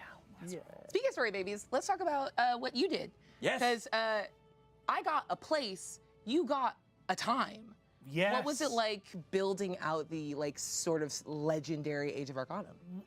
For the record, I was so much more relieved to have I think what you pulled off with the first EXU and then Kaimal after it is so much scarier to me and such a bigger lift because I'm sure people get calamity and are like, how you could fuck up the past and change the future. But to me, I was, natural 20s. but to me, I was like, Calamity. I was counting them. I was like, We got halfway there, we were like, wait. I had a button to shut it down if it got Yeah, to 3. that's I fair. was So ready. Here's the thing: when you don't have those first two, because it goes 1 in 20, 1 in 400, 1 in 8,000, 1 in 160,000 or 1.6 million, or in any case, the first two 20s take it down from either 160,000 or 1.6 million all the way down to 1 in 400, which is way more likely. No, but to me, the I was very intimidated by the idea of having the past behind you, which is what EXU, the situation is you have the full weight of the canon there. Weirdly, when Matt was talking to me about EXU, here's all the corners of the world that warrant exploring, and Matt threw out the Age of Arcanum, and I was like, that was not said by accident. Like, that's a part of this world that Matt loves. And the entire Aor arc in C2 is, there's a million of my favorite arcs, but that one does stand out as being like, what an incredible piece of world building, because fantasy, like what Exandria nails and what Matt nailed in C2 is fantasy's bad with time. Fantasy is bad with time. All respect to J.R.R. Tolkien. I'll cry every time Theoden's on screen or in the book for the rest of my life. A sword day, a red day, as ere the sun rises. But we gotta get to Return of the King. Oh my God. We gotta get there. We'll get you there. We'll get you there.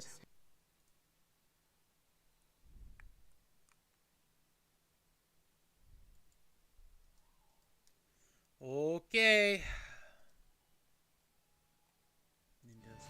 We're back. Tournament is coming back up.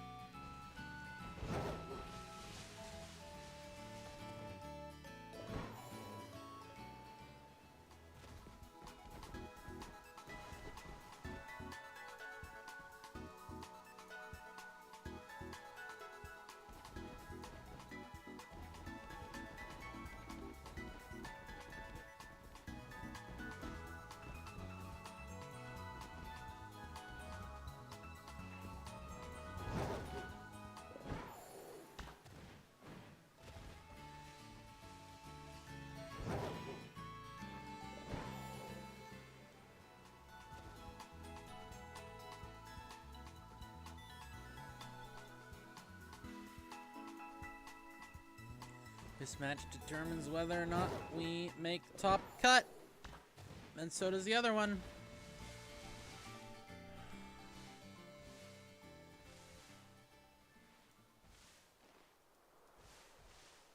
But I've called it out.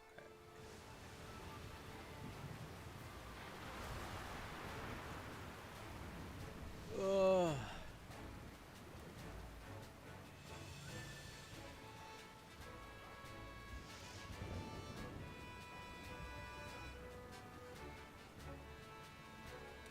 DD Armorage, Mousehold, Hydreigon, Murkrow, Meowscarada, Okay. So.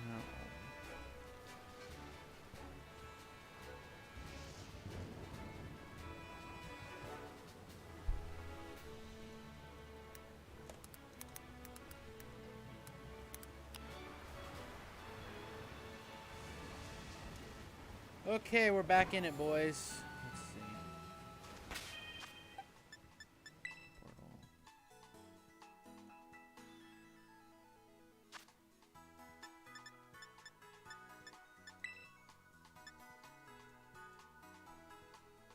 Let's do a new link code. Let's do.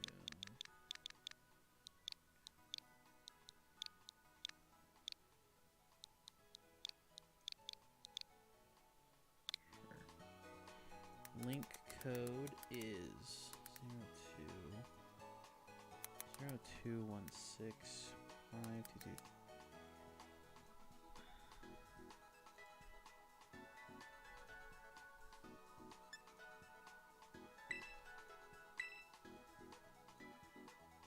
Choice Specs Hydreigon is terrifying. Oh my gosh. Okay. Luckily, we know Palafin is a good check into Hydreigon. It's actually really important information knowing that Palafin close combat one-shots Hydreigon.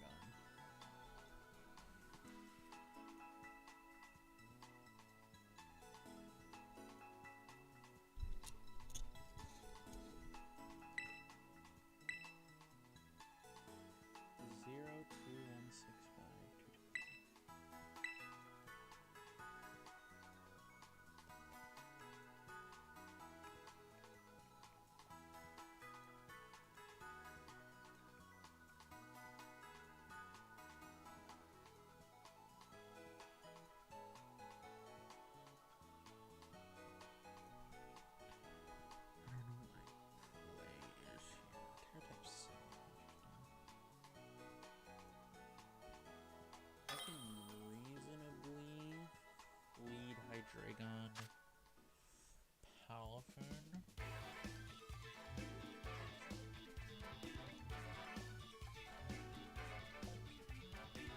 Also lead rate Mungus Palafin.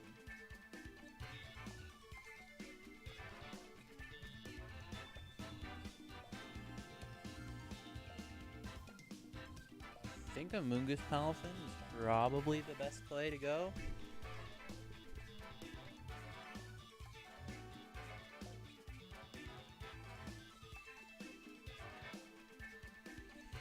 Okay.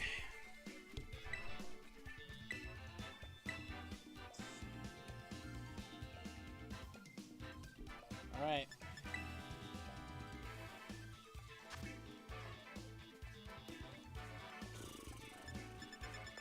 I think a Mungus Paladin is the way to go. Gets this in because of mouse hold and everything. Pelipper with either Rotom or Hydreigon in the back. Hydreigon is good.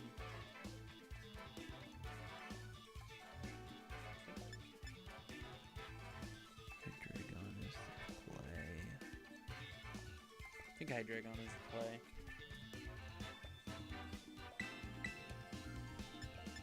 I think Hydreigon is the flex spot though.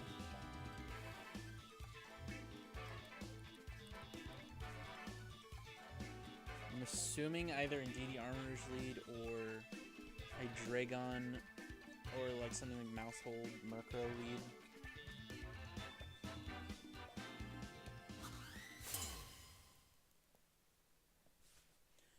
Oh boy, here we go. Back at it again. Masquerada and Mousehold. So this lead is fine. We basically Mousehold is scary.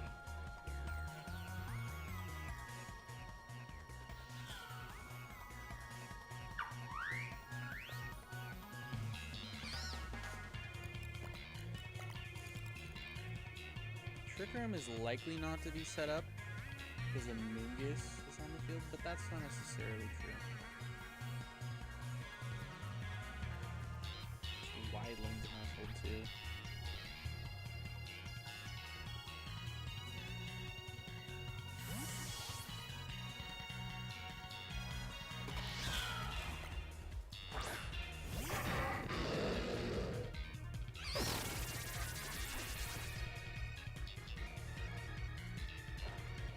Isolation bomb.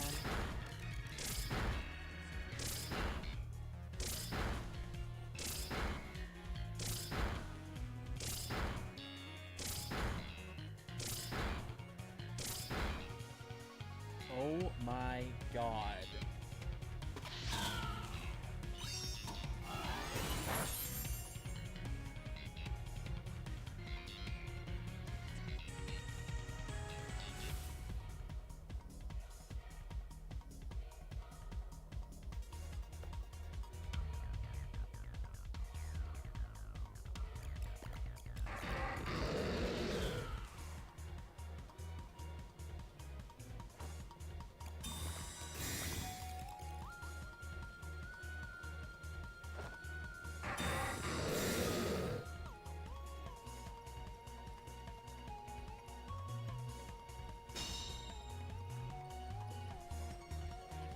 Trick into the Mungus.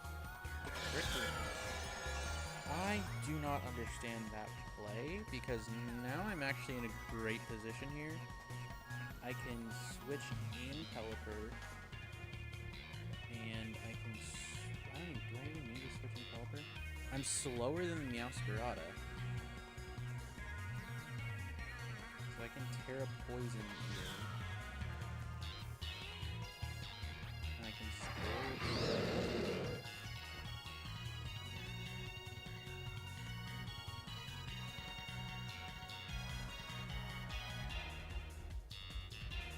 Follow me, maybe?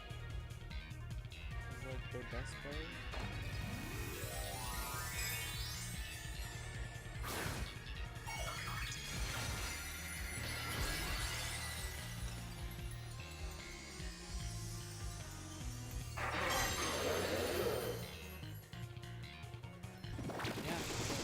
The point of that play was.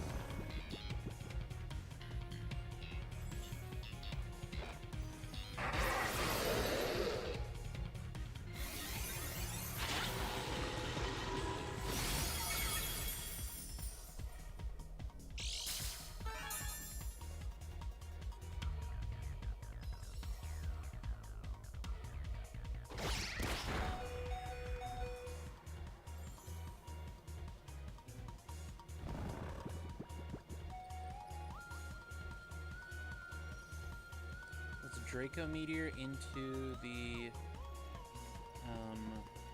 Mousehold slot, and I guess the best thing they can do obviously is they can protect. I think I switch out at Mungus actually.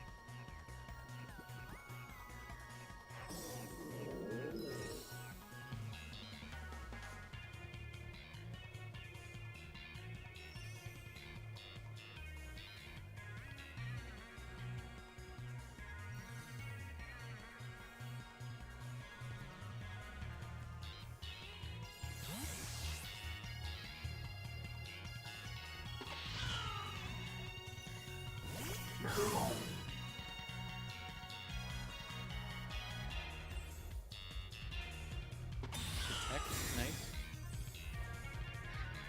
Take a meteor.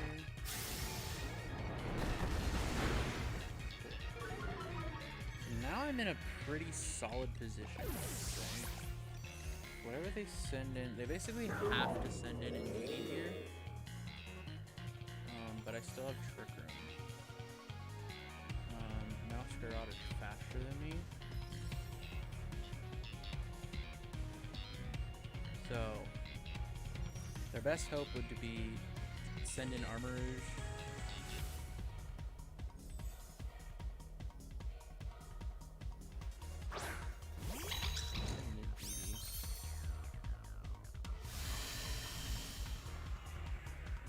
I think the safest play here is to just flip turn.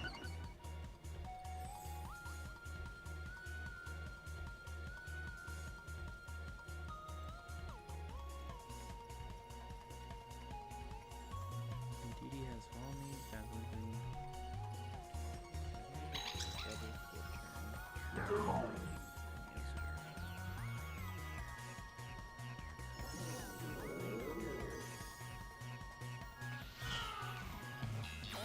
Follow me.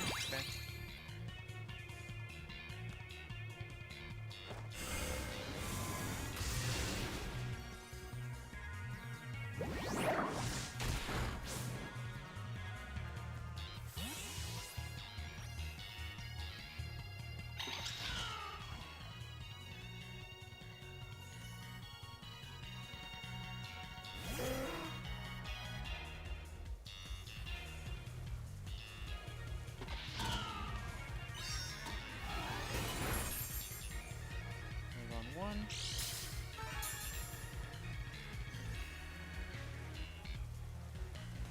Trick Room, last turn at Trick Room, okay. So this lets me go.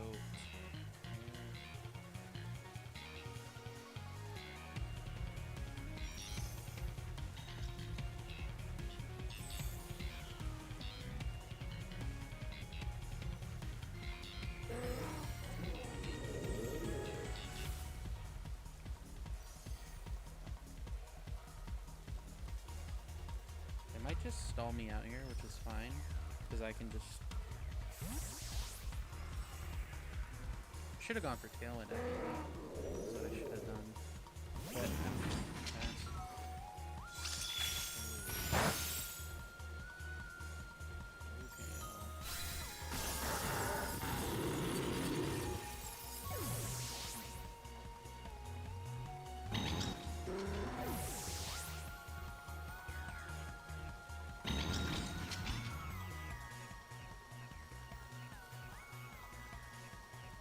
Question is, can Palafin?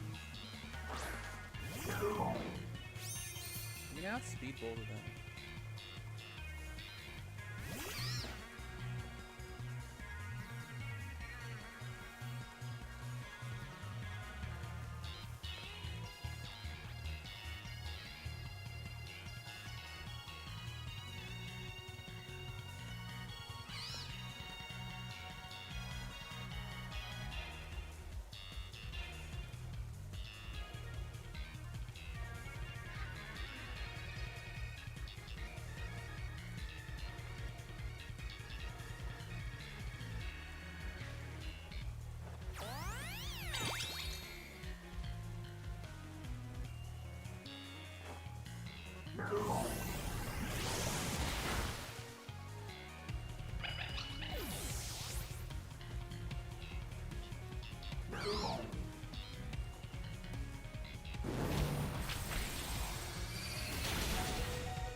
Helper did not do anything.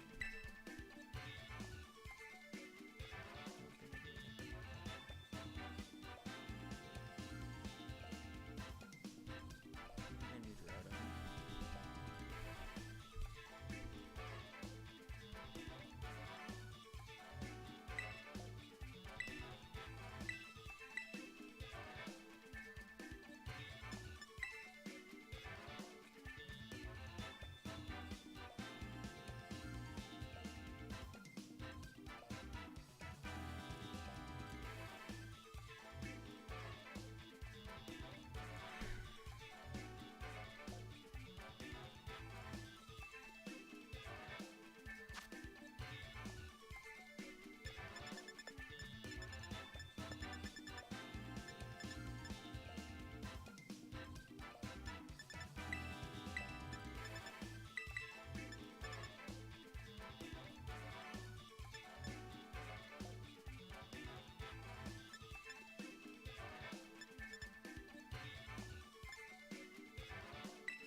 unfortunate.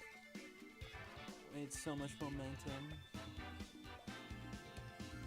Well, thanks gamers for watching the stream.